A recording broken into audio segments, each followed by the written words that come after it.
I want to begin by thanking everyone for their patience and endurance last evening. Apparently, we set a record in terms of length of board meeting.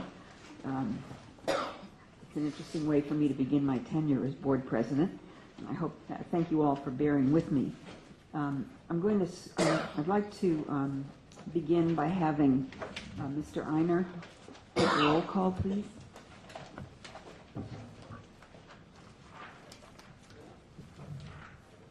Dr. Bishop? Here. Dr. Diego? Here. Dr. Gonadev? Here. Dr. Lowe? Ms. Pines? Here. Dr. Salmonson? Here. Ms. Shipsky? Mr. Serrano-Sewell? Present. Ms. Yarvislavsky? Present. Dr. Levine? Present. Thank you. Thank you very much. And just a reminder to turn the tones off on cell phones so that we're not interrupting the proceedings, and for board members, BlackBerries out of range of the microphones on our desk. We have some unfinished business to return to from yesterday. When we completed public comment on the sunset review, we did not have a motion to approve the report as amended during our conversation. So I'd like to entertain a motion to approve the sunset report sections that we reviewed as amended. So moved. All in favor? Oh, public comment.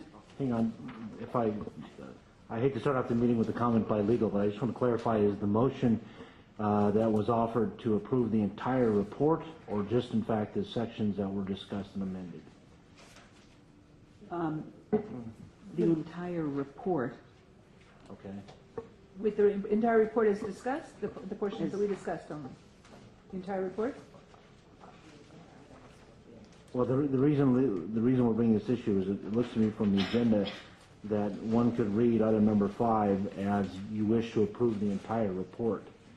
And so that's kind of where where legal was coming from. So I don't know what the board's pleasure is. Is it just the sections we've revised or amended and discussed, or in fact the entire report? So I believe that the only thing we can, we need to ensure that board members are comfortable with the entire report. And so I will ask the pleasure of the board in terms of approving the report, given that we focused on several sections of the report. We need to approve. Can we have a legal opinion on our ability to adopt a report that has not been vetted with public comment, the entire report? We've only vetted the parts we discussed yesterday. Do we need to worry about that? well, We've taken public comment on the entire report. Okay, then that's fine. Yes. Okay.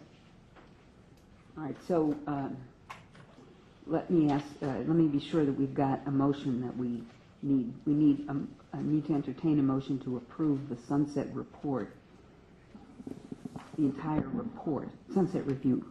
I'll make the motion with the caveat that Ms. Kirschmeyer mentioned yesterday, that she still, if you have any comments, you can still send them by the end of this month. Okay, great, thank you, Dr. Gonadev. So, I need a second. You had a first and a second. why don't we do it like this, because we have sort of like competing motions on. Why don't we take a step back and say, would the maker of the first motion, which was sort of to review, to approve those sections that were discussed and amended, just have them with the second's consent, just say essentially Dr. Gonadev's motion, which would be substitute that motion, which would be to approve the report in its entirety with the caveat that members, if I could put words in your mouth, I may submit sort of stylistic comments to Ms. Kirkmeyer for inclusion. So, as stated. And we have a second, so all in favor? Public comment. Public comment. And just to repeat the motion to make sure we're talking about it's to approve the entire sunset report for distribution to the legislature with the caveat that members may submit stylistic comments to the executive officer or the assistant executive officer for inclusion in the report. Question? If I could. Yes. Just then sort of the logistics of that, would we as board members and have the opportunity to see the amended section? It seemed like we focused on section 11 for sure, and there were some public comments that suggested perhaps some changes are in section 5. Could we see then those as well so we could make comments on those? The only way to do that would be either convene another meeting or a telephonic meeting, because that sort of incorporates or necessitates board action, because the board would essentially be approving or Well, commenting. except if we're saying as amended, we'd like to see those amendments. I guess that was my thought. When we get the report put together per your discussion, we will send a final report out to you. Good. But not one for you to re-comment on. But yes, you will receive that. Well, that's a little concerning. That we kind of, I mean, not that we don't trust, but that I think at least there seemed like enough amendment. We did vote yesterday. But to say as amended, so I guess That's we want to correct. see how the amended version looks and current to make stylistic comments on that the changes did in fact reflect What the conversation was. the conversation. I don't know if I'm being too. Well, we did have Ms. Kirkmeyer and Ms. Robinson read back to us before we voted what was going to be incorporated. And Some so, were specific and some I thought were more kind of a sense of, well, I can think of the billing, the extra fees kind of area where I thought it was left a bit vague, and I guess I kind of would like to see the wording on that. I don't know, I mean, being picky, I don't know how the other board members feel about that. we have a November 1 deadline to submit the report, the If sunset we're getting review. the stylistic changes, could we just see those, the amended section fairly quickly so that we can make stylistic comments on the amended? We will then have to reconvene the board to vote to accept it. If there is going to be further comment, we have to have another board vote. Even if it's just stylistic, because basically we're accepting the staff's stylistic style, and I mean she could And you write could- it one way today and one way tomorrow, and it doesn't seem like it would be. The issue is between the different, how we define style versus content. Well, Madam President, yeah, and if I may, and council, I'd be interested in your take on this as well. May we, in the motion, include some language that delegates to our president, she may already have that authority pursuant to our bylaws, to look at these changes as we've instructed staff to do, and if they are acceptable with the flavor and the tenor of the discussion, that they proceed so we can meet our November 1 deadline. I don't see a problem with that. And it wouldn't be a radical edit from what we've approved today, but the motion incorporates all that. Well, perhaps I should have had yet another cup of coffee. From a strictly open meeting act perspective, I'll give you my advice. I may be the most unpopular guy in the room. As I understand it, what the thrust of it is that you, the board members, would like to see the stylistic changes, and then perhaps comment on them. And in my mind, that sort of means an up or down vote, whether to include it or not. Well, what I'm suggesting, Kirk, is sort of a deviation from that, if you will. That it wouldn't necessitate a vote, another vote from this board. Rather, we would acknowledge that it's going to be hard for us to reconvene. We have a November 1 deadline, and we trust that our president will understands the discussion that we've had, and will incorporate any stylistic edits that come into play, and we'll incorporate them. And it wouldn't be a radical departure. I don't think anyone's suggesting a radical change from what the adoption of the report. Rather, it's just there might be some changes, and we want our president to have an opportunity to look at those. Okay, so let me, before you go on, let me make an additional suggestion, and that we approve the submission of the report as is with the caveat, and we will defer to the president our support in a vote to do so upon seeing it with no major upset, complaints, changes. I mean, that the stylized reports are what we spoke about. We will receive them by email, and as long as there are no comments back to the executive director or the president, they will be accepted as is. Is that like a little bit more middle than David's?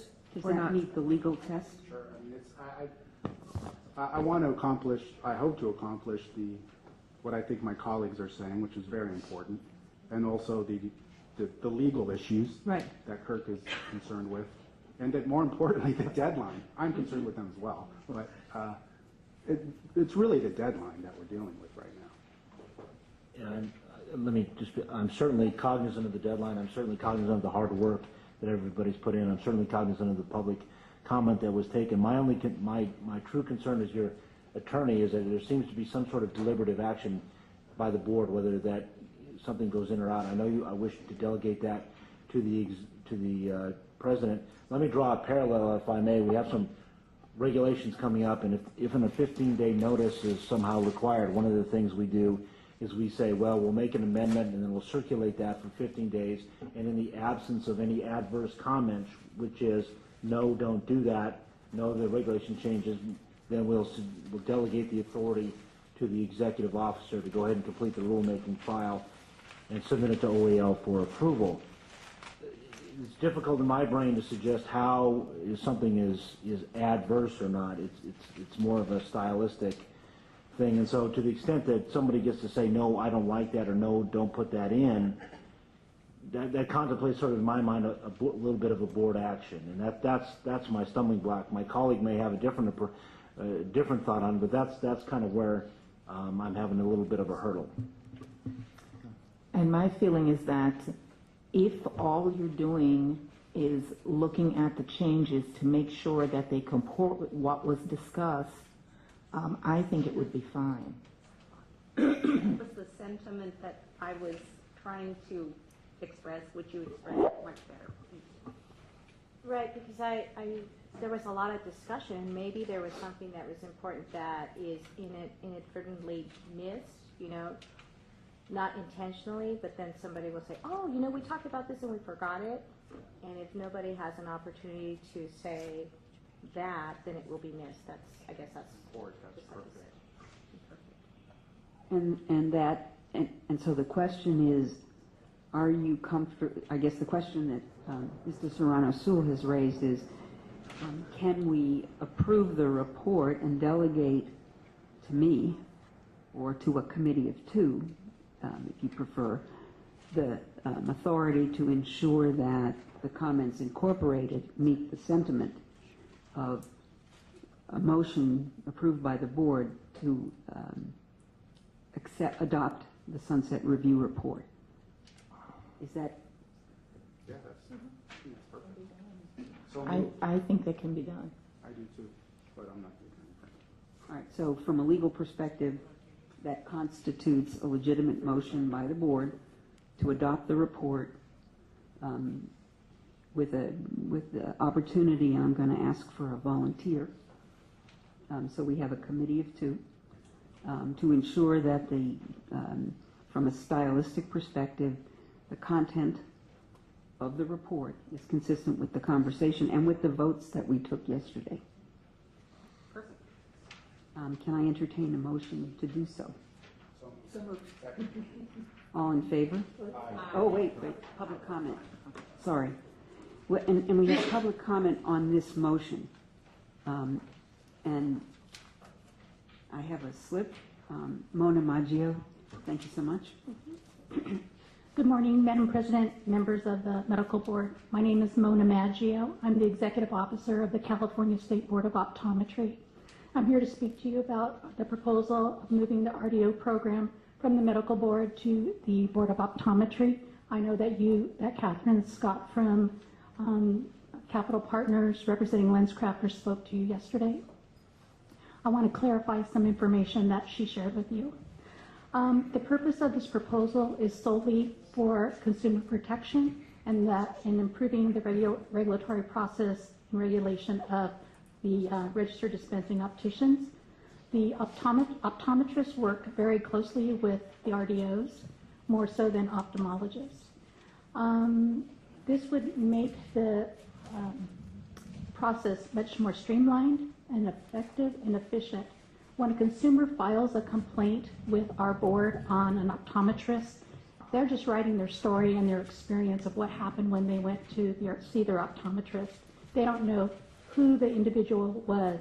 They just think, my doctor. And so when we're investigating a complaint, we're reviewing that and we're explaining to them, you need to go to another board on this matter because we don't oversee the RDO program. Sometimes there's dual investigations going on, one by our board and one by the medical board because one is on the optometrist side and one is on the RDO side, but it has to do with one complaint. So this would streamline, be more cost efficient and cost effective and more timely. Ms. Scott made a comment about marketplace, and really the marketplace issue is not optometrists so much, even though optometrists do sell eyewear in their shops. It's more the other optical shops that are their competition. And recently, within the last couple months, 60 Minutes did an expose on Luxottica, which is the largest eyeglass manufacturer and seller in the world. And LensCrafters is one of the members under this parent company. So in this report, it showed that their competition really is Costco, Walmart, and online services, not the optometrists. The other issue is that both of our boards under the Department of Consumer Affairs have been in litigation with the NAOO for over 10 years. And in June, the Ninth Circuit Court found that the two laws that have been in question, Business and Professions Code Section 655 and 2556, which limits the ability for an RDO and an optometrist to be housed in the same location, not non-co-located, was constitutional. With that, LensCrafters / NAOO and all those other individuals that are in there have now filed an appeal with the U.S. Supreme Court.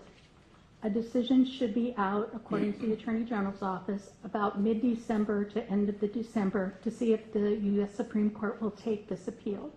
If not, there has been an agreement in place for 10 years that once the litigation was through, the Attorney General's office and these individuals in the litigation would sit down and work out an arrangement to make sure that their business model meets California law and falls into 655 and 2556.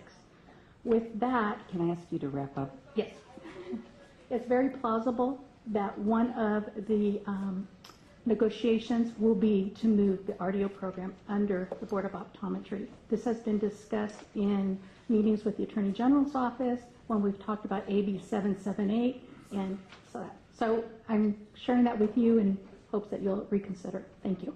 Thank you very much. Okay, so any other public comment from someone whom I don't have a slip on the sunset review? All right. Mr. Swint. And this is just a general comment about the timeliness of the document. It's my understanding it's been a rolling, ongoing process. The drafting of this the sunset review, and I got it on Saturday. And just going forward, I would ask that if we can get these documents perhaps a little bit earlier, so I can digest them, read them. I know I would appreciate it, and have ample time to dwell on it and provide comments. Thank you very much. So, we have a motion on the floor. All in favor? Any opposed? Any abstentions? Great. Is there a board member who is willing to review? And Ms. Kirkmeyer, I'll ask you when you think the amended comments will be ready for review.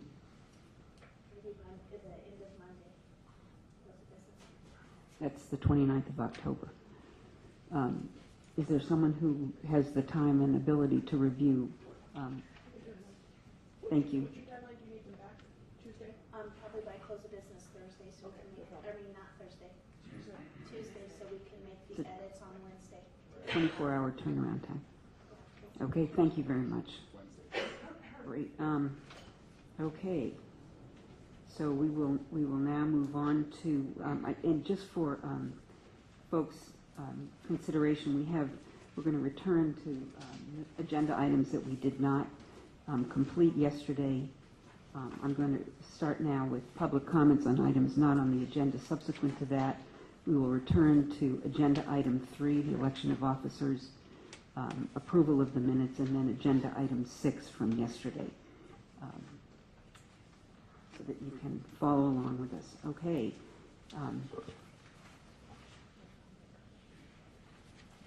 So let us proceed now to public comment on items not on the agenda. I have several slips. Lisa McGifford. Madam President, before we begin, I apologize. I've been derelict and remiss in not using the timer.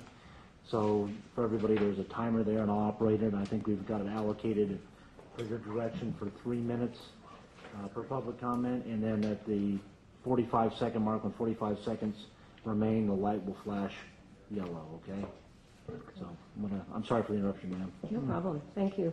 My name is Lisa McGifford. I'm the director of Consumers Union's Safe Patient Project. We are a national project that works across the country, in the states and in Congress, to improve patient safety. We work on physician safety issues as well as issues around hospital and healthcare acquired infections, medical errors, and the safety of medical devices. And I'm happy to be here today.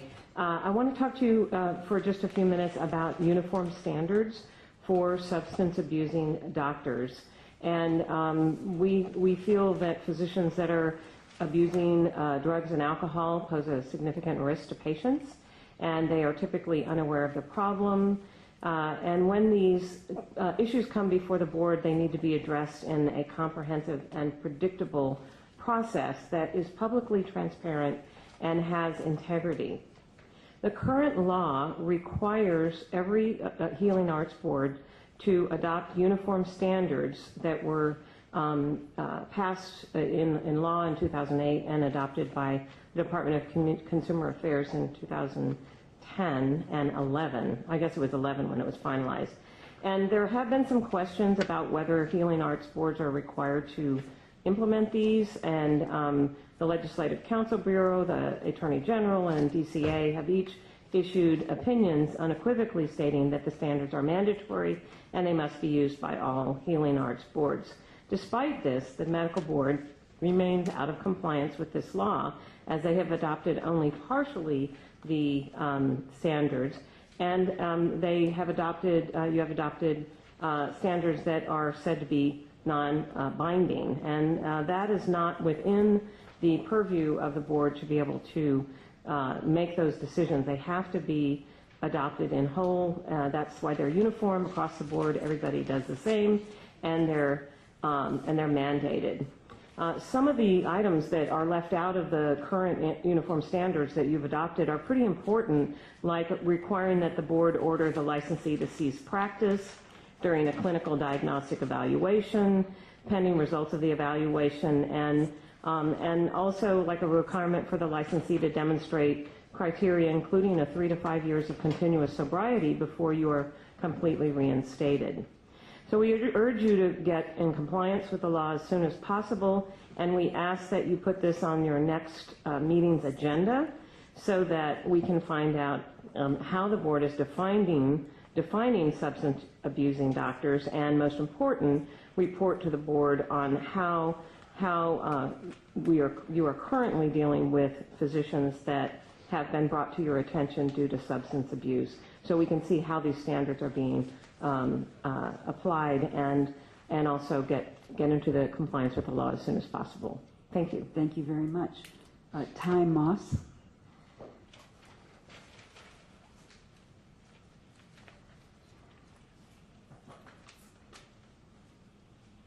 Thank you for allowing me to speak today. My name is Ty Moss, Director of Niles Project, California, a nonprofit organization. I'm here on behalf of the Consumers Union Safe Patient Project. We are urging the medical board staff and board members to begin teleconferencing your public meetings to allow for better public participation. We ask the board to either instruct staff or to take action to place the issue on the agenda for your next quarterly meeting. California is a very large state, and the public meetings are routinely inaccessible for consumers, and a lot of those folks cannot afford the funds or the time to travel to California. Many of the consumer activists that we work with are survivors of medical harm, and some are disabled as a result. For these well-informed activists, travel to these board meetings are very difficult and in some cases not possible. By teleconferencing, we mean the opportunity for the public to listen to the medical board public meetings by telephone or allow public testimony by telephone. We're not urging the medical board to establish any remote locations by which the public can participate, but we do ask that you allow the public to be able to use their cell phone and landlines for their meetings wherever they are. Again, the California Healthcare Acquired Infection Committee and the new California Health Benefits Exchange provide interactive communications today successfully. Again, we urge the board today to consider this action and to either place it on the agenda for the next meeting or instruct the staff to participate. Thank you. Thank you very much. Alfredo Juego.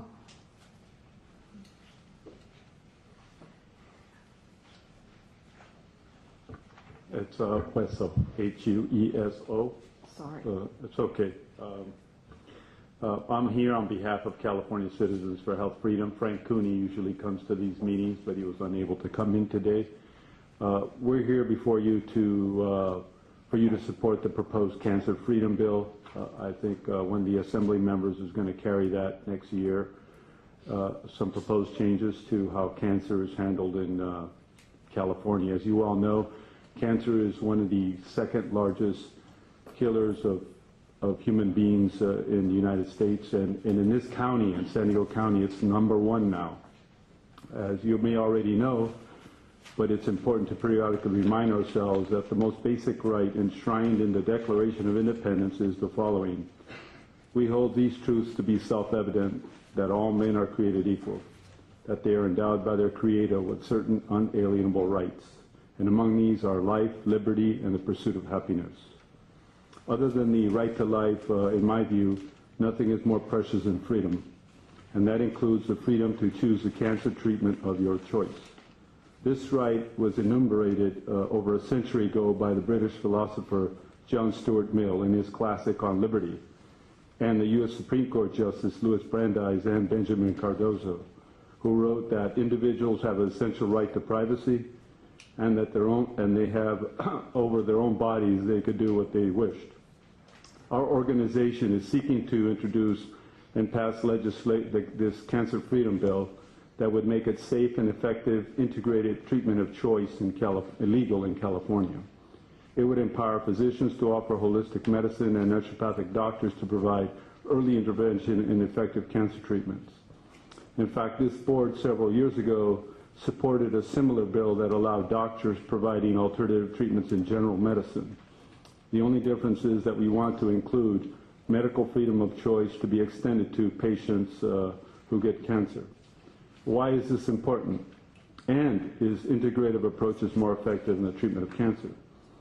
The answer to the aforementioned question is integrative approaches in the treatment of cancer have demonstrated to be more effective by many doctors in many countries, and providing you some data that shows, which is my Exhibit 3, that shows survival rates for stage 4 cancer, comparing Oasis of Hope and the conventional treatments. If you look at the on Exhibit number 3 is Chapter 12 of his book, you have on the right column, you have survival rates for stage 4 cancer. If you look at they have 2 breast cancers, don't be confused by that. The one on the top just indicates that these people went to his clinic first, because most of the people that go to him are individuals that, are in the last, that's their last hope. And in every instance, the integrative approach has shown higher survival rates. And we should be about saving and healing most people. And we could do it in a cost-effective manner. Conventional approaches are less effective and more expensive. We hope that this board will support our bill. Thank you for your time, and may you enjoy your stay in San Diego. Thank you so much, Mr. Hueso. Are there any other comments, a public comment on items not on the agenda before we proceed? All right, I'm going to proceed now to agenda item 3, the election of officers. We currently have 2 vacancies, and I'm going to start with the election of officers for the officer for the position of Secretary of the Board, and I'd like to entertain nominations. I would like to nominate Dr. Sylvia Diego for secretary. Thank you, Dr. Salmonson. Any other nominations? Then I will close the request for nominations, and I need a motion to close nominations for secretary. So moved. Thank you very much. All in favor? Aye. All opposed? I'd like to entertain nominations for the position of Vice President for the Medical Board.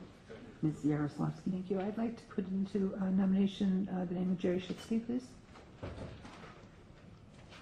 Are there any other nominations? If not, may I have a motion to close nominations for the position of Vice President? So moved. All in favor? All opposed? Any abstentions?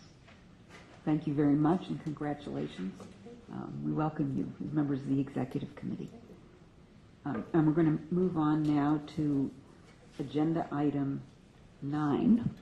I'm going to skip to agenda item 9, which is approval of the minutes from the July 20th meeting.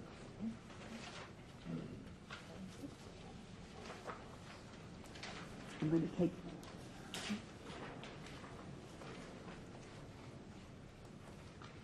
Okay, are there any additions or corrections to the minutes? Motion to approve the minutes? Oh, boy. And the lights. All right. If not, thank you. Thank you, Ms. Shipsky. May I have a second to approve the minutes as submitted? Yeah, motion to take a second. Oh, so moved. All in favor? Great. Any opposed? Any abstentions? Okay, now I'm going to go to agenda item 6, which is the minutes of the Executive Committee of the Medical Board. Let there be light. This is an Executive Committee update from the meeting that we held on September 19th in Sacramento, California. At the Executive Committee meeting, we appointed members to committees, and we do have a list at the back of the membership of the committees of the board. We have 2 new board members whom subsequent to this this board meeting, we will ask to select committees on which they wish to participate. The second item that we considered, a representative of the pharmacy board made a presentation to the Executive Committee reflecting the pharmacy board's incorporation of medical board recommendations to changes in the emergency contraception protocol. The pharmacy board accepted those recommendations and brought them to the Executive Committee. The Executive Committee approved and thanked the pharmacy board for their work, and those changes were accepted yesterday at the regulatory hearing of the Board of Pharmacy in Sacramento.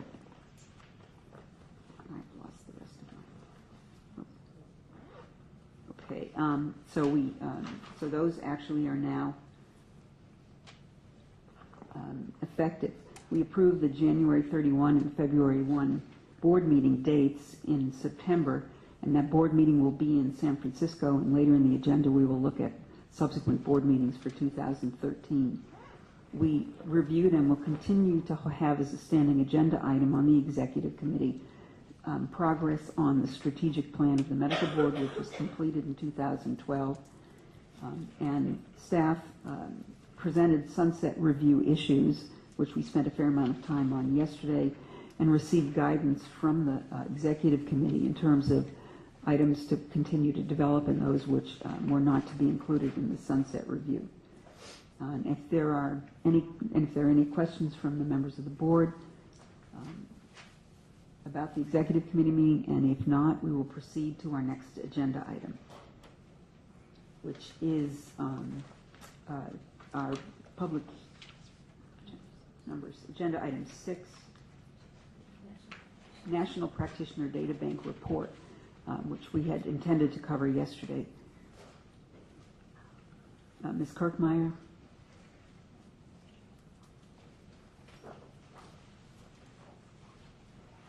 And is Ms. Robinson here? Will you be doing this? Okay.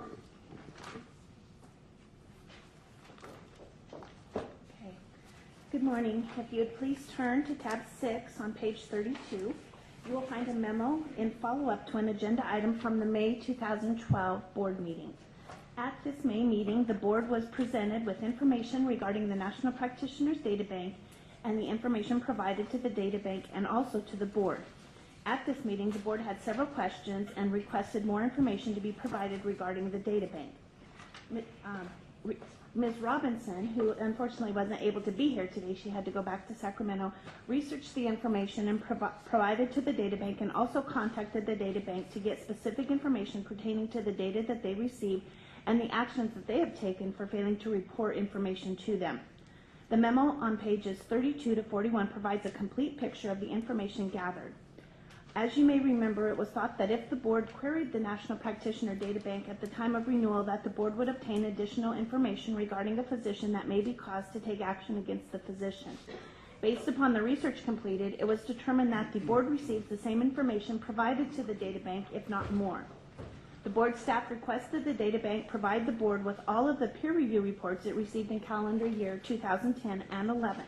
The board found that all of the reports in 2010 that were received by the data bank were also received by the board. In 2011, the board received all the reports with the exception of one report. The board is looking into the reason this report was not received and will take appropriate action. It was also thought that the data bank received more reports than the board pertaining to peer review. However, if you look at the chart on page 35, it actually shows that the board received more reports than the data bank in 7 out of the 10 years. In further research, it was determined that the method of counting reports differs between the data bank and the board. And if an action is taken and then subsequent action occurs, the data bank counts that as another report. The board counts that as supplementary information to the original report, and we only count it one time. It was also suggested the reason the data bank may have received more reports was because the data bank took more severe action against hospitals who did not report to the data bank. However, the data shows that there is no monetary penalty for not reporting to the data bank, but just that the entity's name will be published in the Federal Register. To date, the data bank has not sanctioned any entity for not reporting. However, the board can issue a fine from $50,000 to $100,000 depending upon the reason for the failure to report to the board, and has taken 6 actions against hospitals for not reporting. You can see that on page 34. In regards to malpractice reporting, the research found that the board receives a significant amount more reports than the National Practitioners Data Bank. Please see the chart on page 36. This chart shows each year for the past 10 years the board has received more malpractice reports. Again, in regards to the sanctions for not reporting, sorry, I'm working with technology today.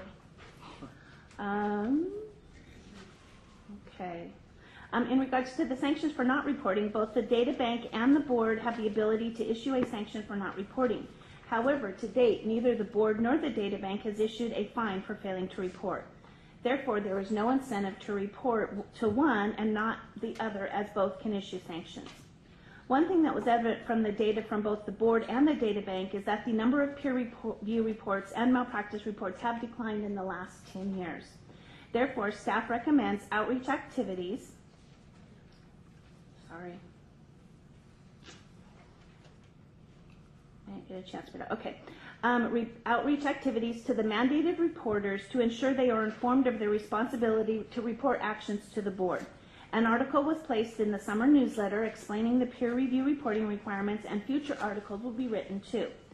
Additionally, part of the strategic plan under Objective 2 includes looking at both the decline in the number of 805 reports, so that will be an ongoing project that we do.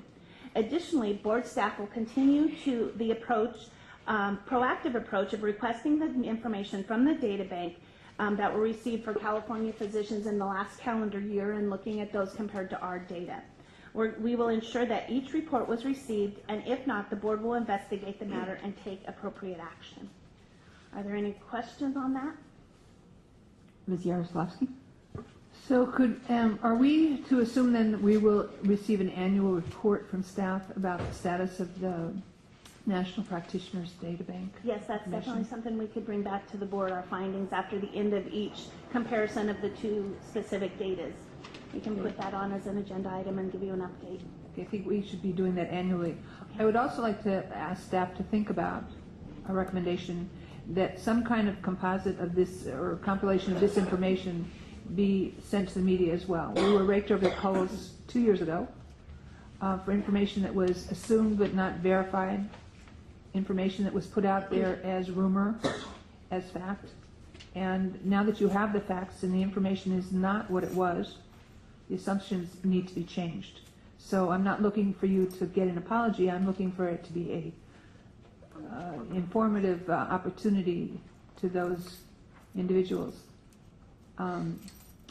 thanking them for their bringing it to our attention, which in fact allowed us to do this research and find out the correct information. Thank you very much. Any other questions from board members? I have one, which is our newsletter is a major means of communication around for many things, including reporting requirements. Who besides licensees get the newsletter? It goes to the applicants, and it also goes to all interested parties that have identified they want to do get a copy of our newsletter. We have a subscription list on our website, and individuals go in there and sign up to get a copy of that. So, for example, hospital CEOs, hospital administrators. Right. And we also have a list. Only if they've requested it. I understand.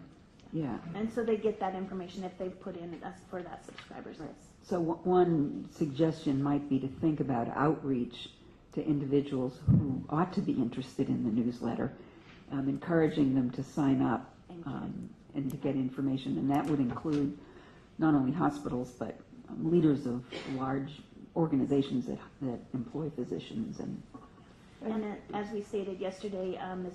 Whitney and I will be looking at outreach to all of the mandated reporters. So.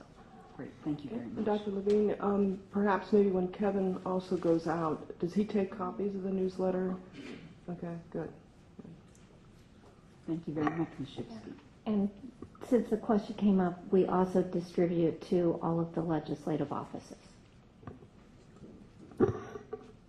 Whether or not they signed up. Okay. Any other questions of Ms. Kirkmeyer?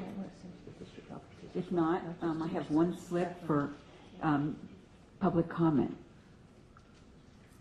Good morning. My name is Julie D'Angelo Felmuth, and I'm with the Center for Public Interest Law. I was the one who initially raised this issue involving the National Practitioner Data Bank back in February, and I asked you to do a cost-benefit analysis of querying the National Practitioner Data Bank every 2 years when physicians apply for a renewal of their license. To me, that's why the data bank exists.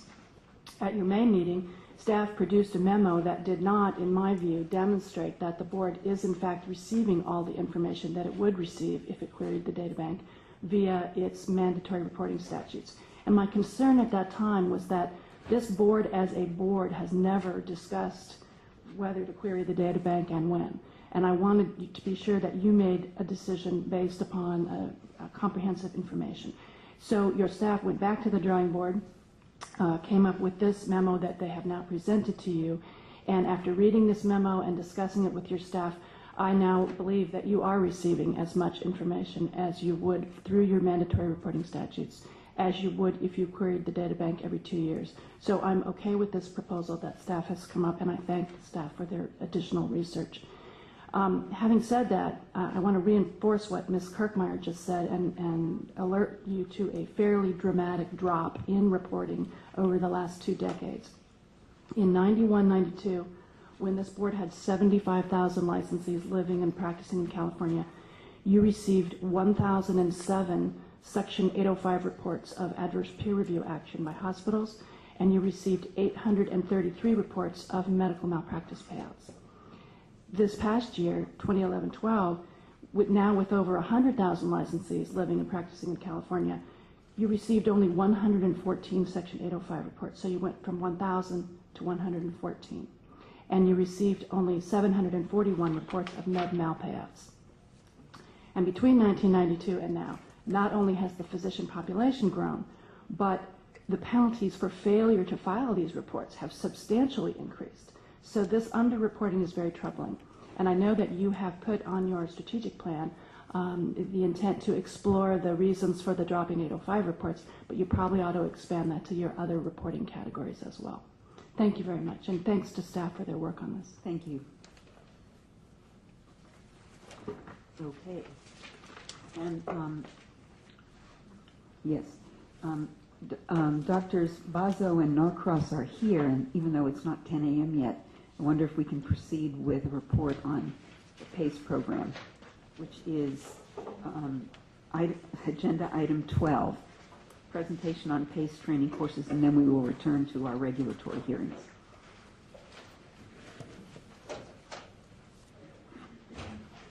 Thank you both so much for coming.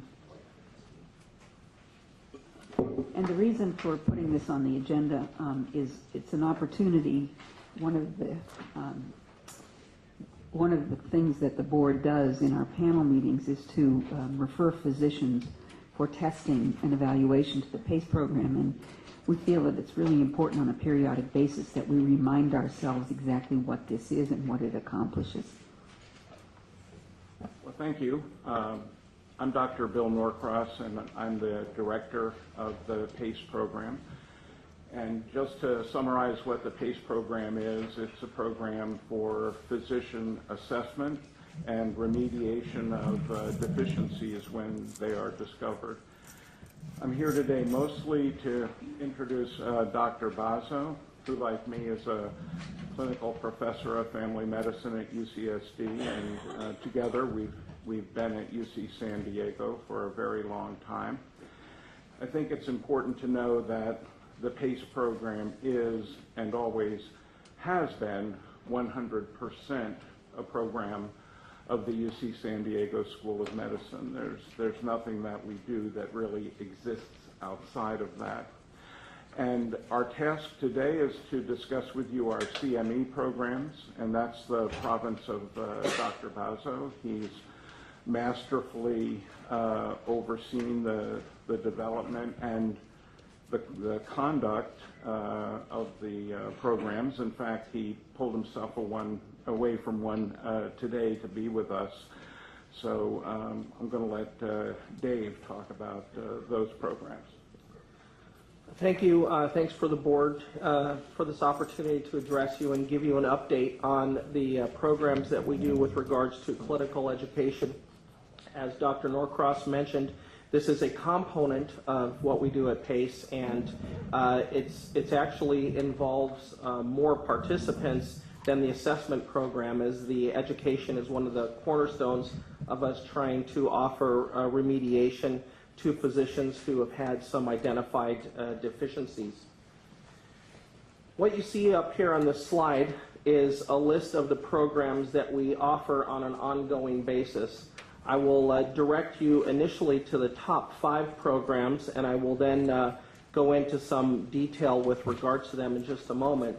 But these programs came about as a result of deficiencies that the board has identified, that we have identified, that hospital medical groups and medical staffs have identified. And prior to our creating these programs, there was really nothing in existence to address these identified yet very important deficiencies, such as in the prescribing of medications, in particular controlled substances, but really all medications, Of course, medical record keeping, which is one of the cornerstones of what we do in recording our interactions with patients. Professional boundaries, which occasionally, unfortunately, do get crossed. Anger management, and finally, physician-patient communication. The other two courses that you see listed there, the Physician Law and Medicine program and the IMQ Physician Leadership program, are courses that we do on an ongoing basis, typically once to twice per year. But these courses are offered not to physicians who have identified deficiencies, but really as a way to educate our colleagues. The Law and Medicine course is one that we've started about 6 years ago, and we teach it to medical personnel as well as legal personnel, and typically we will offer it as part of curriculum to a law and medicine course, or perhaps at a law school, or even at a medical school in a course that has to do with law and medicine. And it's a way to show how the two disciplines interact and some of the intricacies that are involved when a physician is making day-to-day, moment-to-moment decisions, and then what happens retrospectively in a legal type review. And it's been extremely well received, and I think offers a good opportunity to examine how things change from a day-to-day perspective, and then when you take the proverbial retrospectoscope and observe something. The IMQ PACE Physician Leadership course is something that we have done together with the Institute for Medical Quality, a subsidy of the California Medical Association. And this is a way for us to help develop leaders that are in medical staffs. As many of you know, this is a rotating type position where physicians from medical staff get brought into leadership capacity, and they are then expected to act and perform as leaders with the multitude of things that are required of them from a statutory as well as medical basis. Many of them had not had prior education with regards to this, and so we are filling a niche and trying to create better leaders so that when issues do arise at the hospital or the medical group level, the physicians have more tools to deal with these issues before it gets to a higher level, such as a disciplinary level.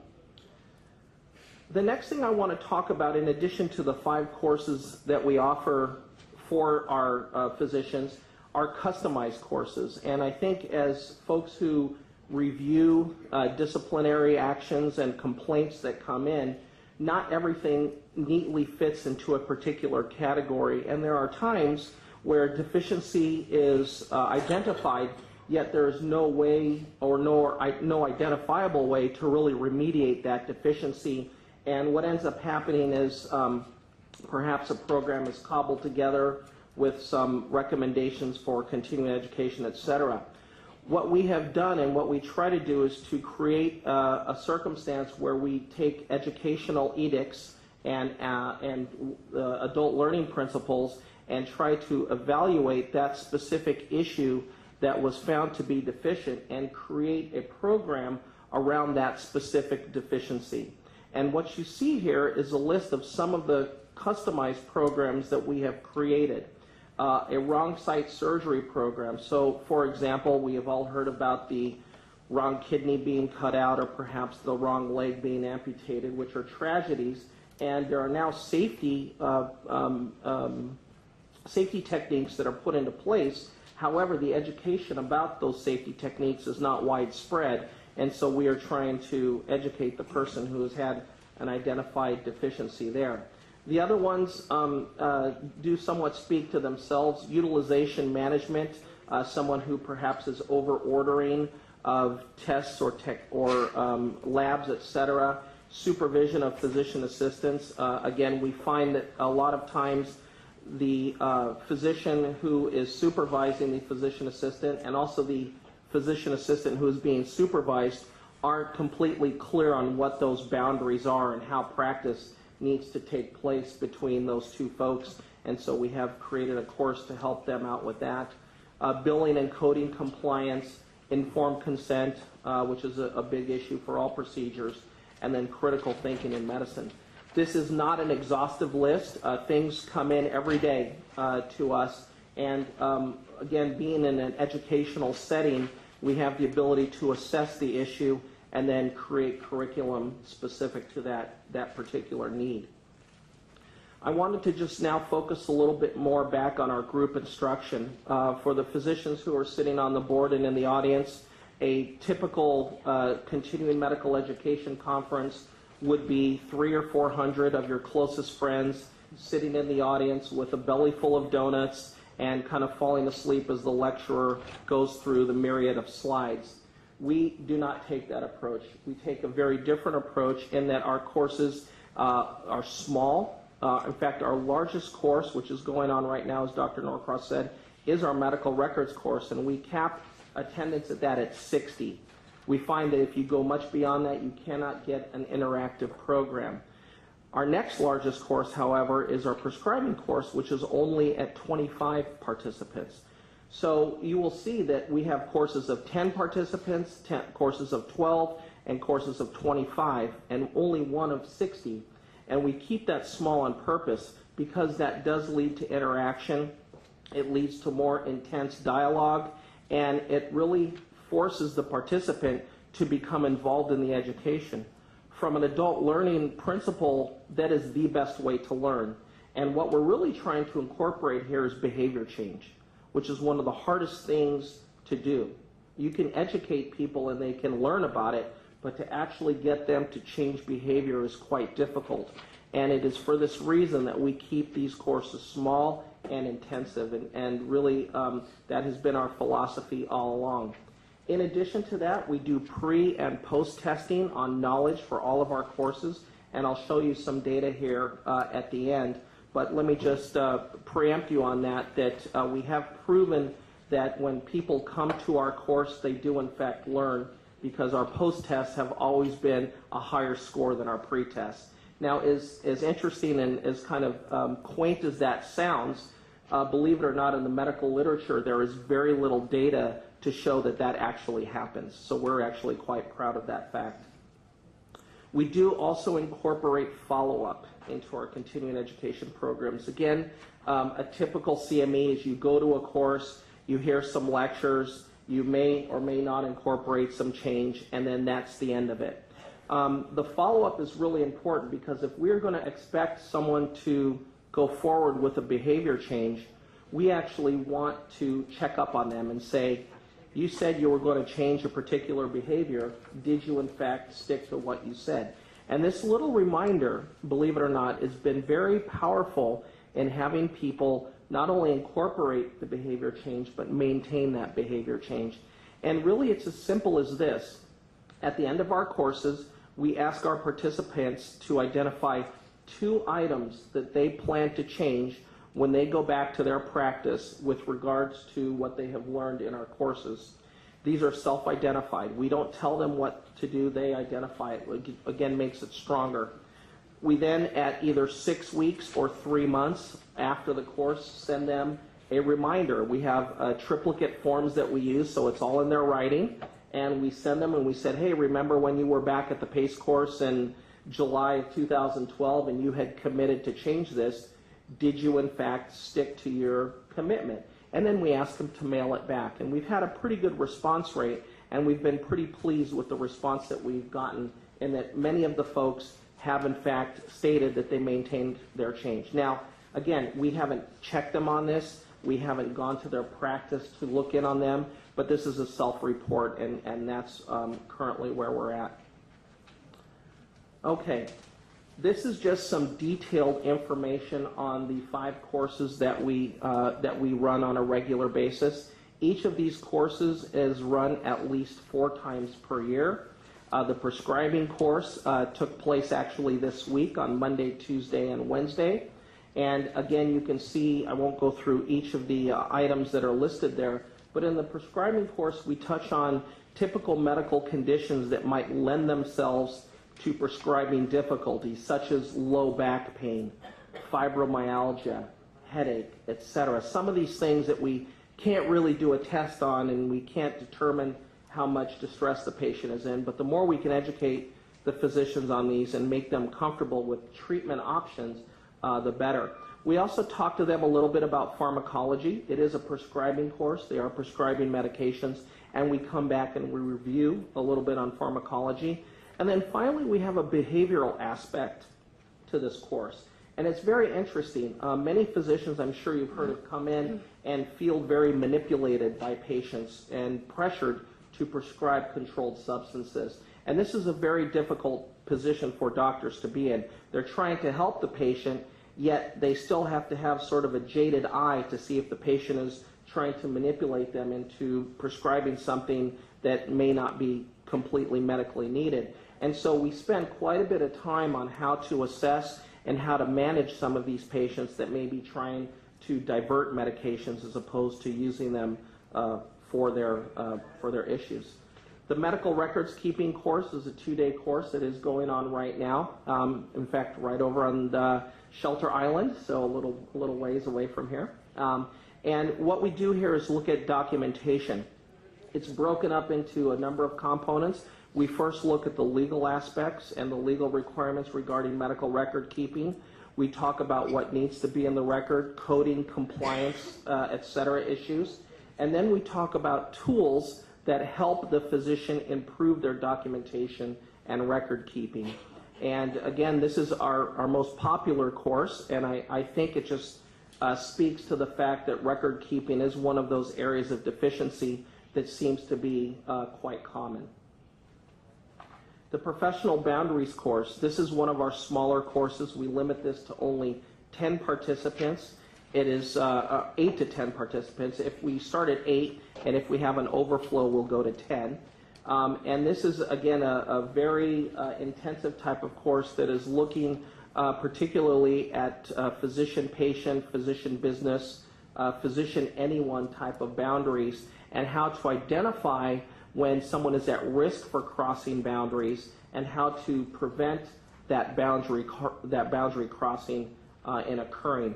We teach them on how to develop coping skills with regards to this, because what we find a lot of times is physicians' self-help, their ability to take care of themselves is maybe not as optimal as it is, and this is a setup for boundary violations to occur because they're trying to get certain needs met, and we try to teach them and help them along those lines. Our anger management course, again, sort of a self-description here. Physicians sometimes are not as tactful or as appropriate as they should be with their communications, not only with staff members, but with colleagues and patients. And again, we are teaching skills here on how to understand their own anger issues, how to deal with those, and perhaps better ways that they can communicate and interact with their colleagues. It's been shown that angry physicians, and I'll expand that to disruptive physicians, actually lead to higher medical errors occurring. And so this is really a patient safety issue, not just a personality issue. And so we have been helpful, and we have a course that helps with this. This is one of the courses, as well as you can imagine, this is one of the behavior changes that is most difficult to change.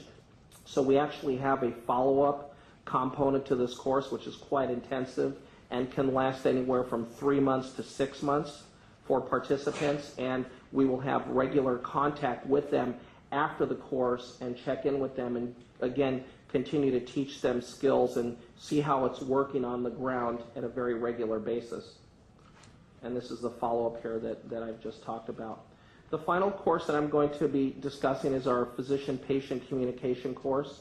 Again, communications are vital to any kind of interaction between physicians and patients. And unfortunately, up until about the last 5 to 10 years, communication was not something that was taught in medical school, effective communication. And it is now, I'm happy to state, because I'm actually involved with medical education at the undergraduate level again. But this is something that people can improve upon, and there's really no end point. You are never the best communicator. You can always improve. And what this course tries to do is to give people tools on how to be effective, efficient, caring, empathetic communicators, and give them specific skills to learn, just like they would learn the skill of doing a procedure. They can learn the skills of being a better communicator, and that's what we teach in this course as well. Very briefly, I just wanted to, without boring you with graphs, the next three are very similar, but this is the results of our pre-test and post-test. The pre-tests are the ones that are listed in blue. The post-test scores are the ones that are in maroon. And what you will see with our prescribing course, our medical records course, and our our boundaries course is that there is always a shift to the right in these scores. And again, these are all statistically significant, showing that we are in fact delivering and the people are retaining information that we are teaching them. I'm open to any questions at this point. Thank you so much for the presentation. I have a question actually, and then I will ask for questions from the board.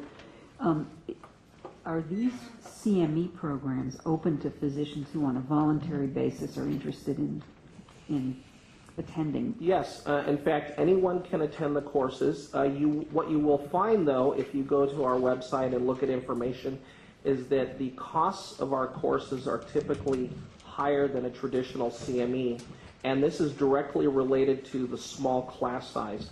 As you can imagine, to put on a course, there's a certain amount of infrastructure and faculty time that you need to purchase, whether it's 10 people or whether it's 100 people. And if the courses are small, unfortunately the cost needs to be defrayed.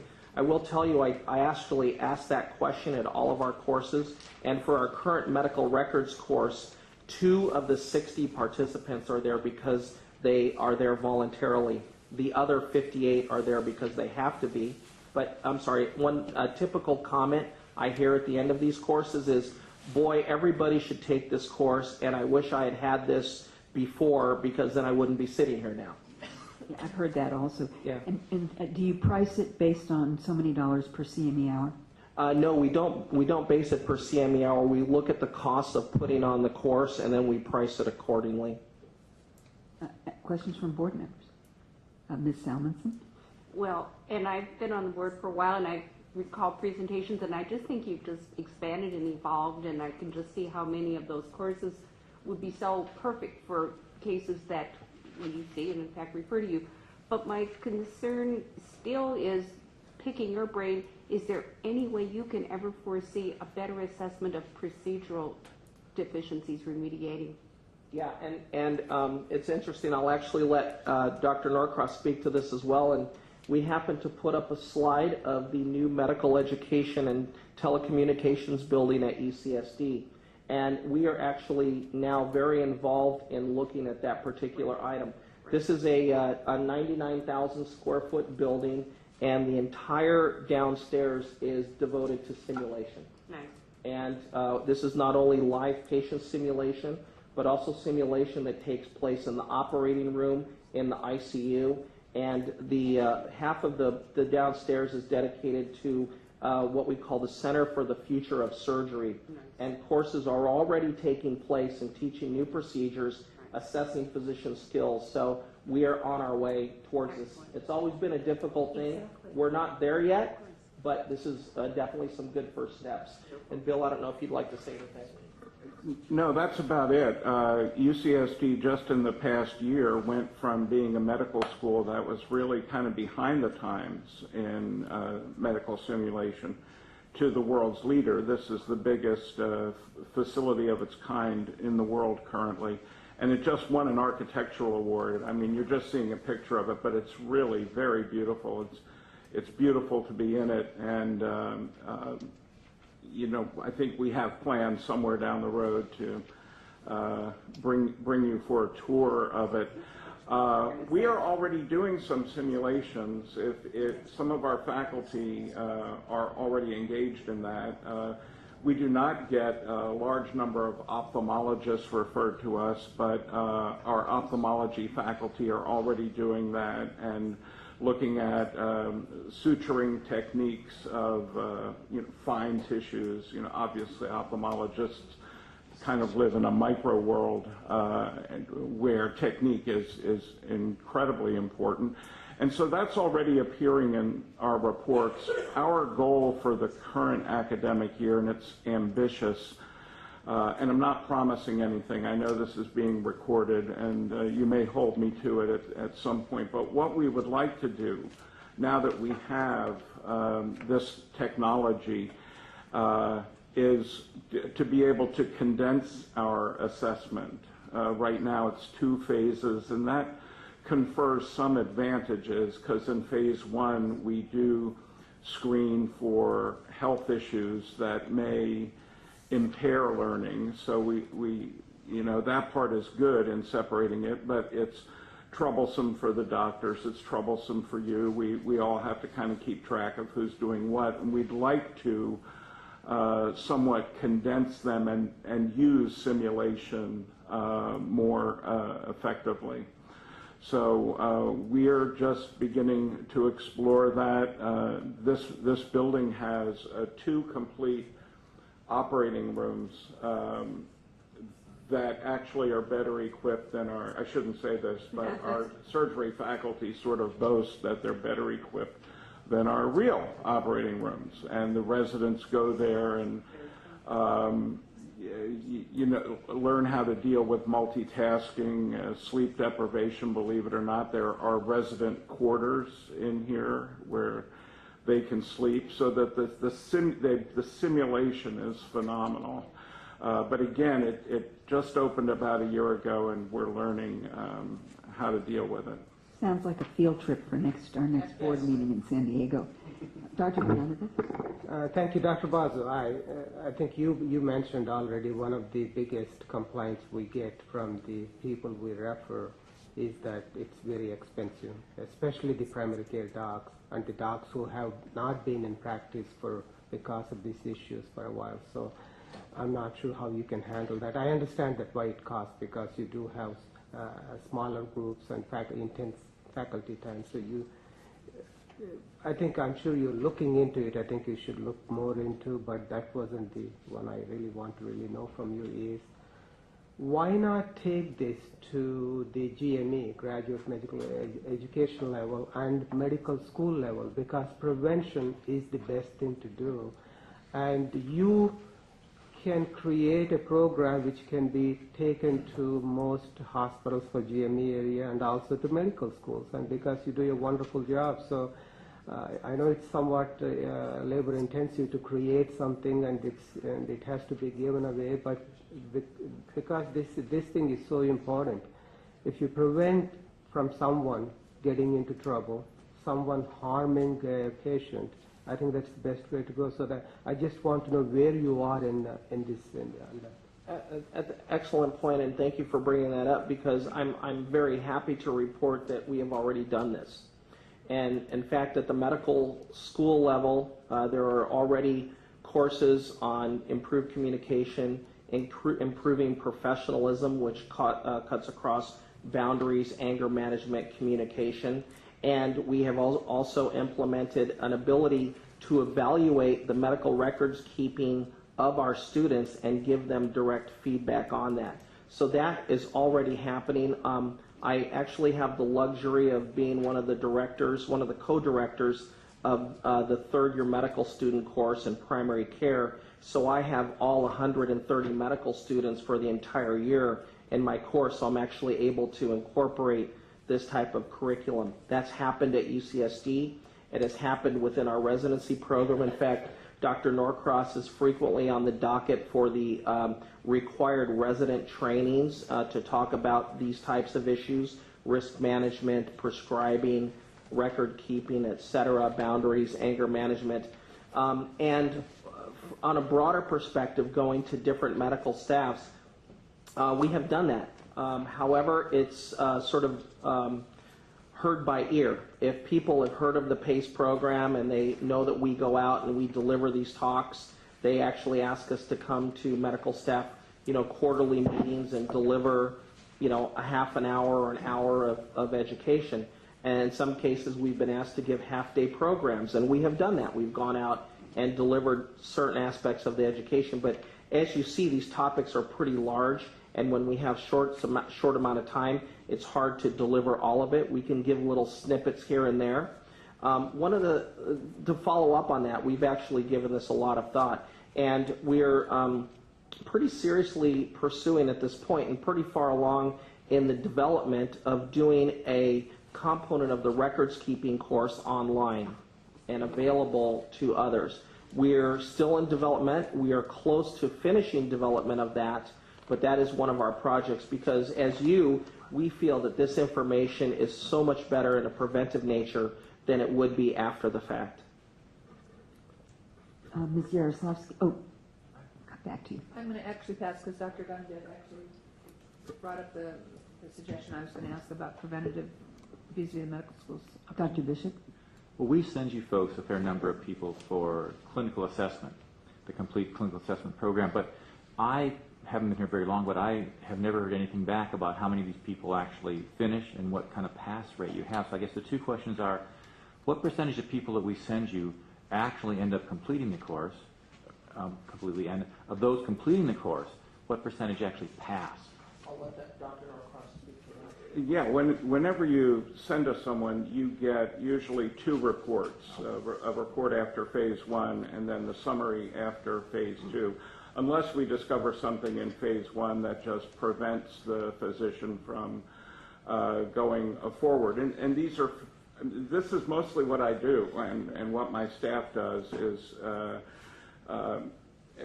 work with the assessment programs, see the doctors through the process, and then write and edit these reports so that they are accurate and fair. A couple years ago, we published our results in Academic Medicine.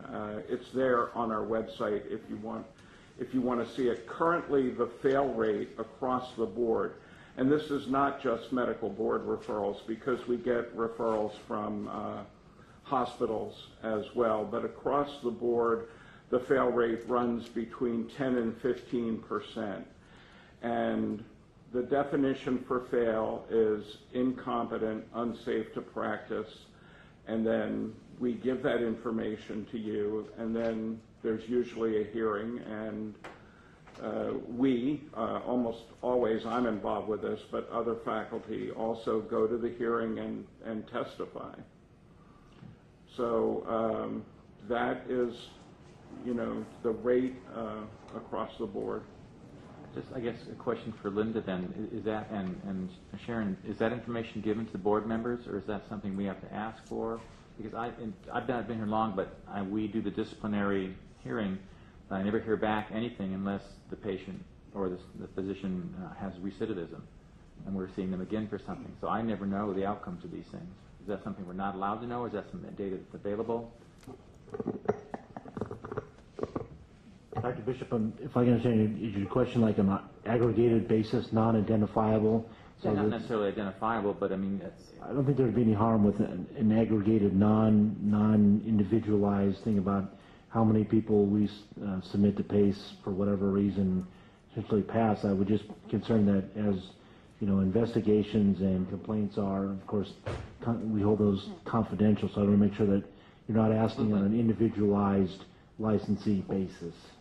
I have to say, one of the first questions, and I actually work at UCC, I'm in the Department of Anesthesiology there, and one of the first questions I received when I was on the board was, oh, you work down there. We've had some complaints about the PACE program. What do you think about it? So I've kind of done some, talking, some investigating amongst people, and so I'm just trying to get a sense of, is this providing what we think it is? Is it serving its purpose? We send a lot of people there. There's a lot of money involved.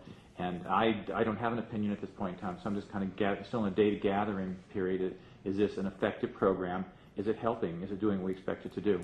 I think that's a really good suggestion for us to see on an annual basis, number of physicians sent to the board, pass rate, things like that can be put together from the reports that you submit back to the board. Just want to see, do you have a question? I'm having trouble with my peripheral vision. We need a narrower curve. Or better angle. Yes, thank you. Just a simple one for Dr. Bazo. Yeah, the SimLab you're talking about, that looks like the most advanced SimLab most of us can't afford. What does it cost to get something like that going? I didn't hear the question. The cost of doing the SimLab, what did it cost to get it going? The building was $30 million, what you're looking at there. I'm not, you mean for an individual? Furnished, equipped, right? You said there are 2 operating rooms and a lot of... Yeah, we haven't fleshed that out yet, but I've spoken with the 2 directors. There's actually Peggy and Santiago Horgan, and we think probably for the average surgeon looking at intraoperative skills and things like that, he tells me it could be done in the range of $2,000 or something like that. But that often, includes animals and so forth. He's asking for total cost of the project, which is probably close. He wants to build one. To build one would be like $100 million cost. It's not about, actually, if you look at any GME programs, that is the most important thing many graduate medical education programs are pushing on, because you want to learn in a sim lab rather than learn on a patient.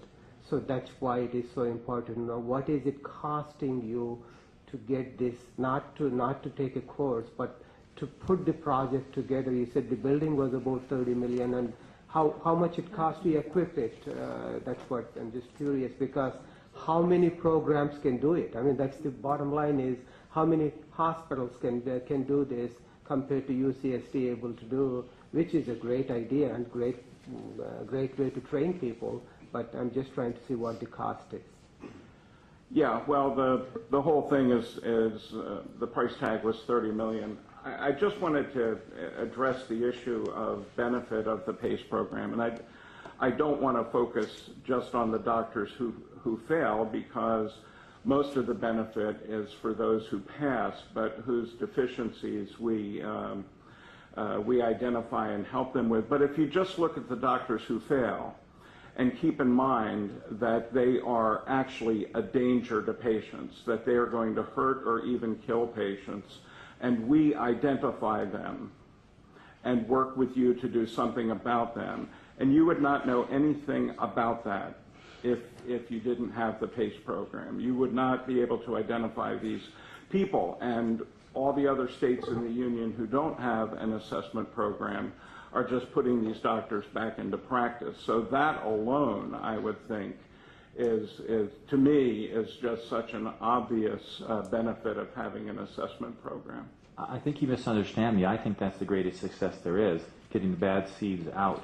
So I think I was worried if you told me, oh, we passed 98%, I'd say there's something wrong here. So no, don't misunderstand me. I think that's a great, I'd just like to know the numbers, but I think that's doing the job that we were expecting of you.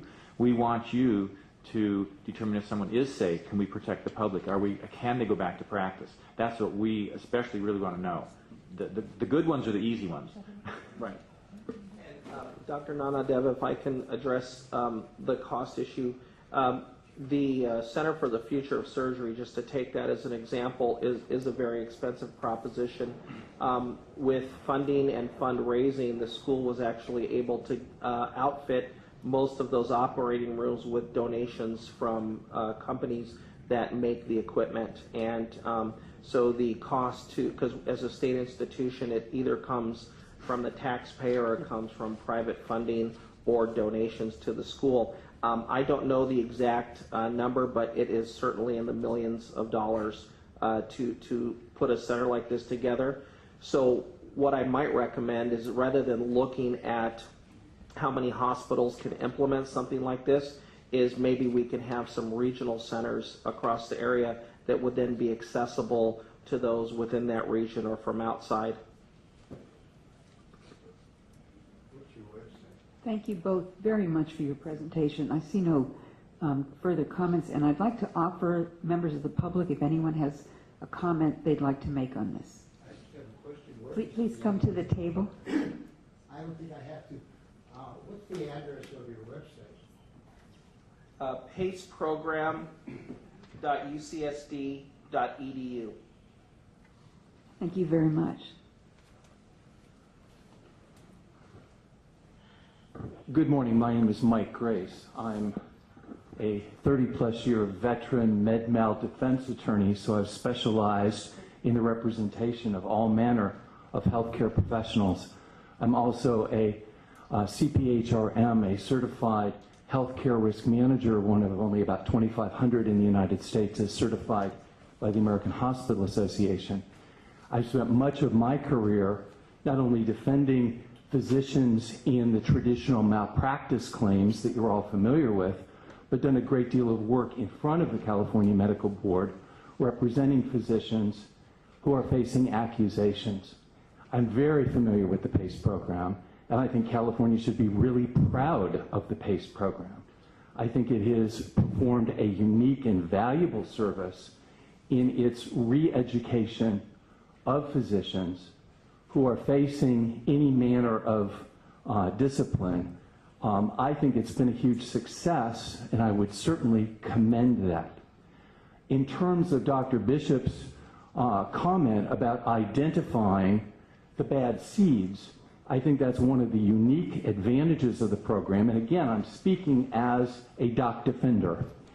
I would also say, though, that of course the board is not limited to whom the PACE program can identify.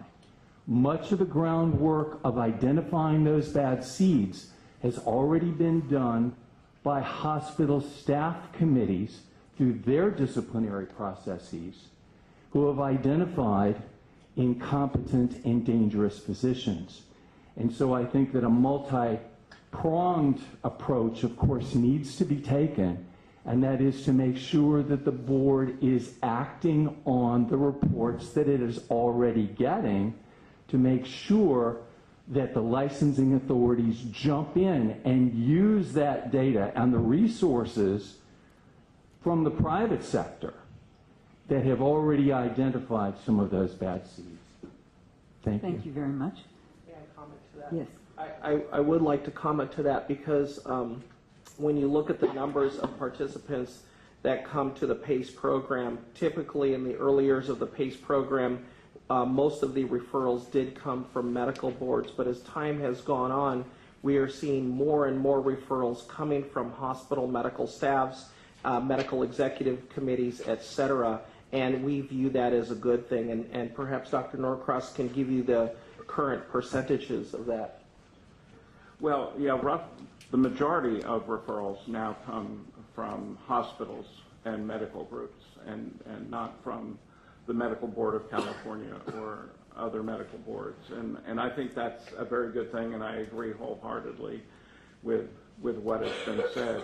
Hospitals in general are doing a pretty good job of identifying physicians who are a problem or need help. Thank you both very much. Before they leave, could I ask one more question? Pursuant to a discussion for all of you, we had this morning briefly about why we're seeing fewer 805s. Can perhaps any of you speak to that? Well, we have a couple experts in the room. As you say, the hospitals are sending them to you, referring you.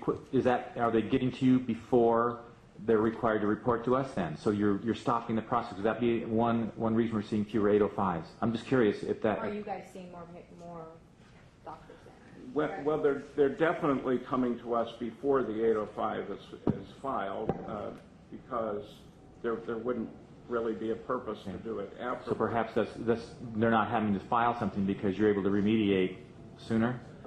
You know, just conjecture, I realize. I'm just curious. I don't know the answer to that. There could be many reasons for that.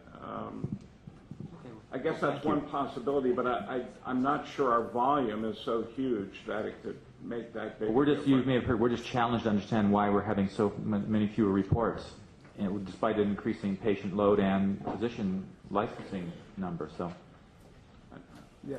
Thank you very much. I think we're going to have to close. I'm sorry. Did you have a comment? You wanted public comment? Yes. Please. I had the same question in mind that was just asked, but as long as we have had an attorney come up here with his very helpful praise and suggestions, my question has always been whether the attorney who is central to settlements or final decisions in court matters, are they required at the present time to submit an 805 following a case that settles above the $30,000 level? I don't believe, I'll check with our attorney, but I don't believe attorneys are. What? Can I direct you to Ms. Threadgill to have your question answered? Not now. Yes, but it was my understanding that the attorney was responsible for making those reports. Why don't we have our conversation offline, and I'll be more than happy to answer your question if that's okay. 30 seconds. Julie D'Angelo, Falmouth. Just for the benefit of the newer members who were not on the board in 2005, as part of the Enforcement Monitor Project, we did look at the PACE program. Dr. Norcross gave us access to what are otherwise closed-door meetings, so we could observe the depth in which they review these cases. And I agree with Mr. Grace. It is a very valuable program. You are very lucky to have the PACE program here in California so that you can have it clinically assess physicians about whom you are concerned. Thank you. Thank you so much. And I'm going to thank our guests very much. This is a wonderful presentation, and we will talk with you about next October.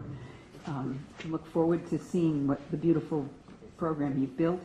And I'm going to suggest that we take a 5-minute break before we proceed with the regulatory hearings, which are our next scheduled agenda item. That's 5 minutes.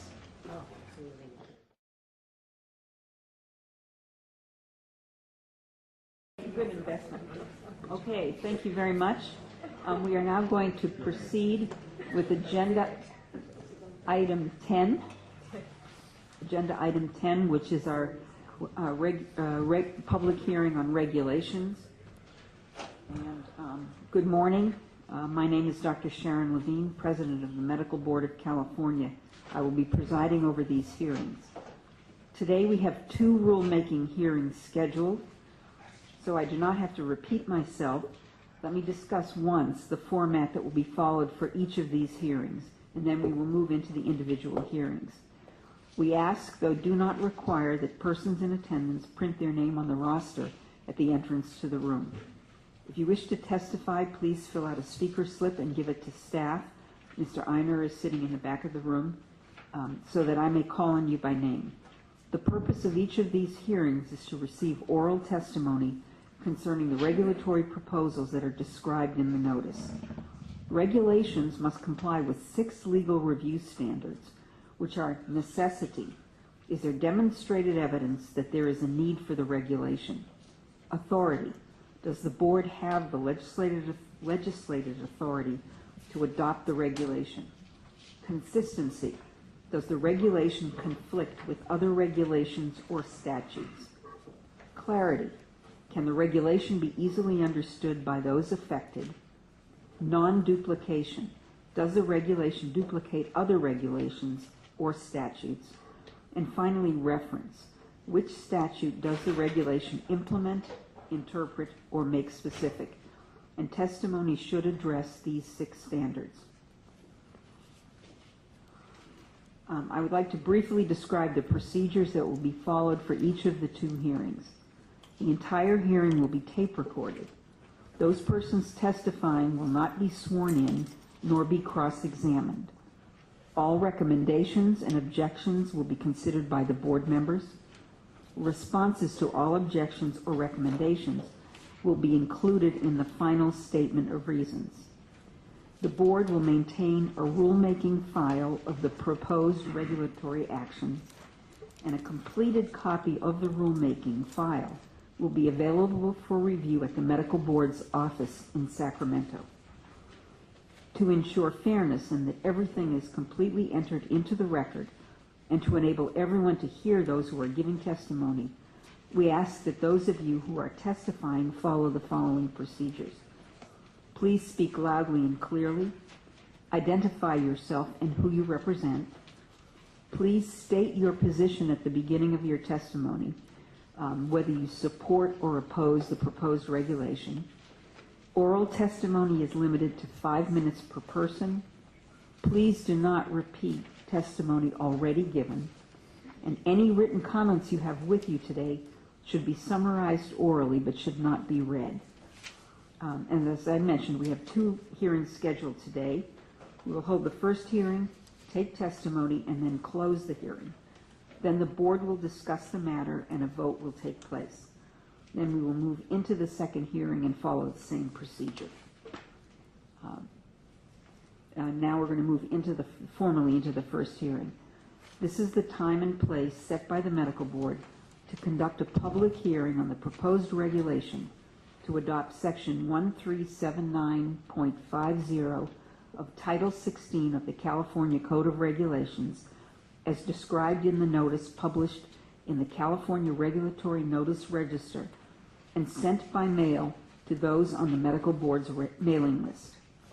This regulatory proposal sets forth the requirements and criteria for the Medical Board of California to implement, interpret, and make specific the provisions of Section 3575, which took effect October 23, 2009, and provides a regulatory framework for applicants for a polysomnography registration to have more options to choose from when obtaining the required basic life support certification.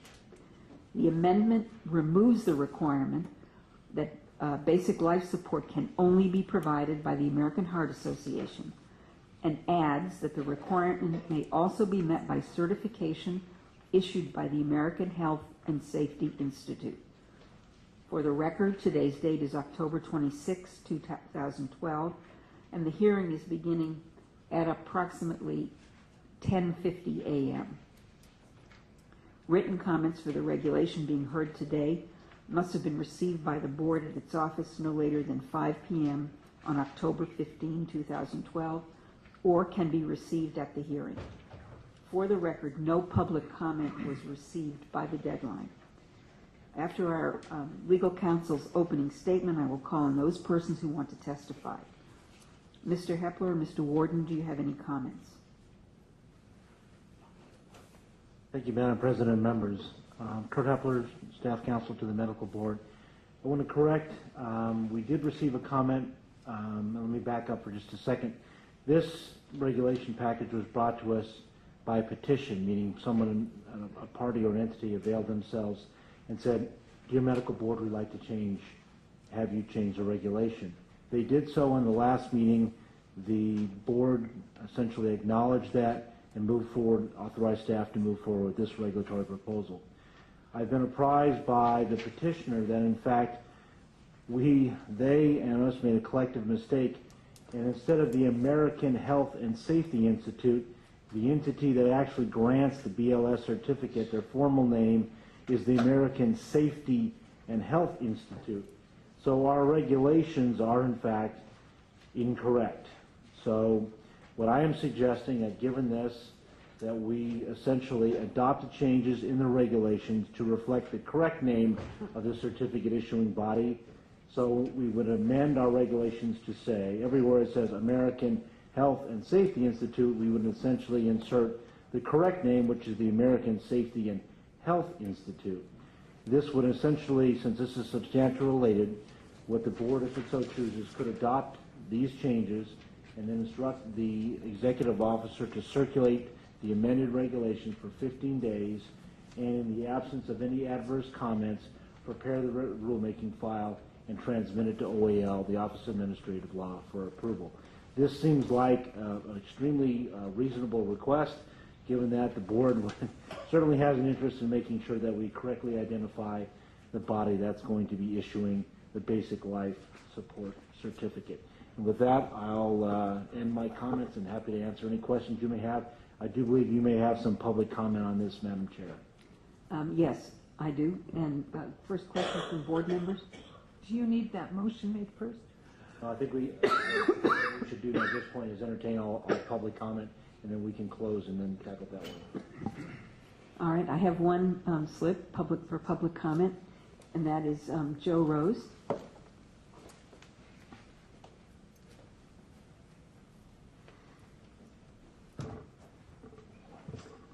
Good morning, Madam President, members of the board, and staff. My name is Joe Rose. I'm an attorney for American Safety and Health Institute, also formerly a licensed paramedic here in California for quite some time. And not surprisingly, I'm here to speak in support of the amendment to this regulation.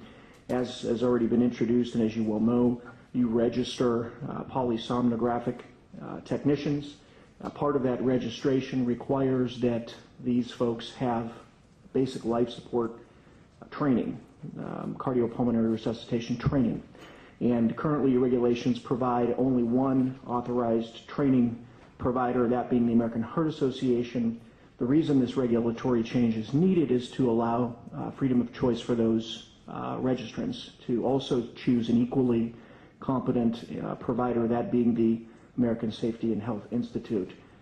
Certainly this is consistent with your function as the Consumer Protection Board that you are, and in your packet you'll see that American Safety and Health Institute has already been recognized by many other bodies, both private and public, including not the least of which the California Emergency Medical Services Authority. So sounds like you had a long night and you have a full agenda. I will not belabor the point, nor will I take my full 5 minutes, but I'm available to you if you need me. Thank you. Thank you very much. Are there questions or comments from the board members on this? I have a question. What was the name again? Well, the name we have listed in the regulation on page 75 is the American Health and Safety Institute, and the proper name, according to them, should be the American Safety and Health Institute. So it looks like we've transposed health and safety.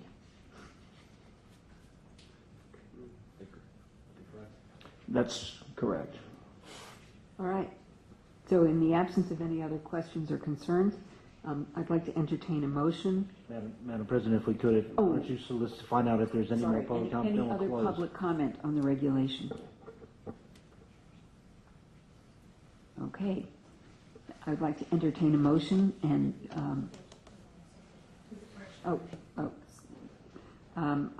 so I have to say that we're closing hearing on these regulations. And now entertain a motion to adopt the regulation as amended with the correct name of the provider of basic life support. So moved. Second. And I suppose a corollary would be that we would circulate it for 15 days, and then in the absence of any adverse comments, we would delegate through the executive officer to complete the rulemaking file and transmit it to OAL. So moved. Second. Thank you. All in favor? Aye. All opposed? Thank you very much. Now we're going to move on to the second hearing. Ms. Simoes? Could you please come forward and join Mr. Hepler? Thank you. This is the time and place set by the medical board to conduct a public hearing on the proposed regulation to adopt section 1364.50 of Title 16 of the California Code of Regulations as described in the notice published in the California Regulatory Notice Register and sent by mail to those on the board's mailing list. This regulatory proposal sets forth the requirements and criteria for the Medical Board of California to implement, interpret, and make specific the provisions of Section 2023.5 of the Business and Professions Code pursuant to Subdivision C, which requires the Medical Board to adopt regulations regarding the appropriate level of physician availability needed within clinics or other settings using laser or intense pulse light devices for elective cosmetic procedures. However, these regulations shall not apply to laser or intense pulse light devices approved by the Federal Food and Drug Administration for over-the-counter use by a healthcare practitioner or by an unlicensed person on him or herself. For the record, today's date is October 26, 2012, and this hearing is beginning at approximately 11 a.m. Written comments for the regulation being heard today must have been received by the board at the office no later than 5 p.m. on October 15, 2012, or must be received at the hearing. For the record, written comment was received and is included in the board packets, pages 89 A through C. CMA wrote in support of the proposed regulations. Written comment was also received from an individual who does not agree with the wording of immediately available by email or telephone. This individual suggests the following wording instead: will be seen by the spa physician within hours, number unstated, and the same day. After legal counsel's opening statement, I will call on those persons who want to testify. Ms. Hepler and Ms. Simoes, do you have any comments? Again, thank you, Madam President and members.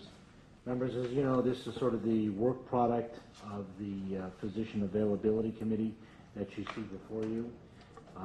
I believe the proposed regulation stands for itself.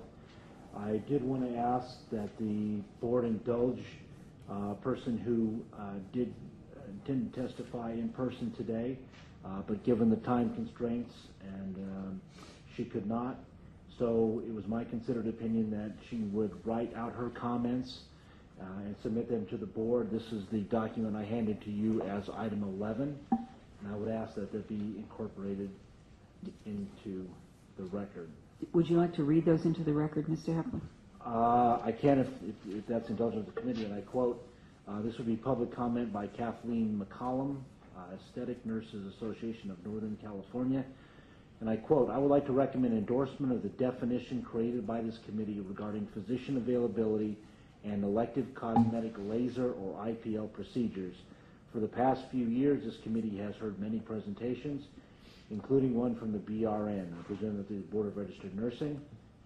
They have discussed the need for on-site presence by the physician versus immediate availability telephonically or telemedically. They discuss the challenges of defining distance when considering community variations of travel time due to urban versus rural traffic congestion, or even proximity to state lines such as South Lake Tahoe or North Lake Tahoe. They also considered the increased need in healthcare overall for competent professionals such as RNs to safely perform procedures they have been trained to do so without a physician on site, following established protocols and procedures. Our association endorses the definition proposed by this committee. And with that, I think I'll conclude unless Ms. Smoles has anything to say, and perhaps we can entertain public comment. Thank you, Mr. Hepler. Yvonne Chung.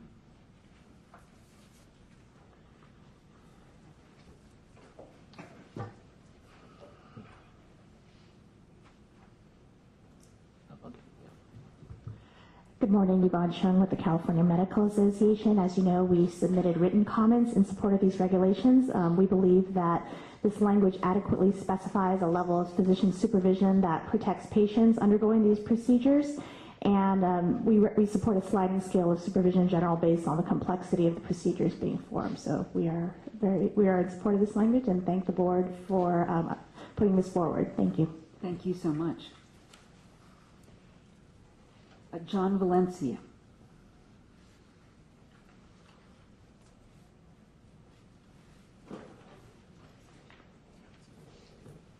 Morning, Madam President, members of the board. John Valencia for the American Society for Dermatologic Surgery. The Society has always been a strong proponent of what we think is the gold standard of physician supervision, and certainly my firm also represents physicians in a defense capacity, so we regularly recommend on-site and immediate availability, but appreciate that this regulation before you establishes a floor that has not existed previously in California, so it represents a significant advance that has not previously existed. So we want to commend the board for its work in that regard. We think that elongated supervision tends to be an area historically that's exploited by what we charitably characterize as envelope pushers, and the further away from procedures that are underway, the more likelihood there is for efforts to exploit not only the fact that there is physician supervision or maybe physician supervision, but where it is taking place. But that said, we're supportive of the effort underway, and I'd like to take an extra 30 seconds to express my appreciation, since this is my first opportunity before the full board since the governor's signature of AB 1548 into law. I want to thank the medical board for staying the course in its support of securing that additional enforcement authority for not only yourselves, your enforcement team, but also for district attorneys around the state. Frankly, that focus on the inducement end of the transaction of renting physician licenses to create the facade or appearance of a legal setting for the delivery of elective cosmetic medical procedures and medical care generally is a real advance forward. And we, on behalf of the society, certainly their patients, we want to thank the board for its commitment on that front. Thank you very much. Thank you very much. And finally, Harrison Robbins.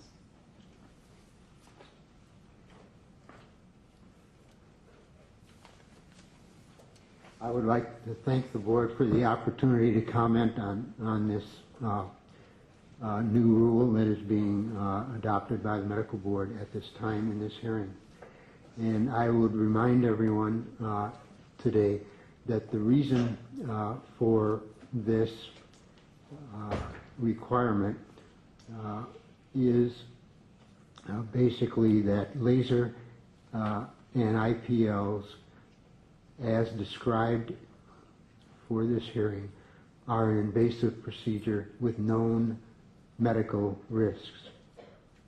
And that protection, and not only were the relevant excerpts of Section 2023 Business and Professions Code stated that we should find an appropriate level of licensed physician availability needed within clinics or other settings using laser or intense pulse light devices for elective cosmetic surgery, and to protect the public shall be the highest priority of the Medical Board of California, which implies that what we have done is help protect during these procedures the public during their performance. There are several reasons why I think that the wording of the paragraph that we're adopting is insufficient or deficient. One is that the licensed health care provider acting within the scope of his or her license with relevant training and expertise shall be immediately available to the provider. And in that case, the relevant training is not defined, and in that case, the expertise is not defined, and that leaves open the possibility of a physician with neither supervising a procedure that requires both.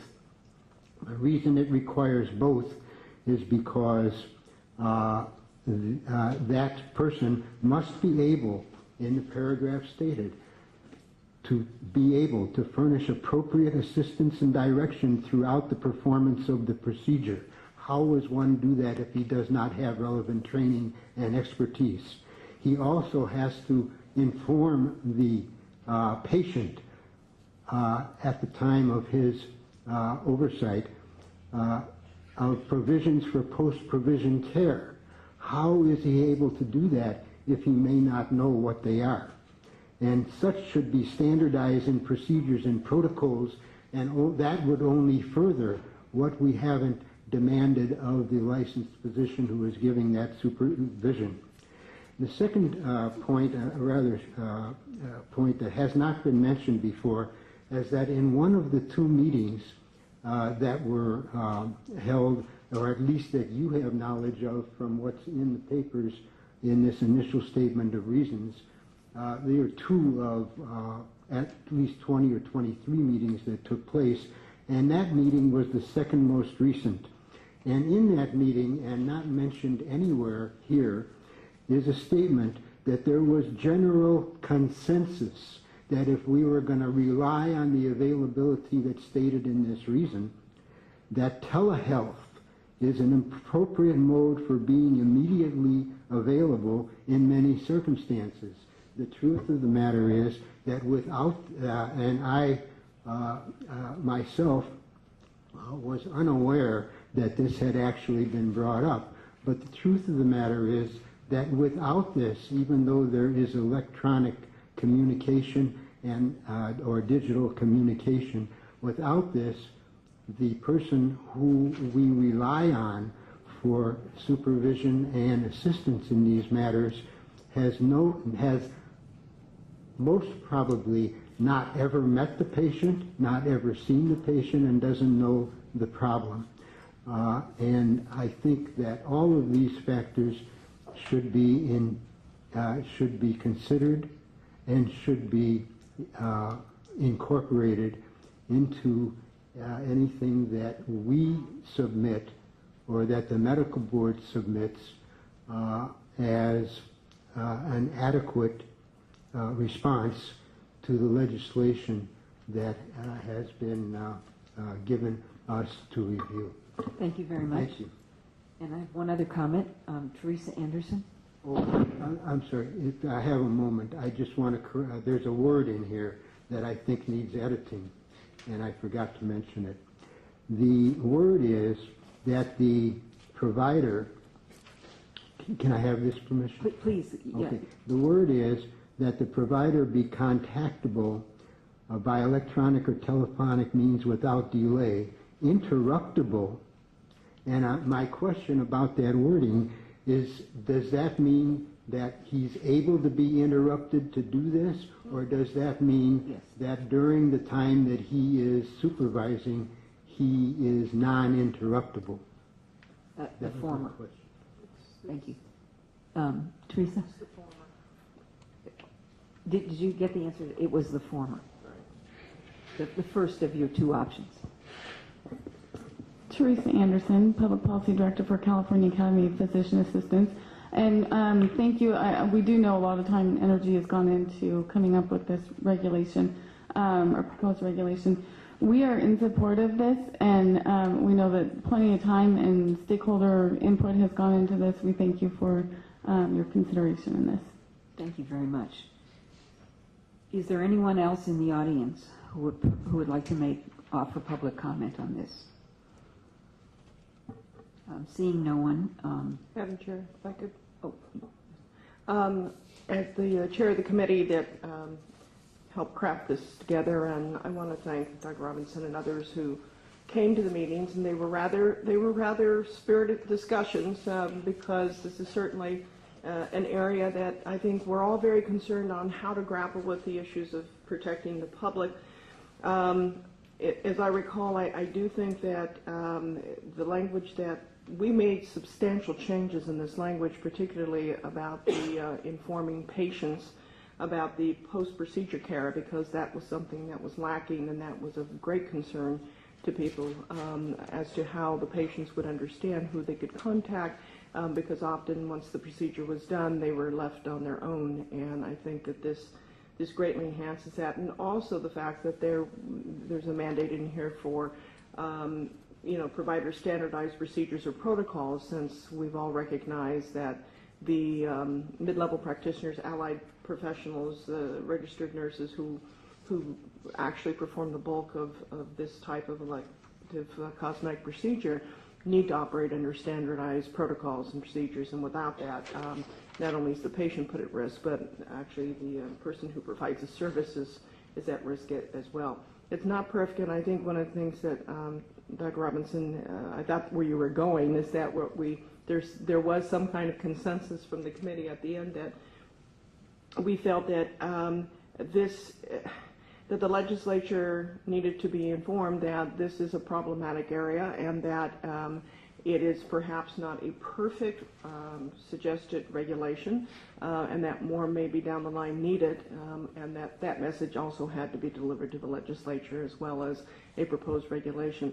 On the issue of telemedicine, I think it was Dr. Bishop who brought this up. It is becoming more of a recognized way to deliver health care, and because mid-level practitioners particularly, when they do this procedure, are supposed to have completed a good faith exam of the patient. It is not always necessary that the provider, the supervisor, who can be contactable, and the interruptible was to make sure they have to be able to be interrupted to be able to attend to the concern. That again, telemedicine is taking us into an area and other specialties that are very very analogous to this, that the supervising physician may not be on the premises and may never have seen that patient before, but the requirement for good faith exams still exists by the mid-level practitioner who is performing the procedure. So I want to make clear that we recognize that there are some pitfalls in any of this, but I really want to commend the committee and staff. I think that we're coming as close to as good as it can get this round, and certainly, though, with the message that needs to be sent back to the legislature that there may be some additional things that need to be done. So I want to thank everybody who participated. Thank you very much, Ms. Shipsky. And I'm going to close the... Wait. I'm going to close the hearing and then open the conversation to board members. So I'm not cutting you off. So we will close the hearing now, and I will ask for comments and questions from the board. And starting on the right, we'll go left. Thank you. I just had a question, maybe for Ms. Simoes, who knows legislation so well. Would then the settings where these procedures are being performed, since there is now clearly a physician supervisor accessible by this defined thing, would these settings now be required to post the reg that physicians do in their own office, as far as we're regulated by the medical board for complaints, here's how you contact? Because I think that would be a kind of a signal to the patients that this is a procedure, it's not a haircut. Or if in fact it were a haircut, there would be the right notice that this is the cosmetology thing, so would it fall under that? How would we interpret our other regulation about posting? That's a good question, Dr. Solomonson. The medical board has essentially adopted, through its precedential decision, that it essentially says anything that penetrates the skin is in fact the practice of medicine. That's a decision we call Basile, and it's available on the website. And so the question is, that's a practice of medicine, but if you have a situation where there's not a physician perhaps on site there for whatever reason, then we have the situation where you're posting the notice and you're saying physicians are regulated by the medical board, but there may not be a physician there. Say that now the whole concept is now we have tied a physician to this procedure, though through electronic means, which we think is appropriate, but that shouldn't be a barrier. I guess I would just say that sends a double signal. One, to the patient, this is a medical procedure, and number two, to the physician, let me make sure I'm interruptible. So I would just consider that we think about whether or not that posting. I think that's an excellent point. I would say that, for example, if in fact the last part of the regulation is invoked and there's the physician providing the assistance and direction to the procedure, that to me would trigger the practice of medicine requirement, and logically that notice requirement would then follow. Thank you very much. I had similar one actually, beyond that is that a notice basically informing who that physician is and how that physician can be contacted if a patient needs some assistance. Basically, what we're trying to do is make sure that it is under doctor supervision this is being done, even though it's remotely available. So that's, and the second one I had is that I was reading through this email, this person said about how she was burned. Is this going to prevent it? Let me just ask you a simple one. I'm sorry. There is one of the, we got from Carmela Tacox, Concord, California. There's a... Madam Chair, can I address that? Because since that's what the committee was charged with, the genesis of this whole request for regulations came out of legislation because patients had testified before the legislature about burns and other injuries related to what they felt were non-trained licensed individuals performing these procedures without physician supervision. So that's the intent behind of tightening these, of actually having a regulation specific.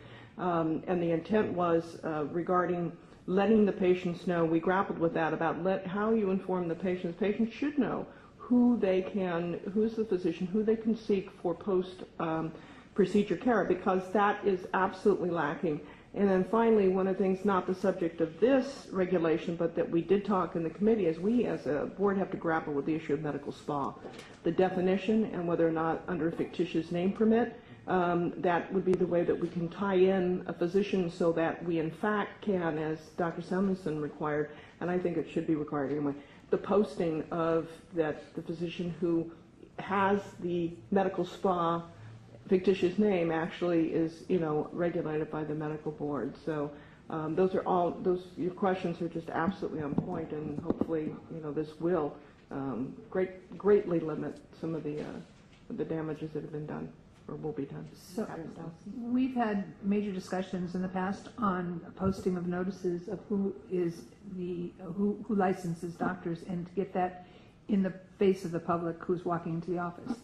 The issue with the medical spa, as is the issue with this, is we've not gotten our arms around how do we make sure we are able to identify not only the doctor that's in charge, but also the posting of the accreditation organization of any kind of medical spa. So I would venture to say that this might be a suggestion to put to committee and to take off the table for now, and to move forward with the adopting of this regulation as it is, so that we get through the day.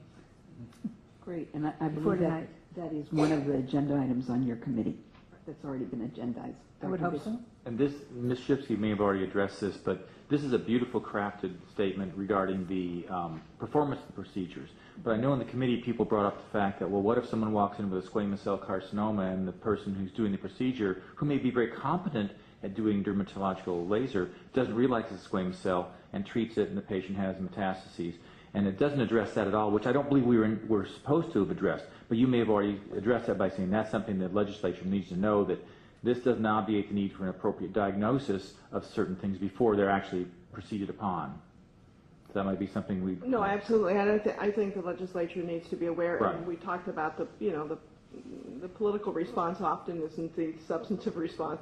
But I think we got very close to a good substantive response. But there's more that needs to be done. And that is a common also concern. I've talked to dermatologists who, that is a big concern, that things have been lasered off that actually needed to be biopsied, and that without an appropriate examination you wouldn't know that. So not perfect, but I think that the sense of the board going back to the legislature should be very clear that more can be done in this. Right, I agree. We did what they asked, but they need to help us to do more. So, and we are, clearly you have in mind promulgating further regulations. Particularly as we get into the discussion of medical spa and the whole issue surrounding that, because this I think focuses on the more immediate thing. Right now we need to get in place, but I think that there's a greater topic discussion that needs to go on about what's taking place in these places.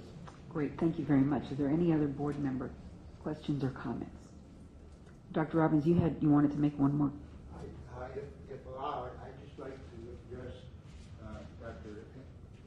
the doctor's question. I'm sorry, I guess I can't do that. Okay. Sorry.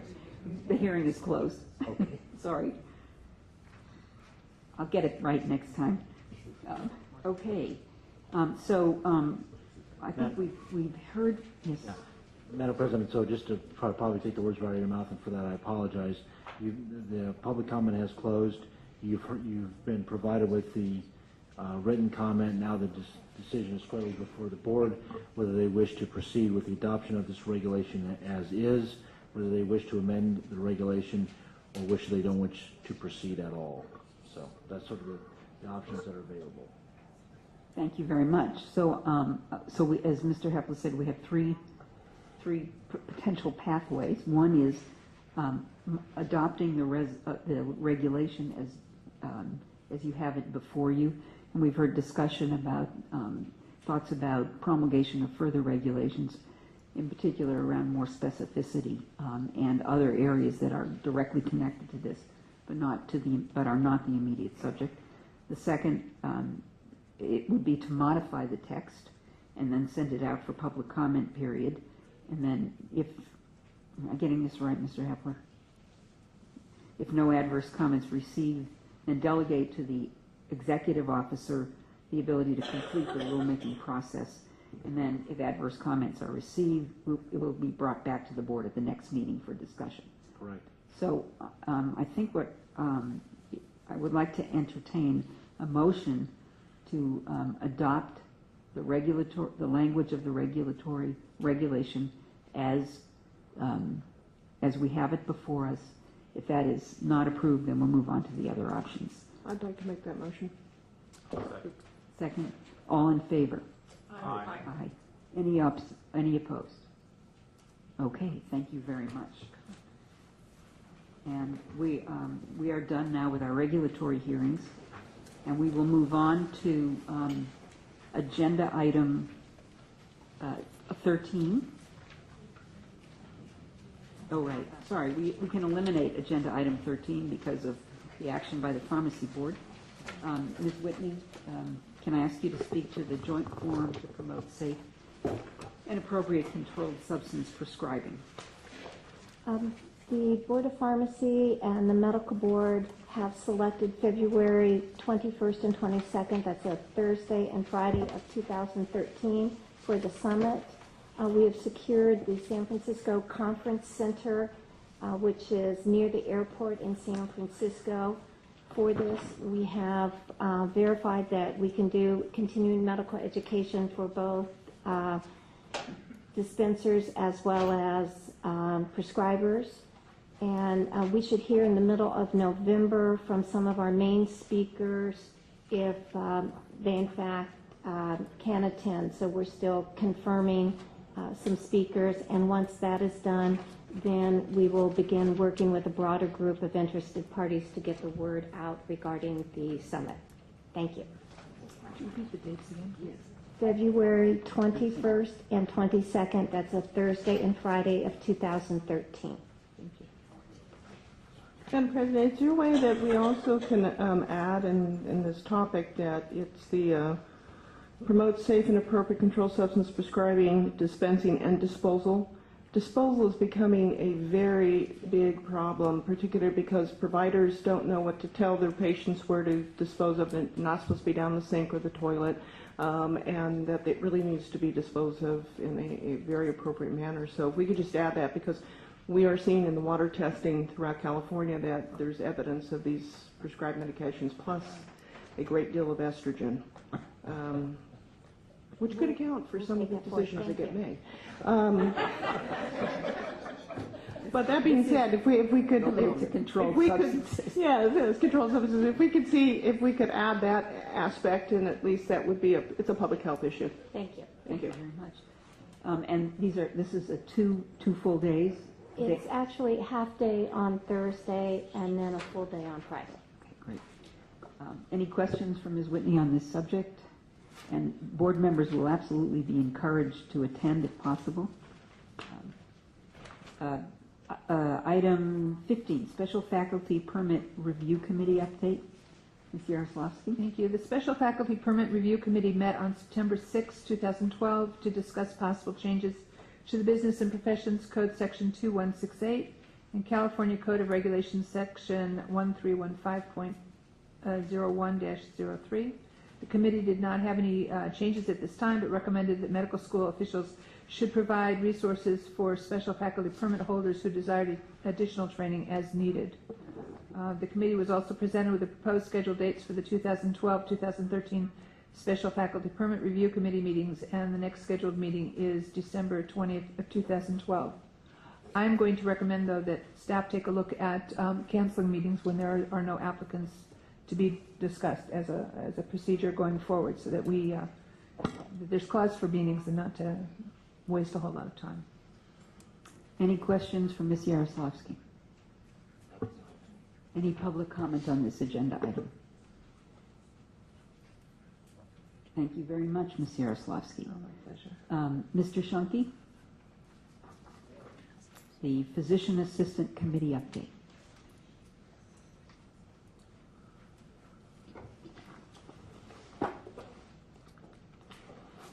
Good morning, Madam President and members. Normally, this is an update you would receive from the physician member of the medical board who is appointed to serve on the Physician Assistant Committee.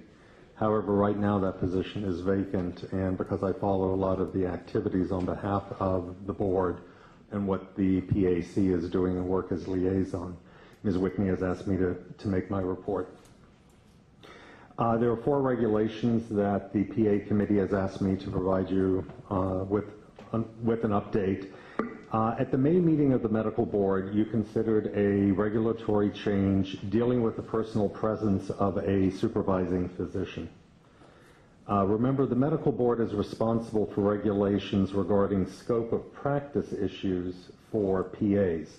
So they adopt most of their own regulations, but those dealing with the scope of practice come through the medical board. When you reviewed that draft language in May, board members requested that the PAC review and revise the proposed language to address specific concerns expressed by the medical board and resubmit the revised language at a future medical board meeting. The PAC has been working on that. They have their next meeting scheduled for Monday of next week, and we'll be discussing it there, and I'm not sure if they'll be able to finalize it and bring it to the next medical board meeting or in the spring then. In regards to preceptors in PA training programs, existing regulations for the PAC permit only physicians to act as preceptors for the training and education of physician assistant preceptees. They have a regulation proposal which would expand the type of licensed healthcare providers who may act as preceptors to include physicians and surgeons, PAs, registered nurses who have been certified in advanced practice, certified nurse midwives, licensed clinical social workers, and several others. This regulation has been finalized and has been submitted to the Department of Consumer Affairs for review and approval. Once it is hopefully approved by DCA, it will be submitted to the Office of Administrative Law. Regulations for sponsored free healthcare events. If you'll remember, the board has proposed and adopted regulations that allow unlicensed physicians those who are licensed in other states to come to California and offer their services for a limited period at specific free healthcare events in California for uninsured and underinsured individuals. And the PAC is now moving forward with their own reg package, similar to that which has been adopted by the medical board, to allow PAs who are licensed in other states to come to California and offer their services. And this regulation is set for hearing at the PAC meeting next Monday. And lastly, they are currently drafting and will discuss at Monday's meeting uniform standards for substance abusing licensees under Senate Bill 1441. There was a significant bill dealing with the sunset of the board of the PAC, but I'm going to defer to Ms. Simoes when she gives her legislative update. The PAC is continuing to promote workforce development, and will be reviewing their strategic plan. Since the Department of Consumer Affairs has a new director, they're going to wait and see if the department develops a new strategic plan, and if so, decide how then to move forward in updating the PAC's strategic plan. And that concludes my report. Thank you very much. Do members of the board have questions, Dr. Gunnar? Yeah, Madam Chair, I'm not sure this is appropriate or not, but one of the issues which is coming up with the physician assistant training programs is now there are residency programs for PAs. Multiple, from family medicine to surgery to orthopedics, multiple subspecialties. And because of the DSA requirement, and when these residents rotate through areas where they can be supervised by other physicians or unlicensed residents, there is no clarification on that. Can that be done? Or when these residents, remember that they're already licensed physician assistants, they're not students. When these residents rotate through, an ERPA resident rotates through surgery, does this person need DSA from all the surgeons, and also the surgery residents who are second year who haven't been licensed yet, can they supervise? I guess I'm unclear on the issue. As I understood the question, can anyone as a MD resident supervise PAs? Is that what you were trying to say? Yeah, because these are not PAs working as physician assistants. This is a special program where it's a physician assistant residency program that is further advancement in the physician assistant where they specialize in either primary care, surgery, or orthopedics. So they're getting additional training beyond their PA training. Right. Unless council can offer an answer now, I'm willing to try and figure out what you're asking and bring it back at the next meeting. Madam President, members, as much as it pains me to say this, I agree exactly with Mr. Shunke. I think council would be more than happy to dig to the bottom of this issue and get it resolved and bring the answer back before the board at the next available opportunity. So, and so the distinction, as I understand it, is between a surgical resident who has a medical license in California versus a first-year resident. And also when these PA residents rotate through the other subspecialties, remember they have DSA from their, if you're doing in orthopedics. I'm sorry, the word, they have the designated services, delegated services agreement. Okay. Yeah. It's every PA needs a DSA from a physician. So, but when they rotate, just like a internal medicine resident rotates through the emergency room, they can without any special agreement. But this PAs, I wasn't sure what they Okay. Thank you very much for your offer, Mr. Hepler, for clarifying, and we'll bring that back. We will work together. Okay, great. Any other board member questions? Okay. Then I would like to ask if there's any public comment on this agenda item. If not, thank you very much. Mr. Schenke, I'm going to ask you to continue with the update on the licensing, outreach, and education program. Thank you very much. First of all, I would like to recognize Hilma Balanian, who is the manager in the Graduate Medical Education Office at Kaiser Los Angeles. She's joined us for the meetings the last 2 days. And personally express my appreciation to Hilma and everything that she does to coordinate the licensing of the whole Kaiser family in Southern California, not just the main hospital on Sunset, but we have people come in from Woodlands Hills and Fontana and so on. Also then to address a question that you asked earlier, Ms. Shipsky, I do take copies of the newsletter, and in fact, as is typical of me, try to make fun or make light of some of the things as a learning tool. But no, I use the newsletter and I pull out examples from that specific newsletter, the disciplinary cases in the back, and point out that if the residents learn and read the newsletter on a quarterly basis, those are the, if they don't do those things, they won't get into trouble. Since I last reported to the board in May, wanted to just give you a brief update. I actually attended my smallest licensing outreach event since I started this 12 years ago by going to the City of Hope. It was my first opportunity to visit there, and in keeping with the governor's executive order on limiting non-necessary travel, I never could have justified spending time at the City of Hope. But because I tied it in with another visit as the executive order directs us to do so, I was able to only meet with one unlicensed resident. Wow. So he got very, very personalized service.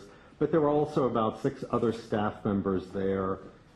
Spent about 3 hours with them, not just the GME staff, but even the physician recruiters from that hospital. And it was our first opportunity to make an inroad there. I also attended the largest outreach event in which I've participated over the last 12, 13 years, and that was at Loma Linda. We had 175 unlicensed residents come through. We were absolutely slammed that day, and it was even to the surprise of their own staff that many people showed up. We were supposed to end at 5 in the evening, and the only reason I could stay that late is because I was spending the night in Los Angeles and had something else to attend the next day, and we all didn't walk out of there till about 7:45 at night. So, you know, it was good to have that many people show. Pardon? Just like a board meeting. Just like a board meeting. And Loma Linda is a very good example of how the hospital has changed their process to work better with us. When I started this 12, 13 years ago, it was primarily the PGY2s who wanted to be licensed by the end of that academic training year.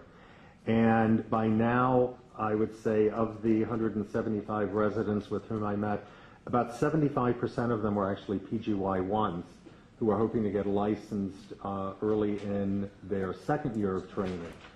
So although that represents a significant amount of applications coming in 1 week to Mr. Warden and his staff, it gives them a lot more leeway and puts a lot less stress on their licensing workload and obligations.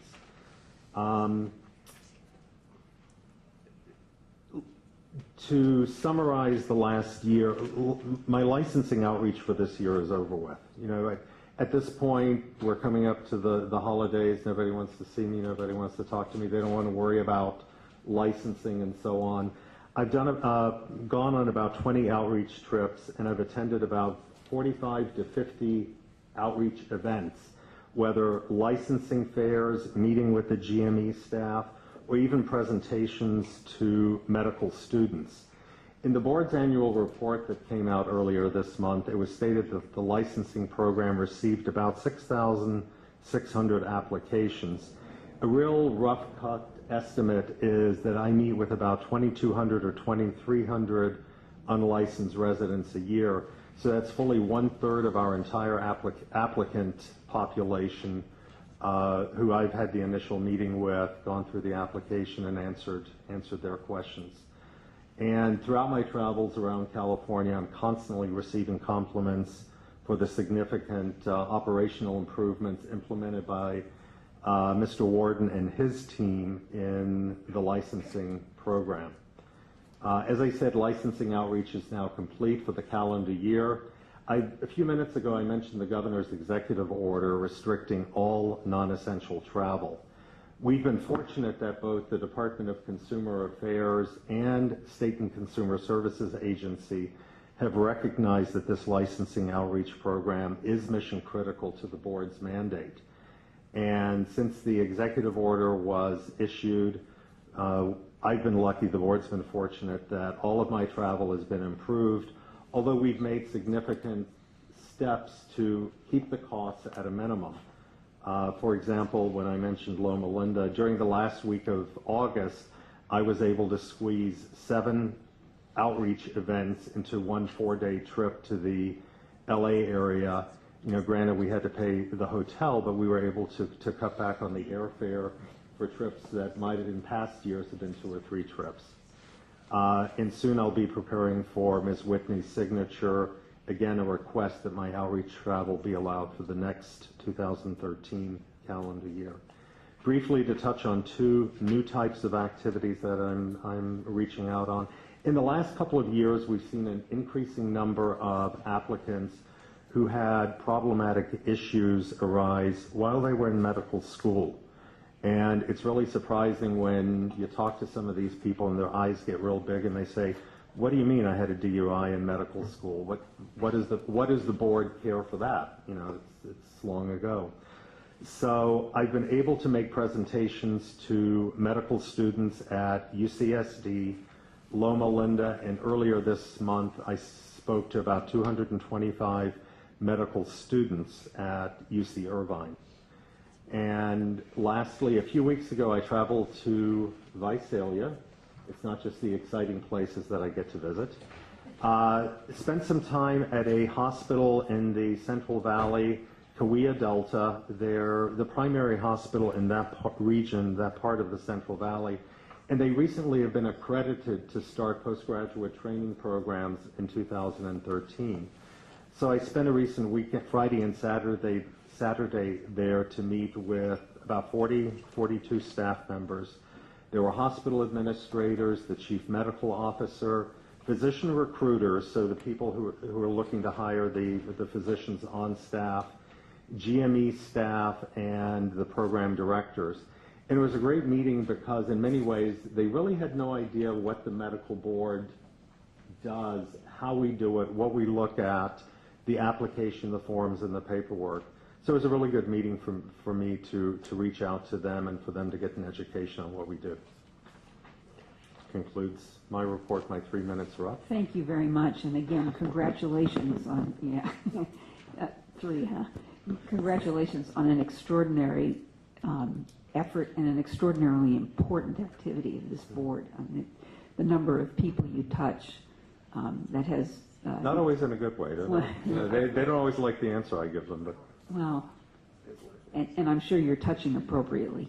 It's not a problem. But it is critically important, and it's one of the ways that we personalize the work of the medical board and put a human face on it. Do any of our board members have questions or comments? Excuse me. Another first place hospital I was able to visit this year was Arrowhead Regional, and Dr. Gnanadev was able to come by.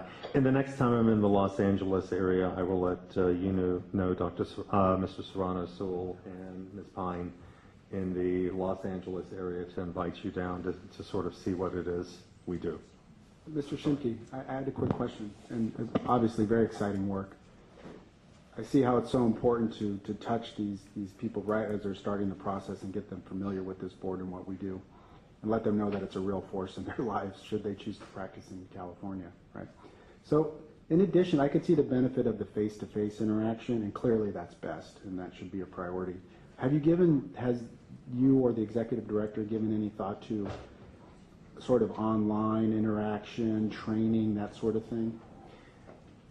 We are working on that, and to give you an example, one of the things we offer is the outreach for the licensing fairs and to meeting with the actual applicants has always been approved.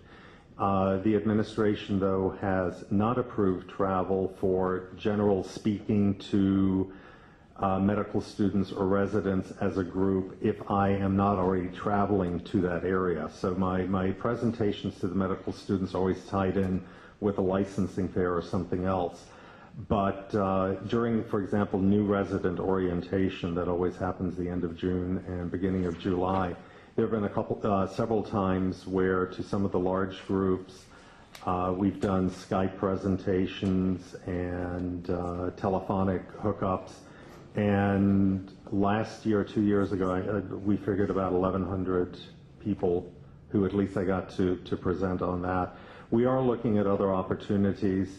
You know, the unfortunate reality is that we can give them general opportunities or a general presentation, but you know, they're human too, and when they forget to answer questions or when we ask for date of birth and they put down Chicago, Illinois, that requires the face-to-face review, and you know, but it is something we're looking at, and I just don't like being on camera, so it won't be me. Maybe it'll be Ms. Whitney. And one of the things that I think has prompted this was that second year residents are required to have a license as they begin their third year of training. And typical procrastinating residents, prior to Mr. Shunke's work and the outreach, generally sent the applications in April and May and expected to have a June 30 license. And so doing this early in the year has really helped to smooth out and to make the point over and over again. But it also has not eliminated that. Keep in mind, for those who need a license by July 1, this year the latest application we received came in on July 17th, I believe. So after he had literally been fired from his job, had all access at the hospital removed, lost his benefits, lost everything else. He finally found the time to apply. And there were three applications we received this year that came in after July 1. They just simply don't have time. I have one public comment on this. Hilma Valerian.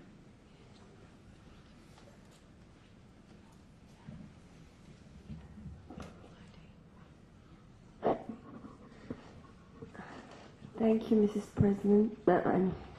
Okay. Ms. President. You almost got my name right this time. Hilma Balayan from Kaiser Permanente, a graduate medical education. First of all, I wanted to thank the board for keeping the outreach program. This is extremely valuable for the GME programs. And also I wanted to thank Kevin for always going out of his way to help residents. As an example, last time, like about a week ago, in addition to coming to our licensure fair, he came back in one of his trips to Los Angeles to bring back 5 diplomas, like did an extra trip for that. He always goes out of his way, and I really want to thank Kevin for that. Also, I wanted to emphasize the importance of the outreach program. There are several reasons. I know it has costs, but some of these costs are washed by the benefit that less applications come back and go back because they are completed correctly. That was one of the main problems. A lot of applications will come back because they were not completed correctly, and Kevin goes on every application and corrects all the errors. So that's kind of helping the cost, to cover the cost. And also it's important because he, like he said, he talks to residents about what problems can occur, to enclose everything, like all the problems that they had, DUIs, and that really helps them to not get in trouble later. So there are many benefits into that. I had a request, if possible.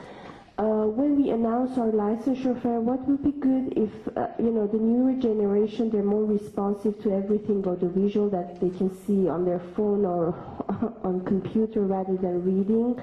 Even though we send them a lot of reading, it will be good if the outreach program can prepare a 5-minute video that can post on the website and also send it to us, explaining, because one of the main questions that we always have, residents think because they expunged something it wouldn't come up in the board background check, which is incorrect because the board is a law enforcement agency. And sometimes we're able to catch these problems and sometimes not. So it would be good if we have a little video that we can send to them explaining that, so that everybody who have had problems and has expunged will come forward. And it will be extremely helpful. Thank you very much. Thank you very much. Another idea which has been suggested and we've talked about internally is when they go to the online application and they hover a cursor over a question. I don't have the skills to do it, but we might be able to have somebody, it brings some type of pop-up that further expands or explains the question. So it's something, again, it's an alert. So before you continue on with this, because we have several new board members since this program started, and for a better understanding of those that are here as well as the audience, there was a time where we had a horrible backlog with the licensing department and with getting licensing done. And it entailed a lot of overtime hours. It entailed staff from every department pulling together, which they did exceptionally well, and made sure that the work of the board was being implemented. That part of this was also the ability to go and do outreach to make sure that people were aware of the trials and tribulations, and to try and get those applications in a timely fashion, more timely than it was before. And Kurt and his staff have done an admirable job. I mean, we have not had a problem like we've ever seen before. And I think the staff really, Kevin and Kurt, that you're all to be commended, but the board needs to understand that there were times where we had public meetings with hundreds of people in the room to understand why their licensees were not being licensed. And it was through a combination of situations that have been remedied and dealt with, and we're moving away from that. So I want to thank Kevin as well, and thank Kurt, but I think the board I needs think to the understand. majority of that appreciation it should be directed towards Kurt and what Okay, he's Kurt, doing. forget Kevin, it's you.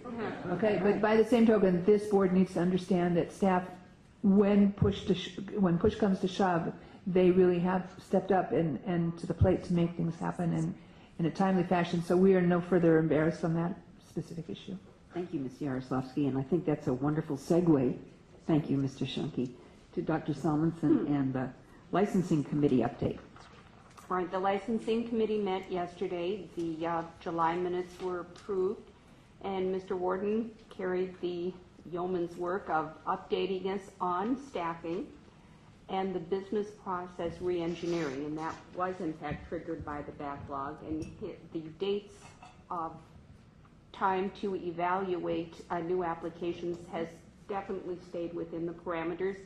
And I think remarkable, I think, if Kurt may correct me if I'm wrong, but I think he told me that both international and U.S. Canadians were at the same timeline. And that is impressive because the international evaluations, source verification, understandably are more challenging, but they've even got that down to the same great compliance.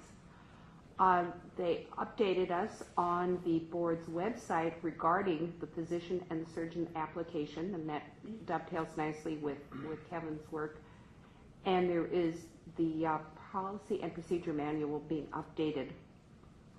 There were a number of items in the strategic plan, and again, Mr. Warden gave us an update on where we are with each of the components of where licensing fit in with the strategic plan. He also provided us with an extensive presentation on physician supervision requirements for the allied healthcare professions, and it was quite a good reminder of how many areas of supervision and what a broad number of allied healthcare providers that we have. And certainly with physician access, I think we're very supportive of the allied professions, but also need to know how physicians are appropriate in the supervision. Then Ms. Simone and Mr. Warden provided us an update on the implementation of SB 122. And as a reminder, that was a bill that provided an alternative pathway for California licensure for individuals who have received some or part of their medical education at an unrecognized or disapproved medical school. And understandably, at our July meeting, we had, I think the nice term is robust, discussion regarding the advisability of this in terms of protection, weighing, again, access to care versus protection of the citizens of California, but with some, I think, robust language changes in the law, I think have provided sufficient protection because for these individuals, in addition to the usual requirements, they have a number of additional requirements, one of which is board certification and years of practice. So I think we ultimately felt comfortable that this alternative pathway was an appropriate path to licensure, and apparently their pathway can be incorporated into the standard application. And then, as I said, Mr. Warden provided a plan for how staff will be able to adjust to assessing those requirements. But all of the postgraduate training residency must be in the United States. So there has been a question, is that overly restrictive? Apparently Canada is looking at international postgraduate education, and there's been a suggestion that we should acquaint ourselves with what is going on. So that will be an agenda item for the licensing committee at our next meeting, and I think that should be very interesting. And that was the report of the licensing committee. Thank you so much, Dr. Salmonson. Any questions from board members for Ms. Dr. Salmonson? And if not, I have one public comment. Hilma Valerian. I get it right?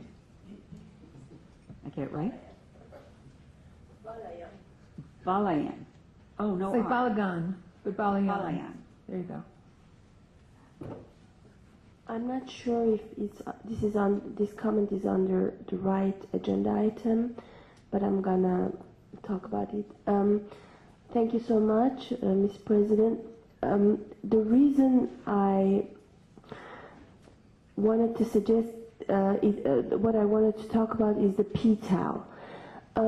As you know, there is the WAS system in the computer where once we have the ATM number, we can check the status of the application for the residents. And also once they're licensed, we can pull their licenses and do a primary source verification through the website. However, for PTAL, since it's explained for the public and for the board what PTAL is. Okay. For the international medical graduates, in order to be able to pursue a residency in the United States, in California, the Medical Board of California should issue a PTAL so that what does it stand for? Postgraduate training authorization letter. Right. Okay, thank you. That's fine. I just wanted to be sure for the record that we had the acronyms. All right. And PTAL is not a separate application. It's basically they more or less submit the same documents that they will submit for a medical license. And for international graduates, it's basically a kind of a milestone to get their license later. So what happens is we have no primary source verification possibility for the PTALs, and we have to just rely on the letters that they print and give us. And it's very easy with some programs to alter letters and I'm not saying that happens, but what programs would like is to have a way of pulling PTALs out, like we can pull licenses out and do primary source verification to make sure that the candidates for residency have the PTAL issued by the Medical Board of California. And right now, the only way we do is we look at the PTAL, we ask for the ATS number, we go to WAS and look and make sure that all the documents that they needed for PTAL are there, and think, okay, since everything is there, that this letter is probably valid. And since I have connections with the board, I call, I email, and verify that actually the PTAL was issued for the candidate. But it would be easier if we could just put the name and the system says, yeah, we issued a PTAL for this international medical graduate and we can take him. Okay, I'm going to ask Mr. Warden when he gives his report to actually address that. Thank you. Thank you. And I appreciate your thoroughness. You leave nothing to chance. Excellent. Okay. Thank you again. Any other public comments on this item? Then why don't we proceed to Ms. Whitney, update on the Federation of State Medical Boards. Thank you. The Federation of State Medical Boards has endorsed House Measure HR 6352 that would add 15,000 new residency slots over the next 5 years to help address the physician shortage. Ms. Simoes is tracking this bill along with the Federation. The Federation-sponsored board attorney workshop will be held in November. We did make a request for out-of-state travel for Mr. Hepler, but that was not approved based upon travel restrictions. But we hopefully will get some updates on that to provide to Mr. Hepler and Ms. Dobbs. A tri-regulator symposium for medical, nursing, and pharmacy was held in Washington, D.C. Ms. Chang, who is a former board member and serving on the Federation board, attended and will provide us with the summary of that meeting later in November, and then I will provide that to you. The Federation has sent out a notice and is seeking resolutions by February 15th for its annual meeting. If the members have any ideas, I ask that you discuss those with me so we may develop those and present them at our February 1 meeting. The Federation is seeking nominations for elective office. I've not heard from any board members who wish to run for office at this time. Ms. Chang may run for the office of treasurer. If she does decide to do this, she will need a letter from the board supporting her nomination. Thus, may I have a motion to prepare a letter on her behalf? Second. All in favor? Aye. Any opposed? Public comment on the agenda item? Thank you. We have,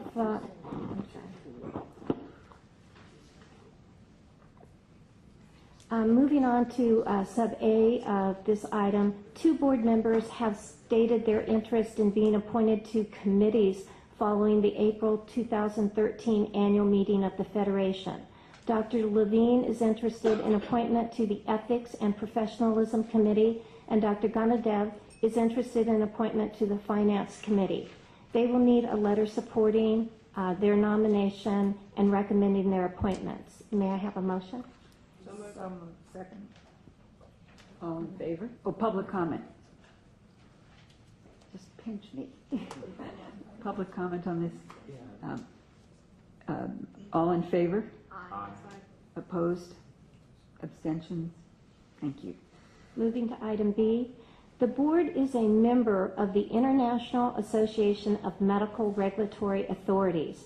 This authority currently has 74 members representing 37 different countries.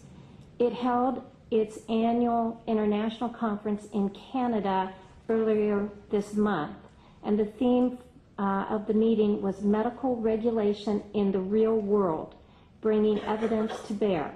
Approximately 200 people attended.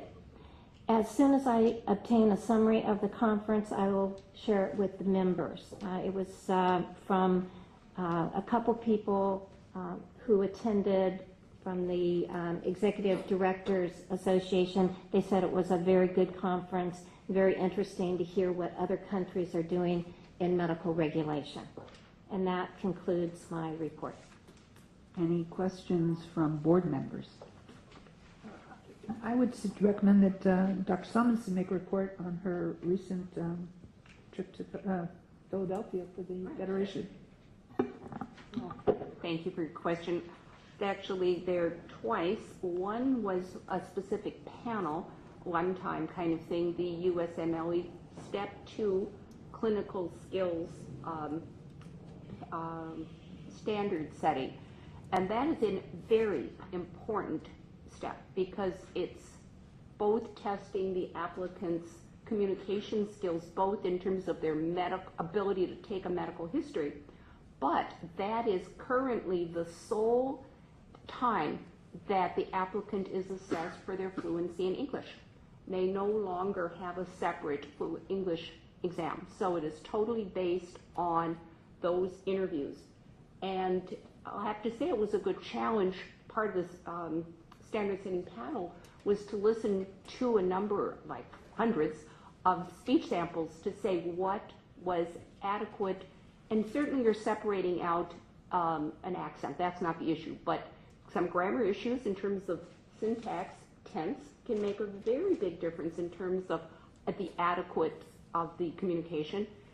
And I have to say, I think that's still an ongoing process. So that was that Step 2 committee, and my ongoing appointment is to the Step 3 committee, which is the final step prior to licensure. And I think my main contribution there was that so many of the other members of that committee are full-time faculty, where most of their students do plan on going to take on more postgraduate and proceed to board examination. But as we know, you can have independent practice with a license. We don't require board certification. So the framers of the test certainly need to be reminded that this may be the last test these individuals take until maintenance of licensure kicks in. And so, making sure that we have our best attempt at a safe assessment of practitioners. So that was what's going on with the Step 3 committee. Thank you very much. Ms. Yaroslavsky? So, for the board's knowledge, I also sit on the Federation Committee, the Education Committee, and unfortunately their scheduling of their meeting was during inappropriate schedule for my schedule. It was during the high holidays here, so around the world it was a high holiday, so it was just not going to be, and I was not going to be in Texas. But by the same token, we are charged with some of the content for the annual meeting, so that as far as issues of concern or issues of interest or issues of opportunities, I've already started to make my thoughts known. But if along with Ms. Whitney, you let Ms. Whitney know as well, and vice versa, we should work together on topics for the annual meeting that will be coming up this coming year in Boston. Madam Chair, if one of the issues could be added, I know that this board has dealt with it, but it needs to have more detail, and that is the issue of collaborative practice. Because that, as we talk about physician supervision and scope of practices, that is becoming a real focal issue for most medical boards about what that entails or should entail. What I've seen from the meetings that I've attended, there is a great opportunity to learn and share collaboratively on issues. That we just need to figure out what those issues are that we want to put out there. Well, I'm talking about collaborative. No, I understand what you're physicians and mid-level. I understand what you're suggesting. I'm just suggesting that this is an example. That is a great example. I will bring forward, but that there are situations that come up that we can learn without having to reinvent the wheel. What other communities are doing, and we need to do better about collaborative sharing of information as to scope of practice or whatever issues they are. But I will definitely bring this front and center. Thank you for the suggestion. Ms. Solomon? Dr. And Solomon? just in terms of transparency, in terms of expenses, since there was some comment that certain members couldn't attend the FSMB, my attendance at the USMLE is reimbursed by the USMLE. That is not out of our board budget. Right, It's my a travel separate neither. budget. Right. So just to be clear on that they're not choosing me to go to a meeting versus another board member to go to something. Great, thank you very much. Any other comments questions from board members related to this? If not, is there any public comment on the agenda item? Okay, let's move on to Ms. Yaroslavsky and Dr. Diego. Update on Health Professions Education Foundation. Thank you. The Health Professions Educational Foundation met with its quarterly meeting in Sacramento. We are in the process of taking a look at engaging in another strategic plan process and redirecting opportunities to further figure out program and funding sources as well as challenges to the existing programs. This board, for those new members that are not aware, had originally, as part of its program, the Steve Thompson loan repayment program. It was transferred to the Health Professions Organization, of which I sit as an appointee of this board. I assume I sit, yeah? So, and Dr. Diego as well. There are several programs that are currently administered by the Health Professions Educational Foundation, the Stephen Thompson loan repayment program is one that is funded with $25 from licensing fees. As well as additional donations, and we had a extra couple million with an M, this year to distribute, thanks to the federal government, and we can't thank the president enough for that because it's put probably another 30 doctors into underserved communities around the state. There's also training program money for the nurses. There are all sorts of, there's nursing programs, they're different, there's about 8 programs that we administer, including the mental health Assumption program, which is funded by Prop 63, I think, through Darrell Steinberg's leadership. So we are busy administering money. We can give it out. We just need more to give. So we're giving away millions of dollars. The people of the state of California should realize that we're doing a good job in trying to put health professionals out there, and we can only do better with more funding. So we're pleased with the work we're doing. Okay. Thank you very much. Any questions from board members about the foundation? Any public comment on this agenda item? If not, I'm going to ask Ms. Simoes to come forward and provide an update on legislation and regulations. And Please refer to your legislative packets. First, I would like to report on legislative outreach pursuant to the strategic plan. I contacted 12 legislative district offices in the San Diego area to let them know about our quarterly board meeting and to extend an invitation and provide information on our board meeting. Next, on the legislature, it's not currently in session, but they will reconvene in December on December 3rd. If you refer to your legislative packets, the first page of your packet is the tracker list. This is the final tracker list for 2012. The bills in green have been signed into law by the governor. The bills in pink are the board's sponsor bills and have both been signed into law. There's one bill in orange, and that's the bill that was vetoed by the governor. And the bills in blue died in the legislature and did not make it to the governor. Today we're going to discuss the board's implementation plans for the bills signed into law by the governor. Let's start with the board sponsor bills. The first one is AB 1533 Mitchell. This is the bill that authorizes a pilot for the University of California at Los Angeles International Medical Graduate Program that allows participants to engage in supervised patient care activities. The board's implementation plan for this bill is to include a summary in the board's upcoming newsletter, to notify trained board staff on the new allowances in this bill, to maintain communication with UC on the status and success of the pilot portion of the UCLA program, and to schedule update presentations as appropriate at future board meetings. Does anyone have any questions? Okay, I'll move on to the next bill. SB 1575 is the bill that includes the board's omnibus language. Many of the items in this bill are technical, but it allows us to send renewal notices via email. It clarifies that the board has enforcement jurisdiction, among other things. The board's implementation plan for this bill is to include a summary in the board's upcoming newsletter, to notify trained board staff. Once BREEZE is implemented, to provide physicians the option to receive renewal notices via email and ensure that physicians who have opted in receive communication from the board via email on an annual basis. To notify the Midwifery Advisory Council and licensed midwives of the new retired license status for midwives included in the omnibus bill, and to notify the Attorney General's office of the clarification statute regarding the board's clear enforcement jurisdiction over all licensees, and to also update the board's website as necessary. Any questions? I'll move on. Okay, and now we're moving on to 2012 legislation. The first bill is AB 589.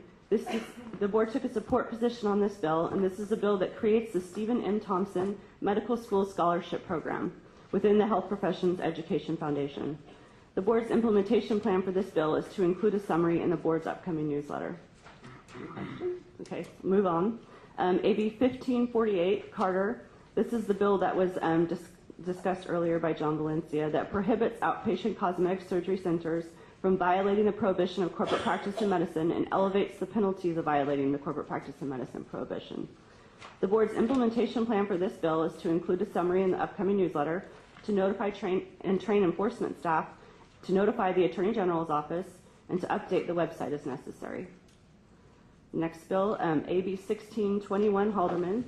This is the bill that the board took a support position on and exempts physicians working on trauma cases from current law that requires physicians to provide specified information on prostate diagnostic procedures to patients who undergo an examination of the prostate gland.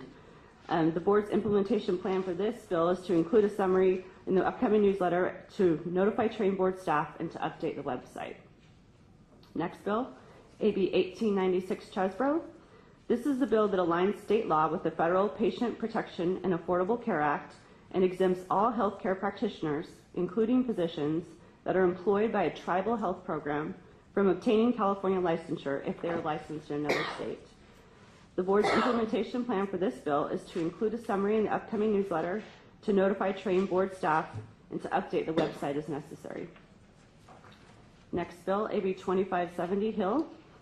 The board supported this bill, and it prohibits individuals that are licensed by a board, bureau, or program under or within the Department of Consumer Affairs from including a gag clause provision in a civil settlement agreement. The board's implementation plan for this bill is to include a summary in the board's upcoming newsletter. And just a note, positions aren't included in this bill because we already have law in our section. SB 122 price, this is the bill that was discussed in licensing committee yesterday and that Dr. Solomonson also just mentioned, so I won't go into too much what this bill does. But this is the one related to people that attended or graduated from an unrecognized or disapproved school. I can go into further into the summary if anyone wants, but I think it's been thoroughly discussed. So I'll just quickly go over the implementation plan for this bill. The first thing is to include a summary in the upcoming newsletter, to notify trained board staff of the new law and the new internal processes and procedures, to update the licensing application and direction, and as previously stated, this application is now posted on our website, to post information on the board's website regarding the new law and update applicant information, and this will be posted soon on our website. It's not quite up yet. To require applications to go to the application review committee to determine eligibility, and staff will work with ARC members on this process. And once application issues are determined, staff will work on identifying the need for regulations. The need for regulations will most likely be brought to the board at the April-May 2013 meeting. And lastly, board staff plans on sending notifications to those applicants that the licensing program is aware of that would qualify under this bill so that they may apply. Ms. Yaroslavsky? Do you think, or do you think it's necessary to have maintained in the board offices a list of disapproved schools in a specific area? Or should they be on the website, or we shouldn't go there? They actually already are on the website, and so... So if I go to the website and I look up disapproved school, there will be a list? Yes. Okay, sorry. Okay, the next bill, SB 1095 Rubio. This is the bill that expands the type of clinics that may be issued a limited license by the Board of Pharmacy to include accredited outpatient settings and Medicare-certified ambulatory surgical centers. The board supported this bill, and the board's implementation plan is to include a summary in the upcoming newsletter, to notify and train board staff, and to update the website and add a link to the Board of Pharmacy's website. Next bill, SB 1236 price. This is the bill that Mr. Shunke talked about in his update. It's the sunset bill for the Physician Assistant Committee. It renames that committee to the Physician Assistant Board and makes it its own board. And it also includes a member of the medical board on that new board as an ex officio non-voting member. And the bill also got amended to extend the sunset date of the vertical enforcement program for 1 year, from January 2013 to January 2014. The board's implementation plan for this bill is to include a summary in the upcoming newsletter, to notify trained board staff, to continue to work with the Physician Assistant Committee, which will soon be the Physician Assistant Board, to maintain that cooperative working relationship that we have now, and to notify the Attorney General's Office of the sunset extension date of the BEP, and to also, the board plans on addressing this in the board sunset report. Moving on to the next bill, SB 1274 Walk. This bill allows Shriners Hospital for Children to continue to employ physicians and will also allow Shriners to bill insurers for the services rendered to patients with insurance coverage.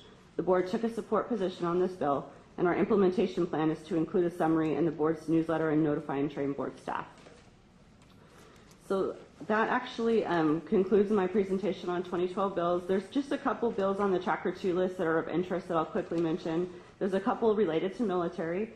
AB 1588 requires all boards under Department of Consumer Affairs to waive professional license renewal fees, continuing education requirements, and other renewal requirements for any license or registrant called to active duty. AB 1904 requires a board under DCA to issue an expedited license to the spouse or domestic partner of a military member on active duty.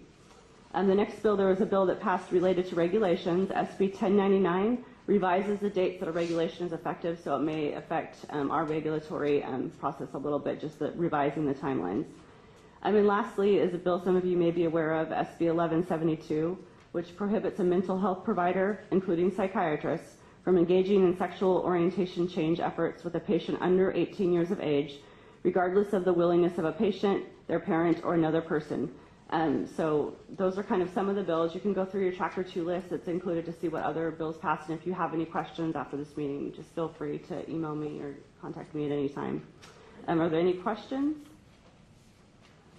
Dr. Benanavith? Yeah, Jennifer, the AB 1588 you mentioned, I think the waiving fees is great, but CME, I'm not sure. Why was the CME being waived for reservists? Well, it was, the attempt is to allow them while they're serving on active duty not to have to meet all these requirements. Okay. It was one I didn't bring to the board because it affects all boards under Department of Consumer Affairs, not just our board. And so if that's the will of the legislature to allow them to waive that for active duty positions. Active duty, it's great. I mean, reservists often go 2 to 3 months at a time. So that's why I'm just wondering why we are waiving the CME requirements and waiving fee for any of our people. I think it's only while they're serving, it's not in Yes. general. It's only while it's they're only not while they're here. serving, and I'll be working with licensing. We'll be working So it's together not on a in plan general. to implement. And so the next item is proposed legislation for 2013. Nancy, we had a lengthy discussion on our sunset report about this yesterday. So any proposed legislation, as a board, we're not going to do separate bills. All of our proposed legislation for 2013 will be handled through the sunset review process. And as you know, like I said, those were discussed in length yesterday. So, Can I just ask you a question? With AB 1904, with Marty Block's military spouses expedited, is his office aware of the timeline as we are currently with licensing? That really is not. It's not necessary. I mean, are they need, if they are not aware of it, they need to be made aware of. No, I did talk to someone in similar Block's office. They're aware. They didn't want to exempt out certain boards just because we're doing really well. So their kind of thought was, we'll just leave you in, and if you're doing well, then you don't need to worry about it because you would just do your. Okay, just I want to make sure that process. his office is well aware. Yeah, I how did good we're doing. I did talk to them. And then the last item is 21C, it's status of regulatory action. There's a chart available in your board packets, page 99. And this includes the status of all regulatory proposals in the process, including the 2 proposals that were heard in the 2 hearings today. So I won't go through each one unless anyone has any questions. All right, and can I ask if there's any questions from board members? Is there any public comment on any of the 3 areas that Ms. Simoes presented to the board? Thank you very much. And we're going to move on to agenda item 22. And for our new board members, this is a request of board members to communicate whether they have had any communication with interested parties to share with the board. And I will one second. And I will start by saying that I had one inquiry from the chief of the Department of Medicine who was asking me to intervene in a licensing issue, which I immediately forwarded to Mr. Warden and Ms. Whitney, and should that come before our panel, will recuse myself from any involvement in making any decisions on that. Dr. Gunanadev? Thank you, Madam Chair. 2 things. One, I was appointed to the AMPAC board, that's American Medical Association PAC board. I just want to make sure that you're aware of. I probably need to file the amended Form 700. I'll just put a letter there just to show that I'm there. And the second one is I was at the annual meeting of the California Medical Association. As usual, I do go there and I meet with people. Anyone else? Madam Chair, I had a voicemail left for me, a similar one, but from a different physician who did not name the physician in her practice that was concerned about the application. I immediately forwarded it to Ms. Whitney, and so I have no idea who the doctor is, but made it very clear we can't respond on that. So I similarly had a request about a licensing issue, which I forwarded to Mr. Warden. It's my understanding it's been resolved. Thank you very much. Agenda item number 23, this is my president's report. And I will say, and I will be brief, I've spent most of the time since my selection as board president trying to understand the responsibilities of the role and meet with staff. I spent a very productive day in Sacramento meeting with the executive team and individuals who work in Sacramento at headquarters. And it was tremendously helpful for me not to put faces to names and to understand the incredible work and, quite honestly, dedication of the public servants who continue to serve the state of California as employees and staff of the medical board. I also had an opportunity to visit the field office in Pleasant Hill to meet with investigators, with medical consultants who work out of the The field office, Ms. Threadgill, set that up for me, and I really appreciated it. It was a wonderful way of expanding my experience of that. I did had the opportunity with Ms. Whitney to attend an executive director roundtable related to the understanding the impact on the medical board of the executive order regarding the use of students and annuitants, and had an opportunity to make the case for the critical nature of the medical board's need to ensure that the work that these very valuable individuals have done, that we had a way of replacing that and not just redistributing the work over existing individuals. And we were quite, I think, pleased with the response of the leadership in terms of understanding our needs.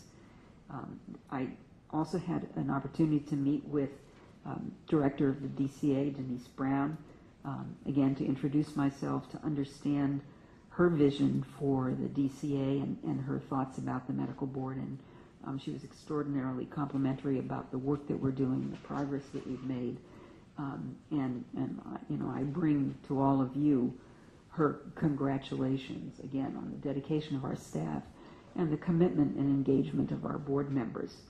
I've spent a fair amount of time understanding what Sunset Review is about, and controlled my English major instincts in terms of editing every sentence with grammar and punctuation, and you know, and really again express my thanks to the board members and to the staff. This was done in a very short period of time, probably less than ideal, as everyone I think acknowledges, and I think we've learned from this about how we need to approach this during the next cycle of Sunset Review. I want to share with you that I have been invited to participate, and this relates to our conversation yesterday about medical education, in 2 national meetings related to medical education in the 21st century. These are both policy level meetings, one by the National Health Policy Forum in Washington, D.C., and one at Stanford University. They're both involving a national representation of leaders. Again, not operational level, but thinking about, given the challenges of the 21st century, technological changes, scientific changes, and changes in communication and what that means in terms of moving from the hidebound hospital-based training. How do we ensure that we prepare medical students of the future for 21st century practice, where the stated commitment and the stated interest is to deliver care to patients where they are when it is convenient for them, and in a way that makes it easy to access and frees people up from time and space, if you will. How do we do that without sacrificing the rigor that has been introduced into medical education in this country? And there are a lot of very, I think, important institutions, as well as great national thinkers who are spending time on this. And it's still, I think, clearly in the strategic thinking and trying to look at how do we think out of the box without losing the critical importance of the rigor and science that has been introduced into medical education. I will report back to the board at our next meeting on what has come out of that. And then finally, I have been involved, and this relates to my own interest, in the Federation Committee on Ethics and Professionalism. It's part of my day job. One of my responsibilities is around the issues of professionalism. And in fact, it was one of the reasons why I was interested in participating as a member of the medical board. Much of what we see in terms of our enforcement is really failures of professionalism.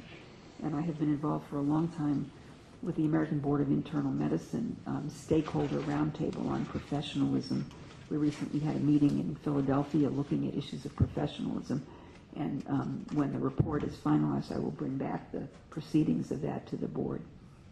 And happy to entertain any questions.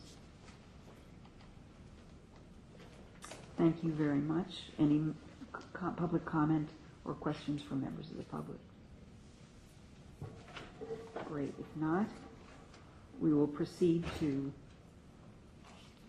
agenda item 25, 2024. Executive Director's Report, sorry. Thank you.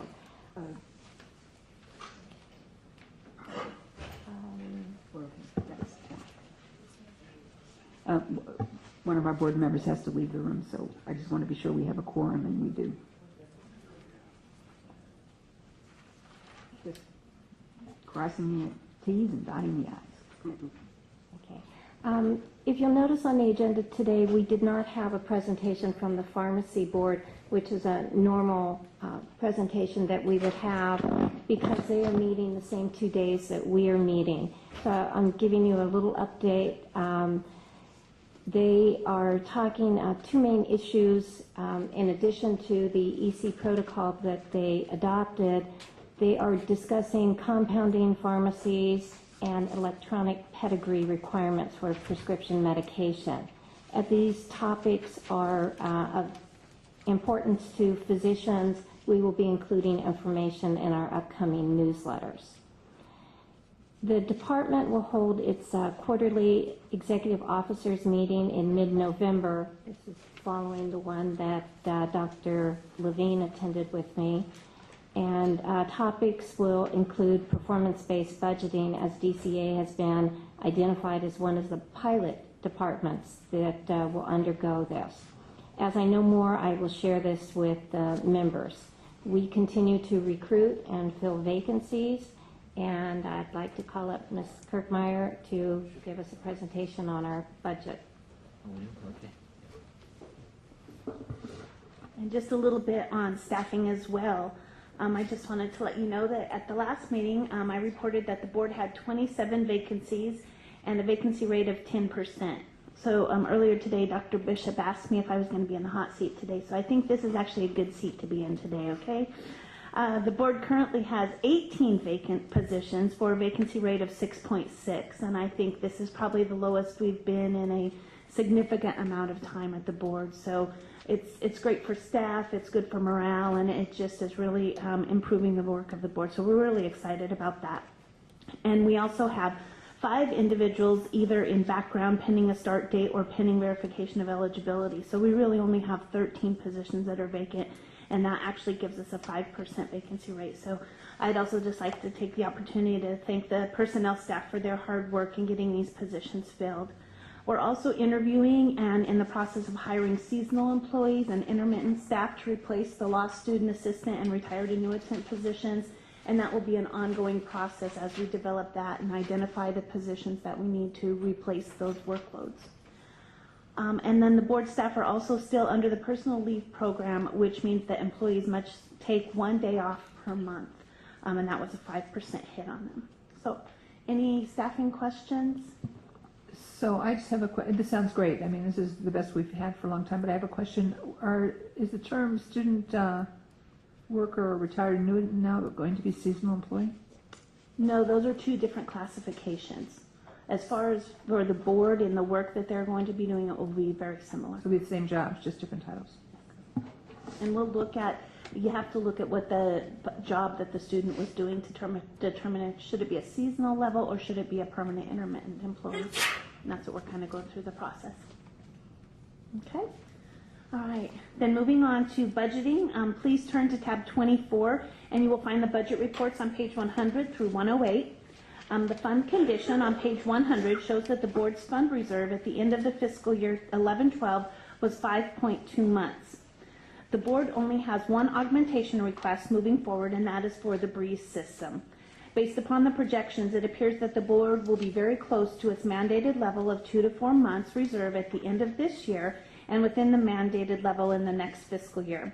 So again, it's not prudent at this time to consider any reductions as previously recommended by the Bureau of State Audits. But again, as always, we will continue to monitor this to determine the need.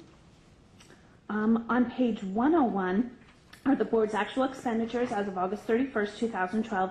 And I'd just like to actually point out one item that may seem inaccurate that if individuals are looking at this. And if you look almost all the way to the bottom of the page. It's actually above the next to the bottom large line, and it shows for other items of expense. If you look at that, it shows that we're actually 16,203% over our budget as of August 31st. Staff is working on this. We have actually identified that there were several contracts that were put into that line item that probably should be identified in another line item, so we just need to move those around. So to anybody that's really paying attention, it might look funny, so I wanted to point it out and say that we are aware of it, and it's actually just due to a misplacement of funds rather than a problem that we're over budget. Moving on, the next 4 pages, 102 to 104, show the budget report specifically for licensing, enforcement, and the AG expenditures. And then lastly, page 105 shows the enforcement receipts received in the last 3 fiscal years as of August 31st. Page 106 is a synopsis of the board's budget and expenditures at the end or by each different program. And then page 107 is the board members' expenditures as of October 5th. So unless there are any questions on any of those reports, I'm going to move on. Okay. And then lastly, on page 108, this was actually in response to the board strategic plan objective 5.3. This chart shows a cost comparison for the last 5 fiscal years for external agency spending. Please note that the last column for fiscal year 12-13, we have what is budgeted, and then we also included what has been actually spent, and so we'll continue to monitor that. And then just the last item that I have, I just wanted to bring to the board. We did receive a very nice letter from the Twin Rivers Unified School District. This letter was actually a thank you to the board for its generous donation of laptops and printers. The board received new printers and laptops because the current ones were outdated. And so we have a process that we go through the Department of Consumer Affairs where we can, and we survey this equipment out to other entities. So we gave them to a school district. That was the one that was available, and so we did get a really nice letter, and it's just nice to know that this equipment is being used for a worthy cause, and so they wanted to thank us officially. Just wanted to pass it on. Thank you. Any questions for Ms. Kirkmeyer? Dr. Gananadeb. You said we have about 4 to 5 months of reserves, right? Currently, right now, we have 5.2, I believe. That's the last at the end of last fiscal year. Okay. Does that trigger state borrowing some more funds from us? That's a hard question to project.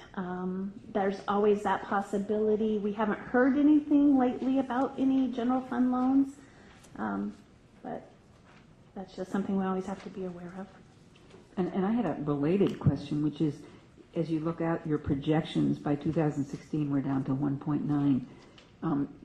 Is that, when we get below 4 months, is that a point at which we ask for a return of some of those funds? As soon as we get to a level of where we're at the close to the bottom end of our mandated level, which is the two months, then we would put in a request for money to be returned with interest.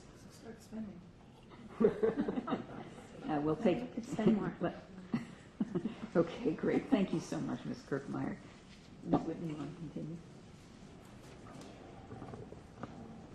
continue? If you could all turn to page 109.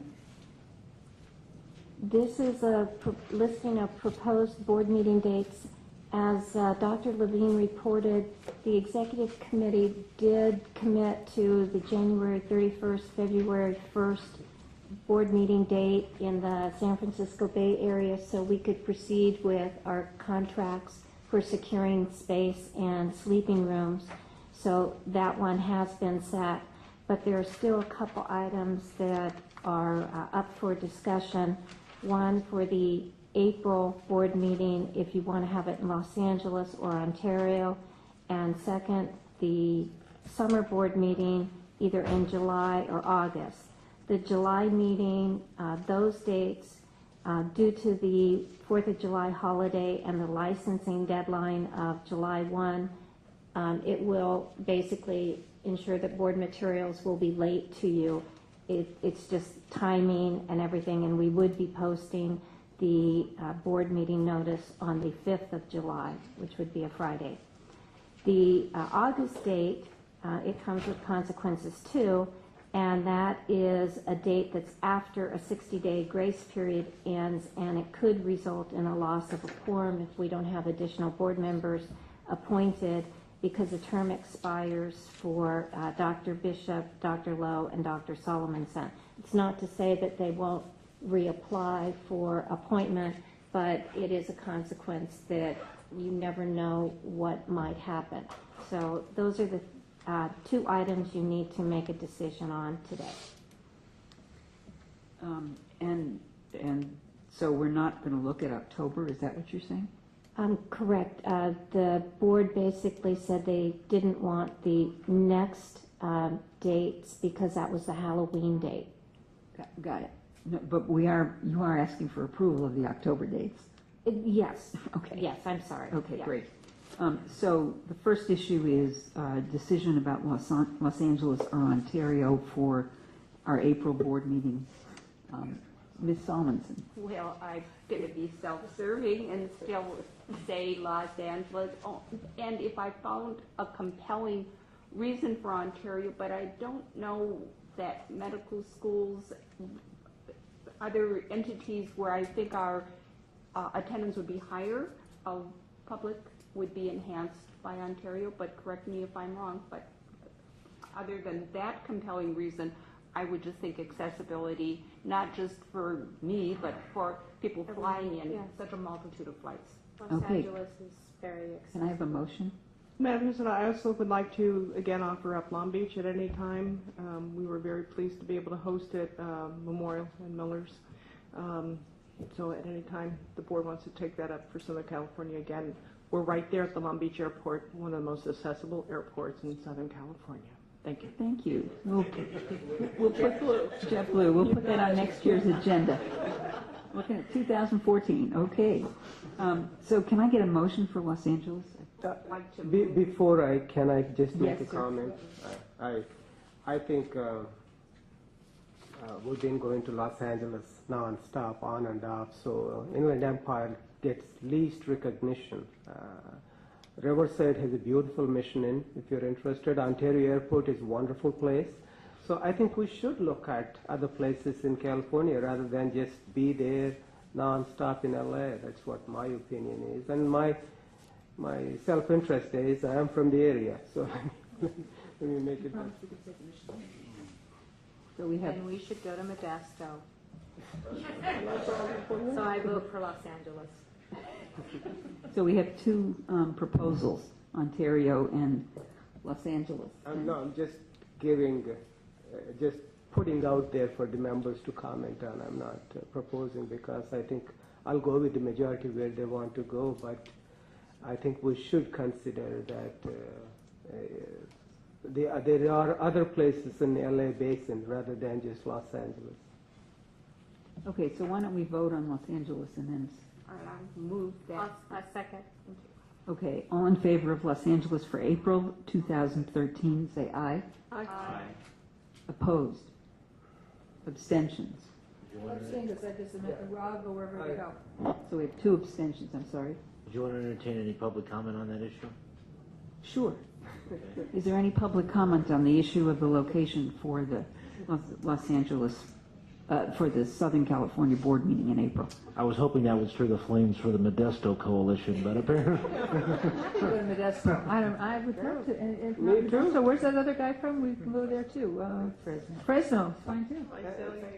State of California, we all. I think that I have to tell you that the purpose of putting something in here, I think that we have got to figure out a way where we have engagement by a larger and broader community. If that means medical schools and medical professionals, it means society professionals, it means groups, managed healthcare groups. I think that the job of this board is to inform the greatest number of people and therefore to come to the ability to have a fuller engagement, because otherwise we might as well just meet in Sacramento. If the only people that are coming to these meetings are board members and staff, there's no reason to go around the state. But so, your offices are in Sacramento, so I consider, CMA as Sacramento. But I think that it's important that we as a board and the staff as a staff try and figure out a way that we have a better face on what we do here. What we do here as far as protecting the public is really very, very important. So I'm not going to speak in favor of one city or the other, but other than we need to do a better job at ensuring that we have a broader audience than staff and our regular attendees. I totally agree. The reason I brought it up is there are two medical schools there in Inland Empire, UCR and Loma Linda. There are a lot of physicians there. I think we got to progress a little more rather than stay with the same thing. We'll bring it up again next time. So. All right. And can I ask a question? This is a knowledge gap on my part. Is San Diego a given? No, it's not. Okay. Nowhere is a given. It's the will of the board and the will of the chair. No, I meant. No, the Sacramento in the summer is a given because you can't figure out a way to pay for it. Oh, we've already agreed on that, but the question was. That wasn't the question. The Oh, question was, is there a statutory or regulatory No. direct framework that we're working in? Okay. Okay, so we do need resolution because we need staff to plan on April, and I think we've got, I've got a majority who voted for Los Angeles, so for now, April meeting will be in Los Angeles. And in terms of, we have 2 weekend dates, two end-of-week dates, July 18th and 19th, August 1st and 2nd, each comes with its own potential issues. And Ms. Whitney, does the staff have a recommendation about which of these you feel would... Which is worse? Thank you. Which risk should we pay more attention to? Staff has no recommendation. All right. So let me ask the question, though. The question is July 18th, 19th, or August 1st or 2nd? Yes. Is there not a weekend in between those dates that still would work, so you'd only have 1 star next to the timeline? There were a number of members who couldn't make the next weekend.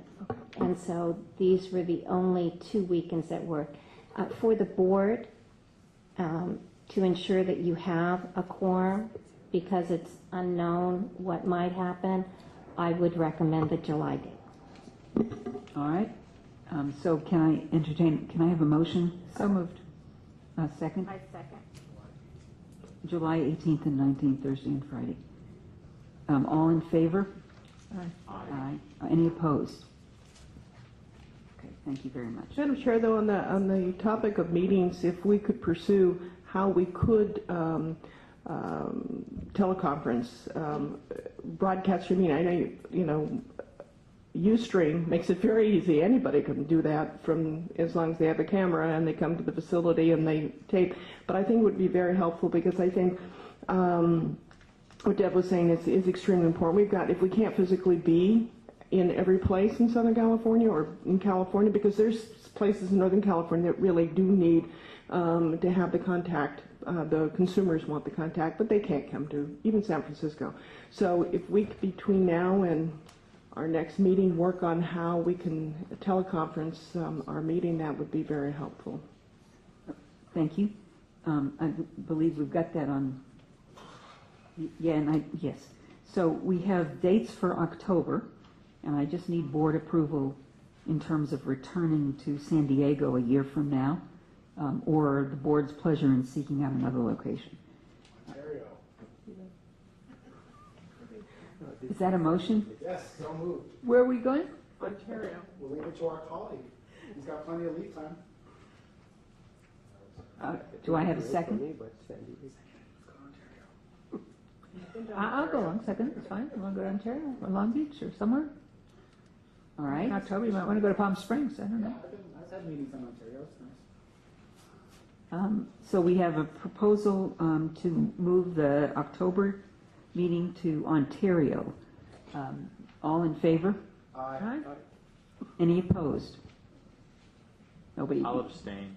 I don't really want to do it, but... All right, we have an abstention. All right. I think we have a plan here. We're going to Ontario. And so we will, may not have government rates. We will need... Subject to the government, you know. Right. We will need to explore the availability of facilities. Great. Okay. And enforcement report.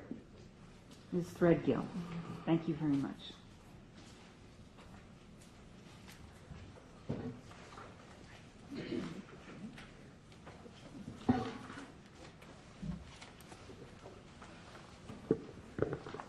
Good afternoon. May I have a motion for approval of 11 orders following completion of probation? So moved. Second. All in favor? Aye. Opposed?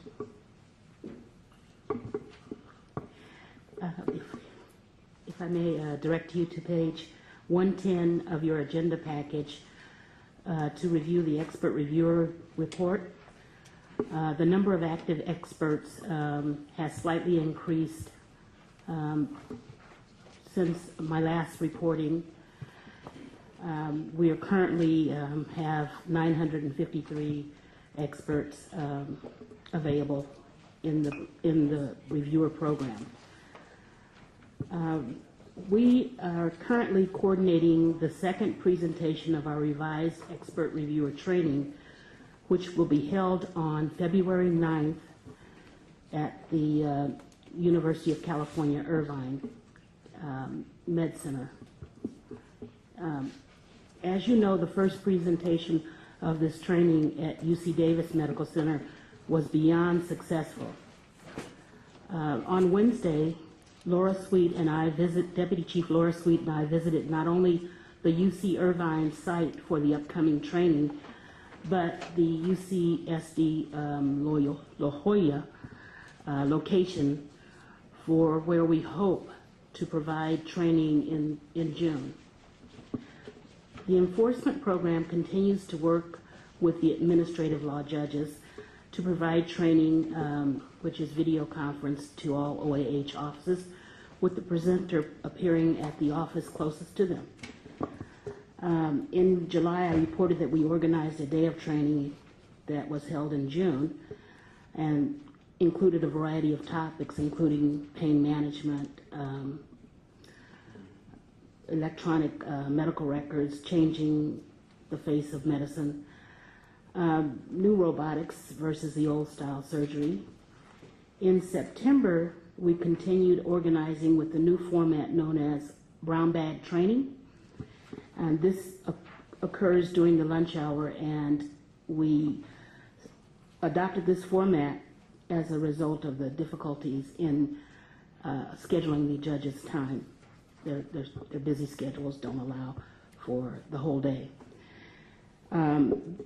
The presentation that we saw earlier from Dr. Norcross is similar to a presentation that we've done for the administrative law judges in the month of October.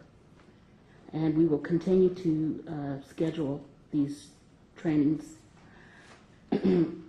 by subject matter on an ongoing basis. On the 19th, Dr.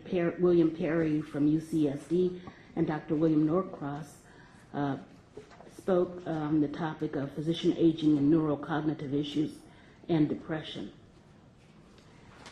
And we have additional brown bag hours, lunch hours coming up in September and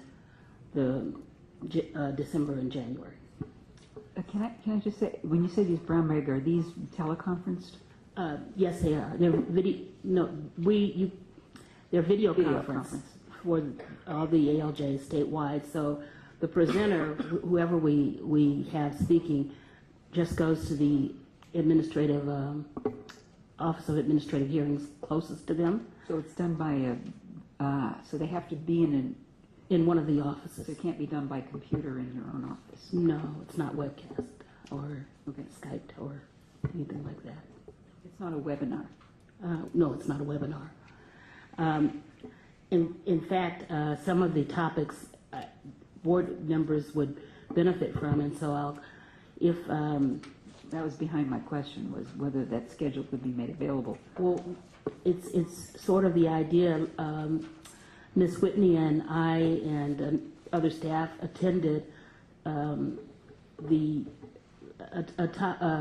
training session that Dr. Norcross and his faculty put on for OAH, and it was very similar to what they did today, and I think that's what the idea of having them come and provide this kind of presentation here arose from that.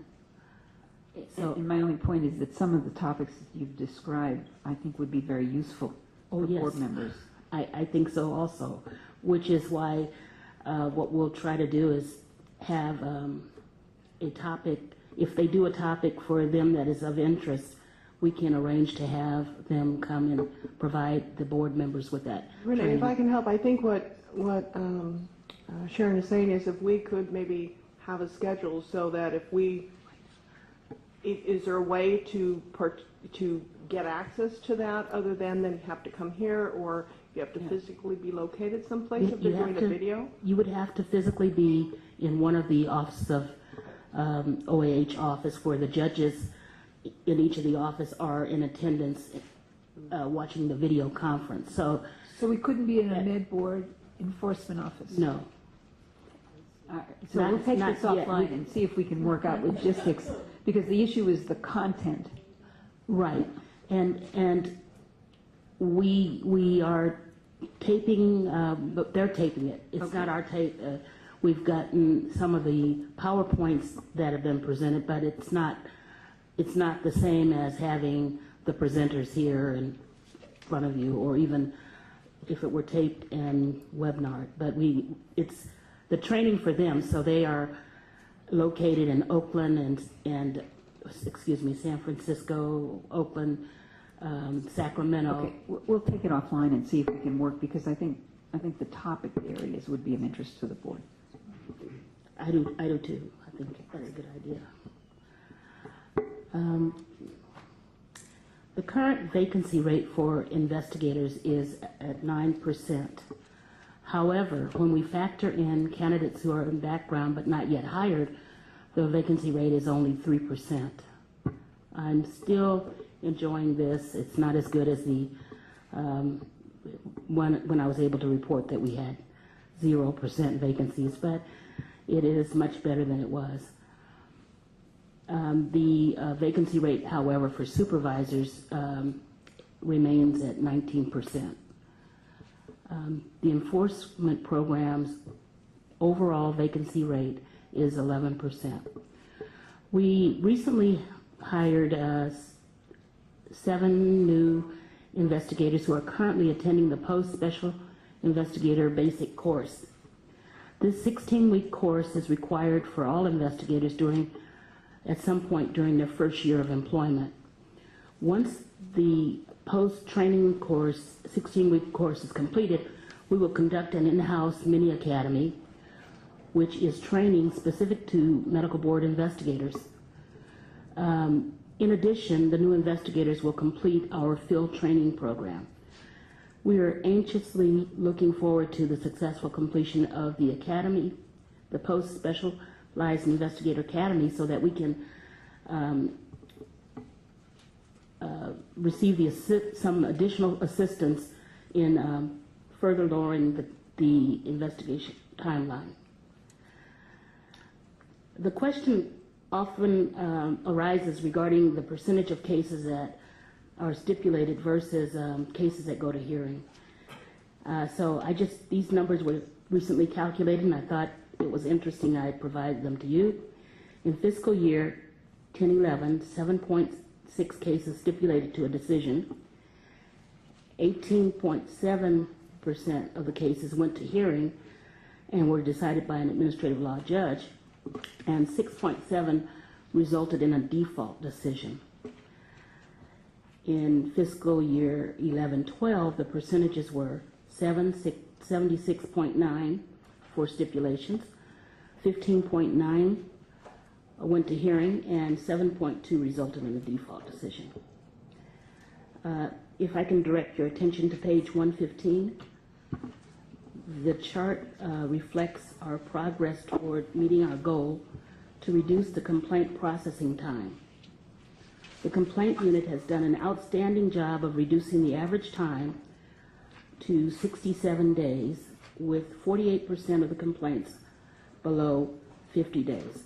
Our goal, this represents a 16-day reduction in time when compared to 83 days at the end of fiscal year 11-12. The goal in our strategic plan is to reduce the time and have 50% of the complaints below 50 days. Turning to page 116, you will see we made progress in reducing the time to acquire medical records. However, we have not had as much success with the reduction of time to complete physician interviews. I would like to share some information from a recent case which may shed light regarding why it takes so long to accomplish these interviews. In a particular case, after a lack of cooperation on the part of the subject in scheduling an interview, the investigator issued a subpoena requiring the subject's appearance for an interview in October. 2 days prior to the scheduled interview date, the subject's attorney decided he would not be able to attend the interview, and he would not be available until December. When the option of enforcing the subpoena was raised, the subject's attorney mocked us and essentially said, "Go ahead and try to enforce the subpoena." You see, this attorney knew what we already know. By the time the subpoena can be enforced, December will be in our distant past. So it does no good. We just have to take our chances with scheduling the December date, and hopefully that will occur at that time and it won't be further delayed. What we do know is that if we don't do that and we enforce the subpoena, we may delay the case as much as a year. Because we remain at the mercy of the subject and his attorney when it comes to compelling cooperation to schedule expeditiously. Yesterday, you heard from a member of the public who commented on the draft sunset report to the legislature. Concern was expressed that the enforcement program has not attributed the great successes it has achieved relating to case aging, production, and prosecutorial results to the vertical enforcement program. In no way was there any intent to be overly critical of the vertical enforcement program. But part of any healthy organization is to identify and recognize opportunities for improvement and change. We in the enforcement program do believe vertical enforcement has been beneficial for certain types of cases. In the case of interim suspension orders, the early involvement of deputies in a case has proved invaluable. However, I have to tell you, it was a bit disconcerting to hear the 203% increase in criminal referrals being credited to vertical enforcement when the vertical enforcement procedure manual expressly prohibits deputies from being involved in criminal cases. The huge improvement in this arena is directly attributable to the extraordinary and hard work of our Operation Safe Medicine unit that focuses primarily on unlicensed practice of medicine cases. That unit, which has limited exposure to vertical enforcement, has done incredible work to protect the public. Similarly, I think we would be hugely remiss and disrespectful of our hardworking field investigative staff to attach the success we've seen in reducing case aging, increasing production, and referrals for prosecution solely to the implementation of VE. Additionally, your supervisorial and managerial staff have made numerous significant and creative policy modifications that we believe have contributed to the improvements cited in the Sunset Report.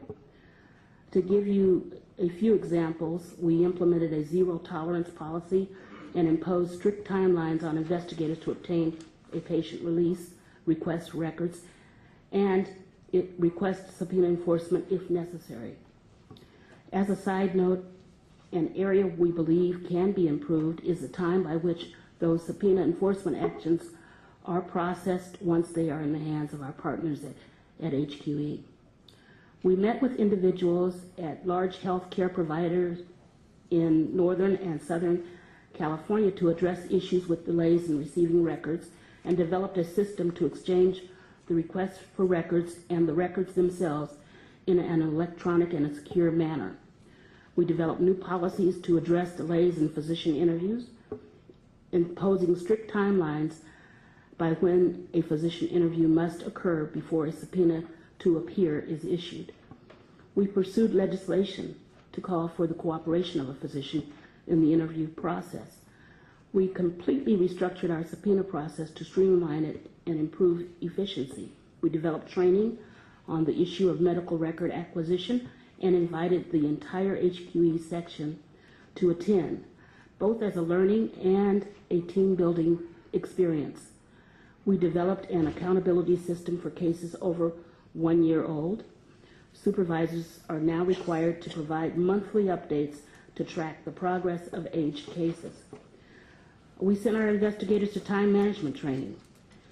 Each month, cases that are not making adequate progress are identified, and the deputy chief and I personally meet with the investigator, the supervisor, the area commander, and the deputy attorney general if they wish to attend, and we troubleshoot the investigation and become personally involved in developing a plan to move the case to conclusion. Essentially, we have harangued the investigators to move the cases along.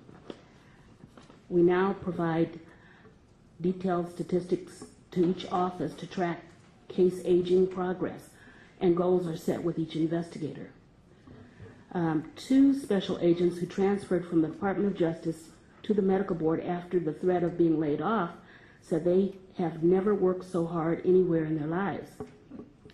One of the agents, investigators, has already transferred to another agency, and one put in her request to retire. I guess we just wore her out. We're continuing to meet with HQE to identify areas where we can improve. Every quarter, our senior staff meets with HQE senior staff to resolve problems and identify areas for improvement.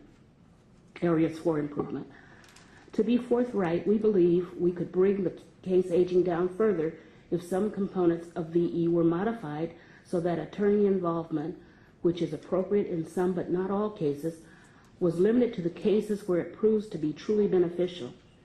Conversely, I do not want to imply that there are not positive components of VE and our collaboration with HQE. However, being intimately involved with the operations of our enforcement program, I believe it would be disingenuous to report to the legislature that something is working perfectly when there is clearly room for improvement. And that concludes my report. Thank you very much. Thank you. Board member questions or comments? Please. Thank you, Madam Chair. I talked to Ms. Threadgill already. It's the licensing division does a lot of outreach and prevention. I think how can we do from the enforcement division, that is preventing some of these things happening, and educating physicians probably will add a lot more value. That is either at the medical staffs or medical associations or wherever a large number of physicians gather. That would actually cut down the harm some of the consumers suffer. So I just want them to really look at carefully how can we really add value from the enforcement side in preventing all the issues we deal with. Thank you, Dr. Gnanadev. Any other board member questions? I just, I want to acknowledge Renee and the other staff members. Sometimes we have a short memory about what the board faced in terms of resources and the availability to hire investigators, and simply having the resources so that they could accomplish what we have been aggressively asking them to pursue. And I think that it would be very helpful, I think it was mentioned for this sunset review, that we tell the public how well this staff has done, and it's incredible work.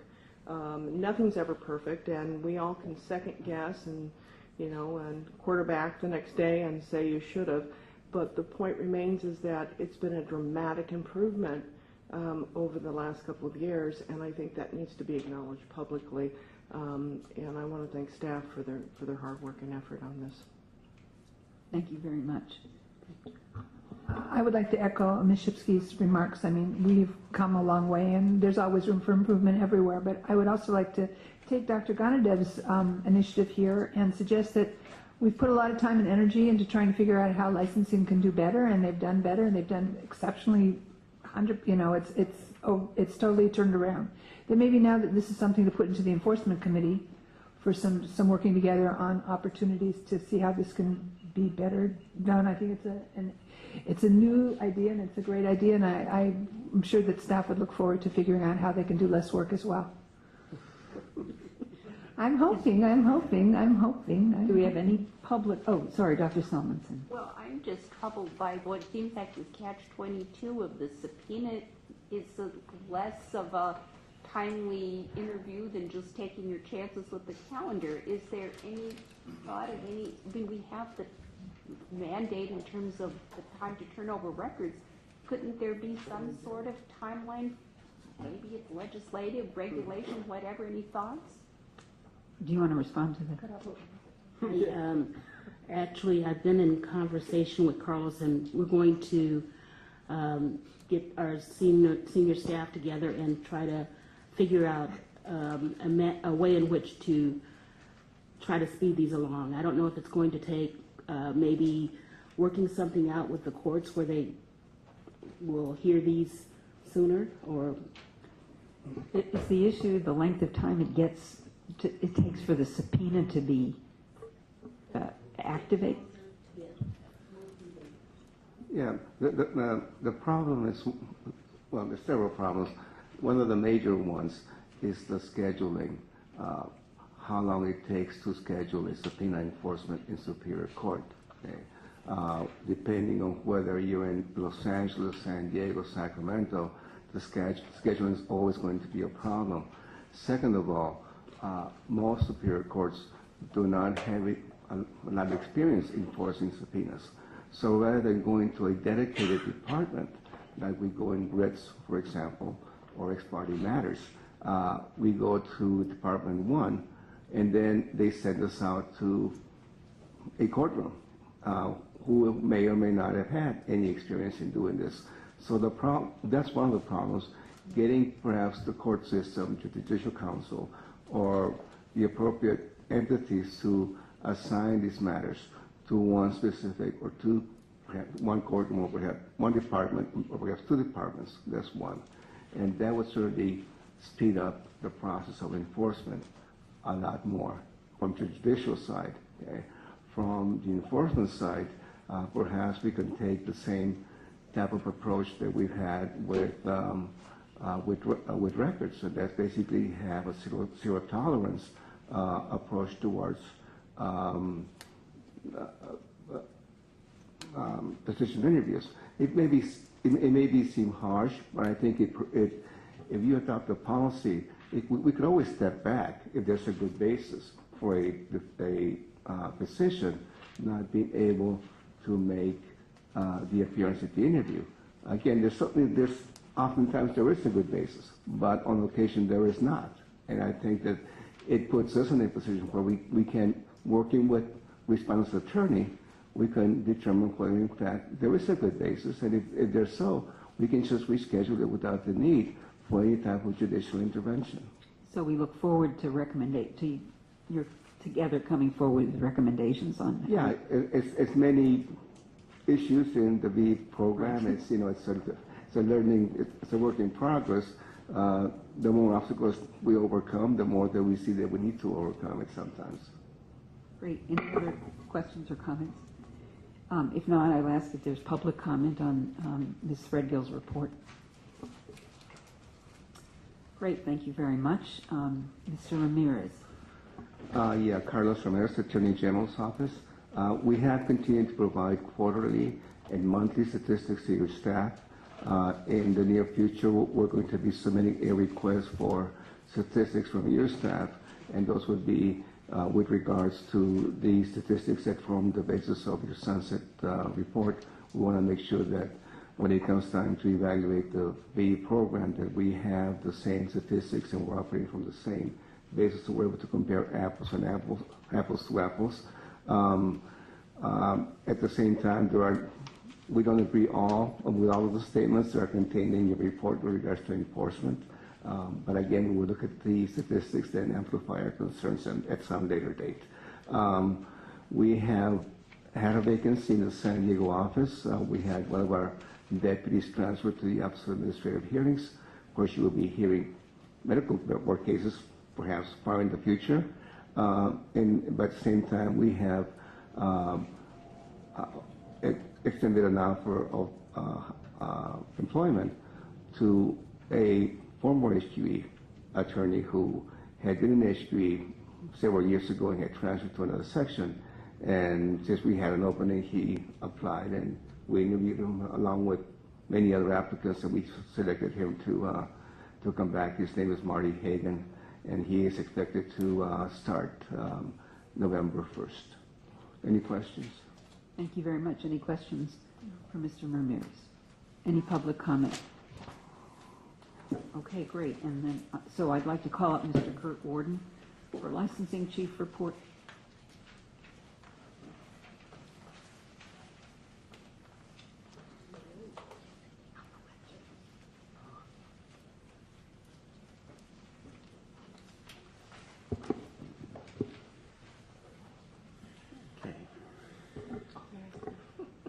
Okay, if you go to your packet on agenda item number 27, I think that's where my license chief report is. I'll start off with the staffing, and currently we only have 3 vacancies in licensing, which is like the lowest we've ever had since I've been chief, and so that's really good.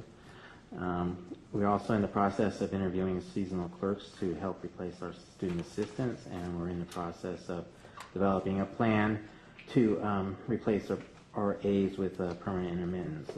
Our RAs were approved to continue while we're in that process, so that was very good for us. And that concludes my report on staffing. Any questions? All right. Okay. Agenda item 27B is for program statistics, and please refer to your packet of page 123 through page 123.8. The statistics speak for themselves. However, I will cover a few of the specific ones on page 23. The Consumer Information Unit answered 26,000 telephone calls, roughly, and also we received 1,708 physician and surgeon applications for the quarter. We also reviewed 1,556 physician and surgeon applications for the first quarter, and 1,447 physician licenses were issued. The board processed 93 applications at the SR2 level. On page 123.5 is the 5-year history of the physician and surgeon's license issued, and on page 123.6 is the 5-year history of physician applications received.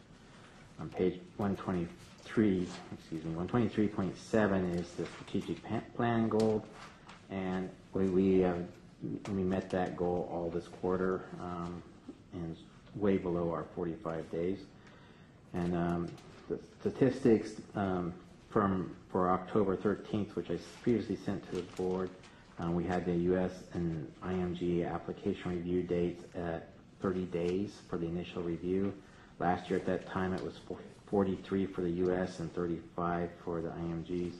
I received an email yesterday stating that we were still at 30 days for each of those. So that's an incredible time. Most applications are not complete when we review them. So to review them any sooner just creates a lot longer report. However, we have seen an increase in complete applications. It varies from week to week. So far the highest has been 18. And so that's an improvement because we used to be like 1 or 2. So Kevin's outreach is helping with that. It's very important to get to the schools and they identify what they actually have to do. Any questions from the board on this?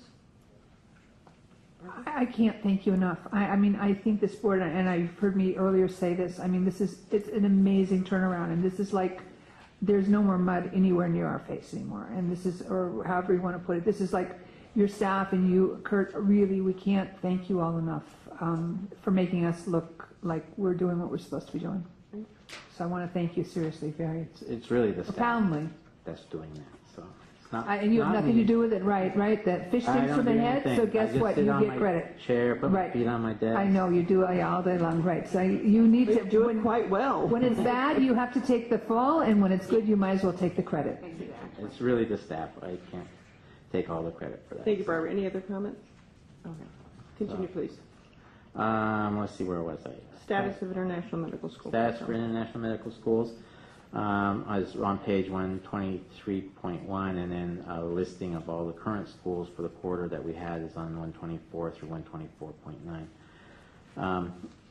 There's currently 102 international medical schools in the pending status. We have 7, I believe it's 7 self-assessment reports pending. We recognize 30 international medical schools pursuant to 1314.1A1 of the California Code of Regulations for this first quarter. We have not approved any for A2 schools at this time, which is the schools that have self-assessment reports pending. And that's sort of the update on that. Any questions? All right. Please continue. And then for the final one is the status of the free healthcare event sponsored program.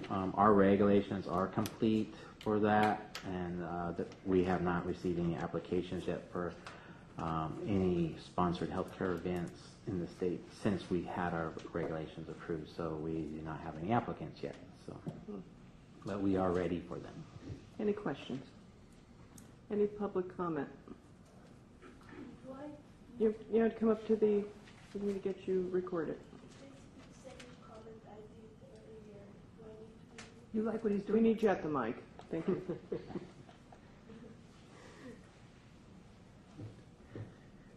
Thank you. It's the same comment I did earlier about the PTAL and create a meme for the programs to do a primary source verification online.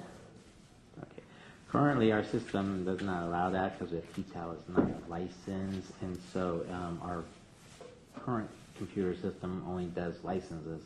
With our new computer system that we're working on, it is possibly a probability that we will be able to do that. So that is one of the things we're looking at in the computer system. But as under our current system, we are not able to do that. So in order to verify, you need to call. So. So what I think I've heard in both situations is that as we've gone through the many years of hearing about the Breeze system and the computer lookup system and the WASP system, and that nobody's computers talk to anybody, but now we're starting to have computers talk to anybody, to people. That's good. Maybe that on the table we should start thinking about some of these outside the box opportunities to make our stakeholders have an easier time. So even though it doesn't work now, maybe it's just something that under advisement, this is something that you think about. Right, we're looking at that in the new system that we're. Perfect. Maybe for the next meeting we can have that on the agenda. It's kind of an update of the computer system and the capabilities and discussion of maybe perhaps other things that need to be added, if that would be possible.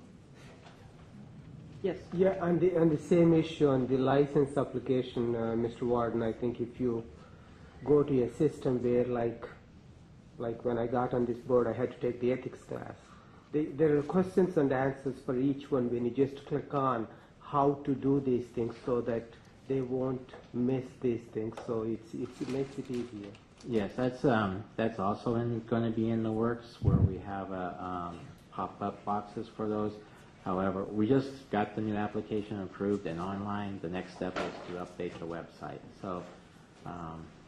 And also we'll be notifying all the program directors of the new application, and so that's going to be going out as also as a notification to all the program directors that that's out there, and will be also that particular new application is set up to address the need for the new license pathway for the unrecognized and disapproved school applicants. Again, that would be helpful if we just get an update at the next board meeting, just to give us the capabilities that are coming online, perhaps.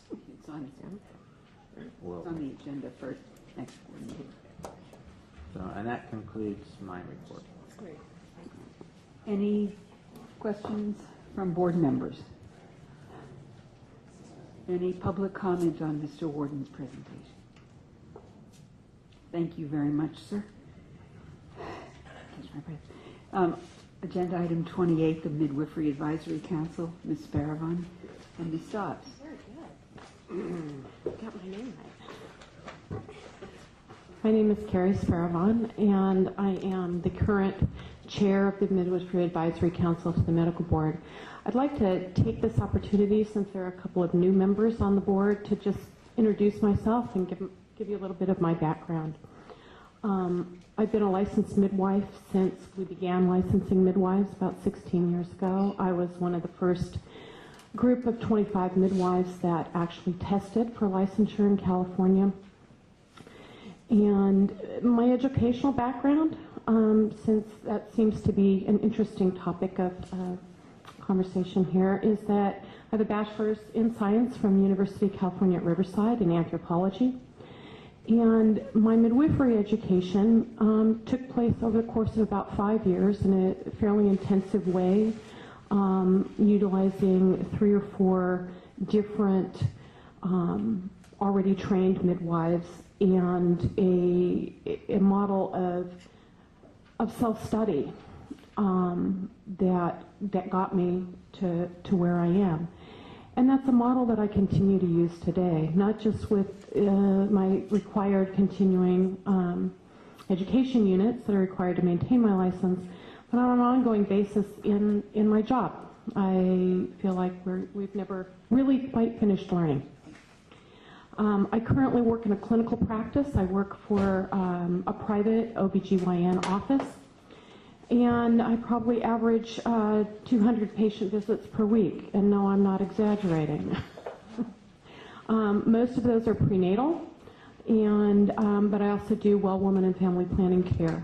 I'm not currently involved in doing any deliveries, either in a hospital or in an out-of-hospital setting, unless I'm in Africa, where the rules are so much nicer regarding litigation. And regarding that, I've never had a lawsuit brought against me in 30 years of practice, and nor have I ever been disciplined by any governmental agency or organization. So the Midwifery Advisory Council last met on August 30th, and we had quite a long and lengthy discussion regarding some proposed regulations surrounding the issue of supervision and defining that, as well as the ability of licensed midwives to obtain medications that are really only available by prescription.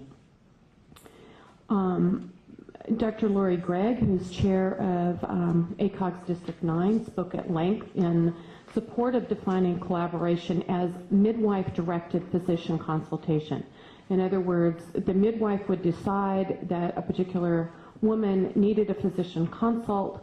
She would then direct that and make that happen in a similar way to, for instance, in my practice, if we have a patient who needs a higher level of care or a consultation with another specialty, we'll often send them to the perinatalogist and say, okay, what do you think? What do you want the plan of care to be for this woman? Do you want us to transfer her to you? What do you want?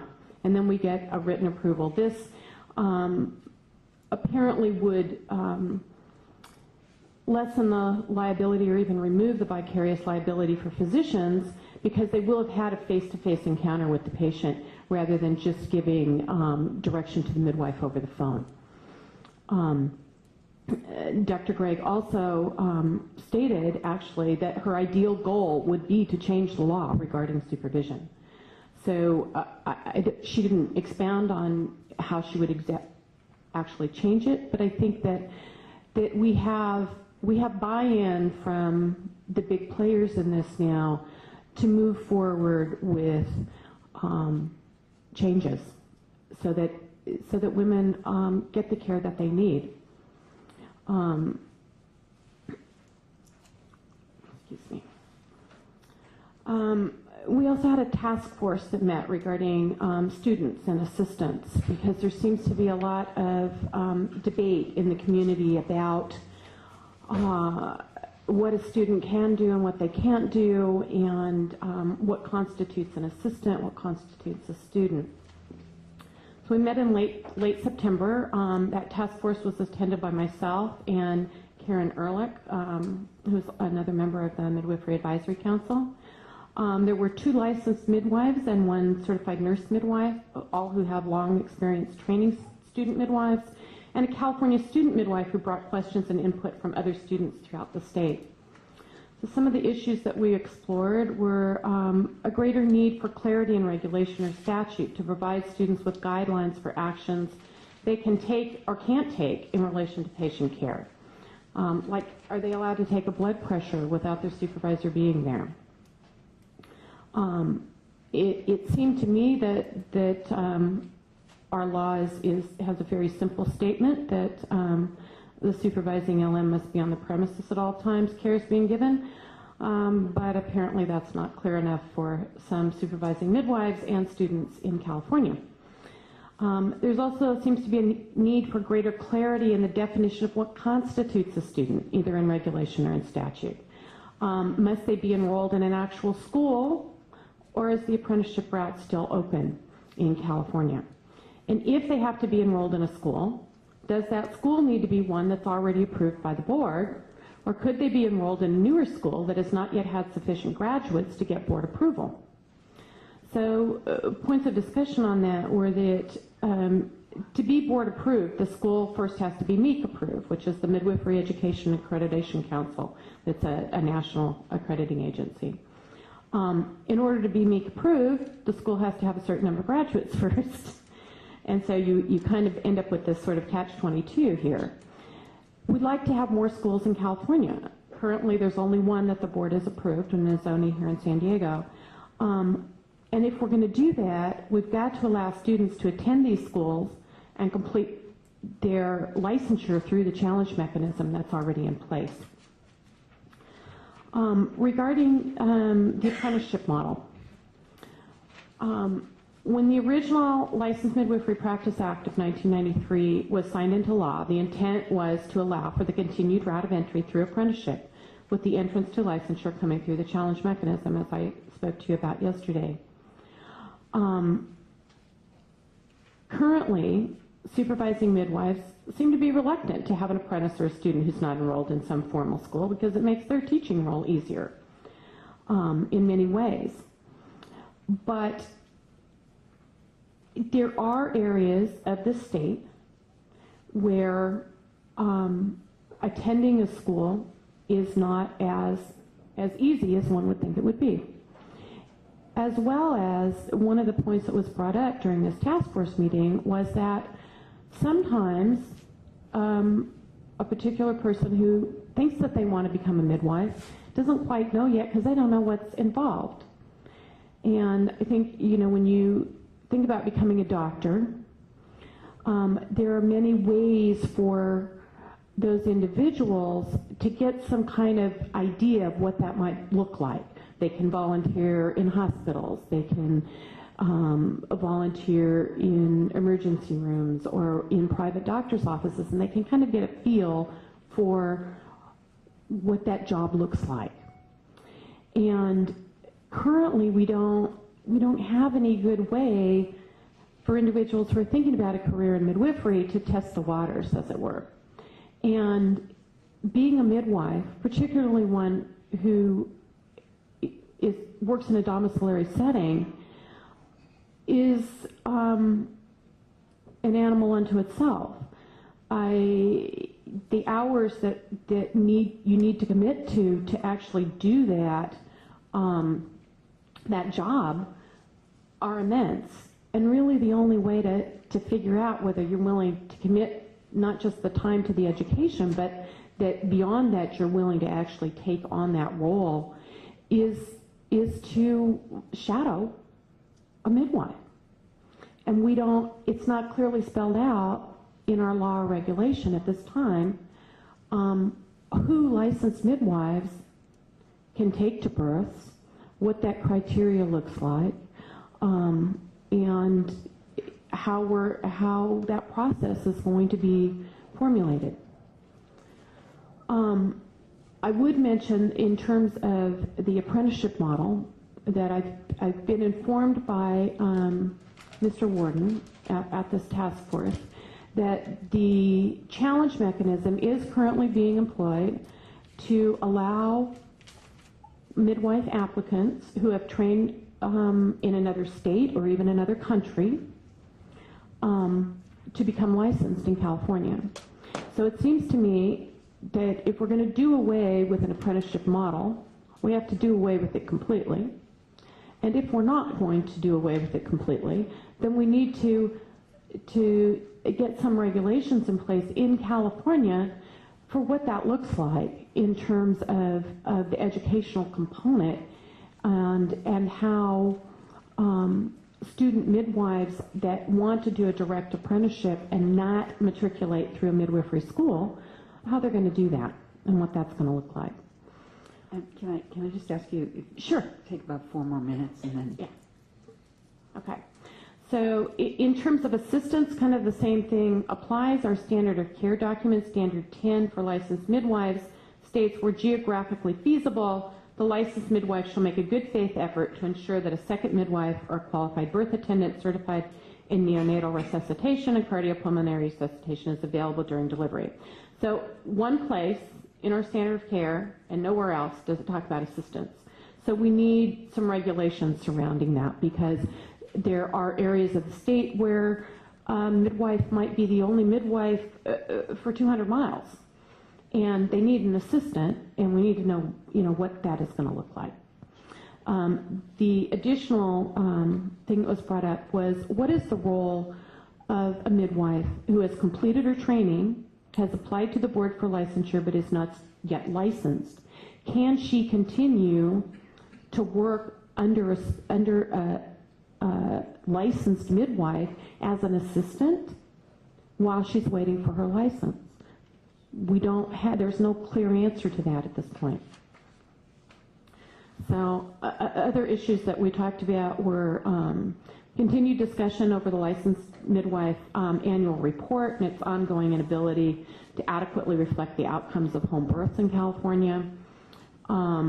Staff reported that they didn't have time to devote to working with OSHPD this fall to amend the form for the 2012 data set, so it will be the same form we've been using. And the task force for the discussion of utilizing the Midwives Alliance of North America data collection system has not yet convened. And at this juncture, it seems I'm going to work with staff to create a report for the December meeting of the Midwifery Advisory Council and have discussion there.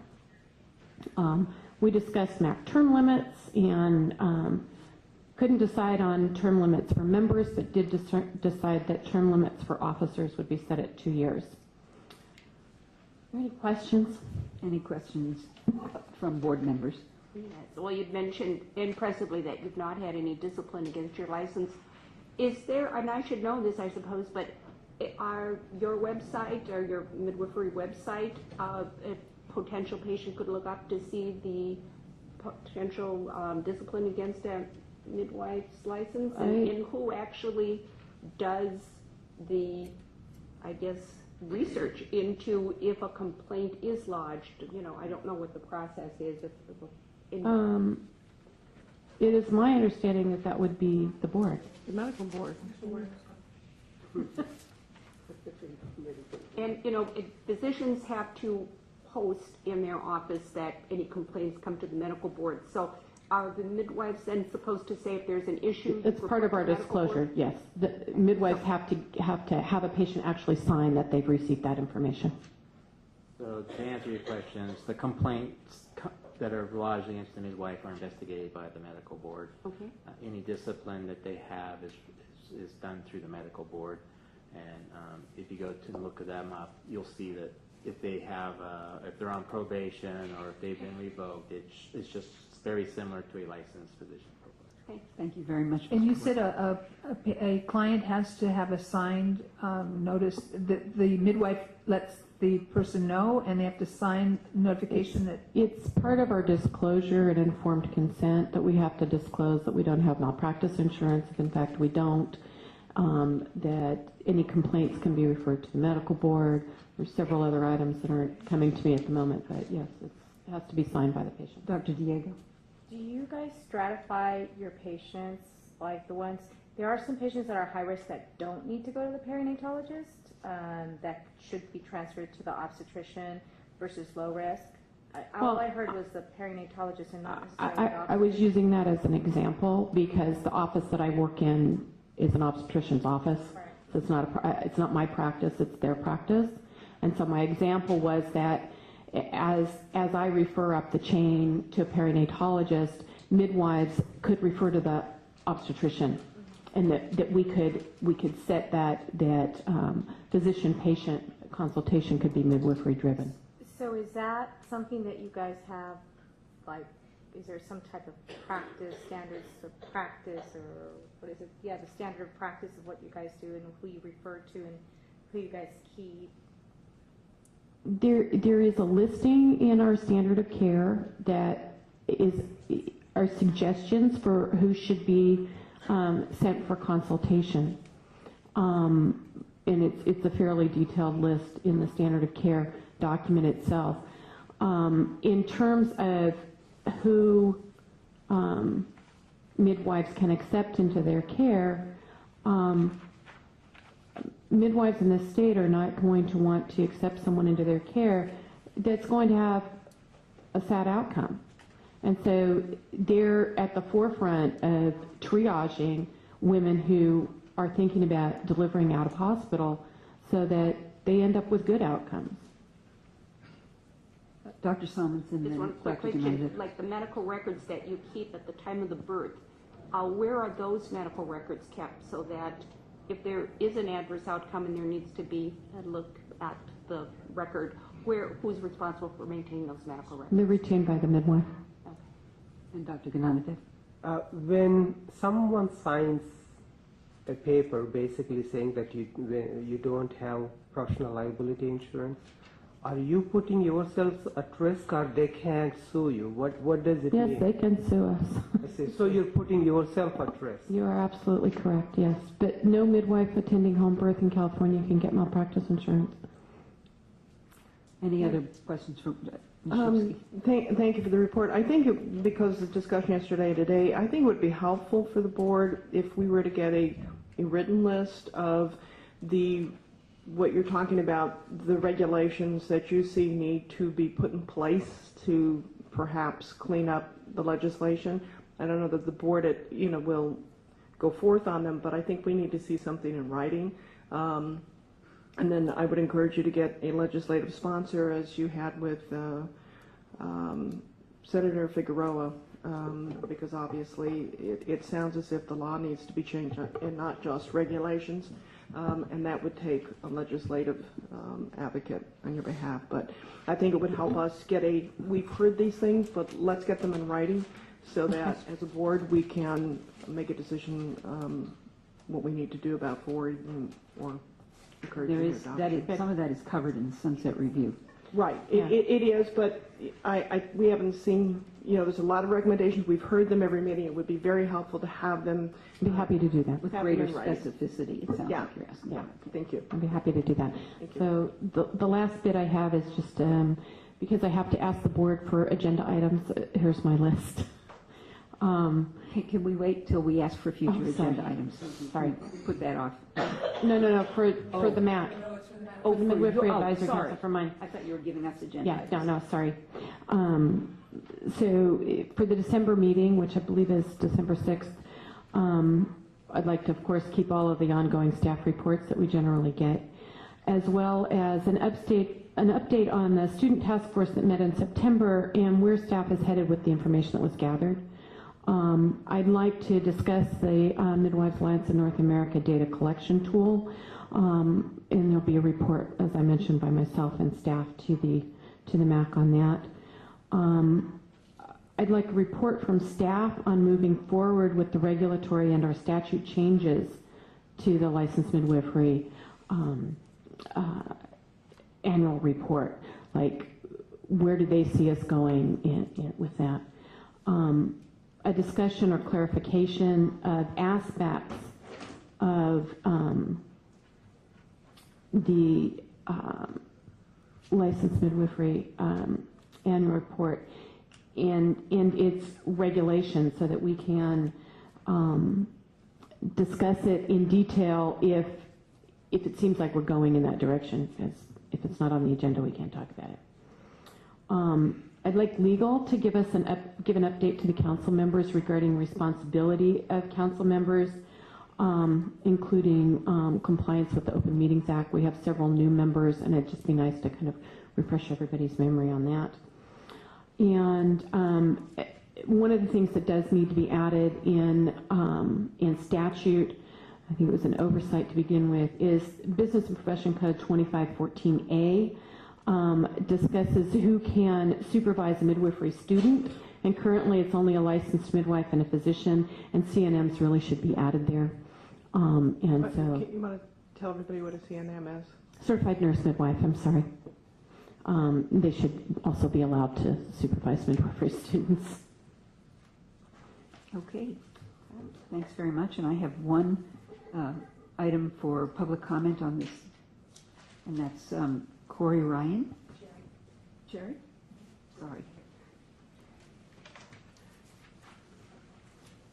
I'm Jerry Ryan. I am a licensed midwife practicing here in San Diego. I'm also the Chief Operating Officer, Executive Director for Nurjani Institute of Midwifery.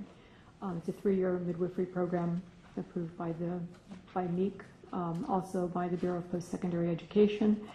And just want to go on record in terms of supporting dual entry into midwifery. I came into midwifery through the apprenticeship model. However, I currently support the education model. Our students are required to do a preceptorship or be preceptees with a home birth midwife, as well as they are strongly encouraged, and most of our students take advantage of attending birth center births also. So we have agreements with about 6 birth centers now that are accepting our students, and so they get the dual role. Our next goal is to get our students into hospital, because we would like them to be able to observe what goes on in the hospital, and that should be a valuable part of their education. Midwifery is something that we see expanding, but we feel that our midwifery students need to be well-versed and understand when it's appropriate to be in hospital, what type of patients they're accepting, as well as what's the process there. It's not something to be afraid of. It's something to appreciate that we have 2 different methods, and there's a time and a place for everything.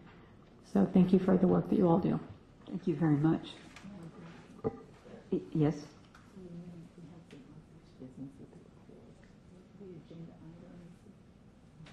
Can you speak? I'm happy to have you. So you want a motion to... You need a motion to accept the agenda items So for I the will next so move. MAC meeting. So I will move. Oh, sorry. Second. So can I have a motion? You have. Oh, you've got a motion. And you have a We second. vote. That's okay. All in favor? Aye. Opposed? Thank you. Okay, next item on the agenda is,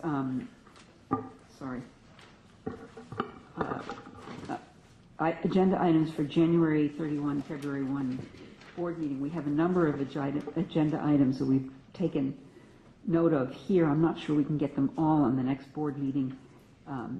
The Donate Life presentation on sponsoring license plate, update on how the board has implemented uniform standards per the requirements of SB 1441, the issue of what it would take for teleconferencing of board meetings, and to create the opportunity for comment from those remotely, PA residency program standards, and update on Breeze. Are there other agenda items that board members want to offer for? Madam Chair, Yes. Just the report on how we are looking at outreach program for the enforcement program I mentioned already. Yeah, I don't know if they will be ready by. I'd like to January.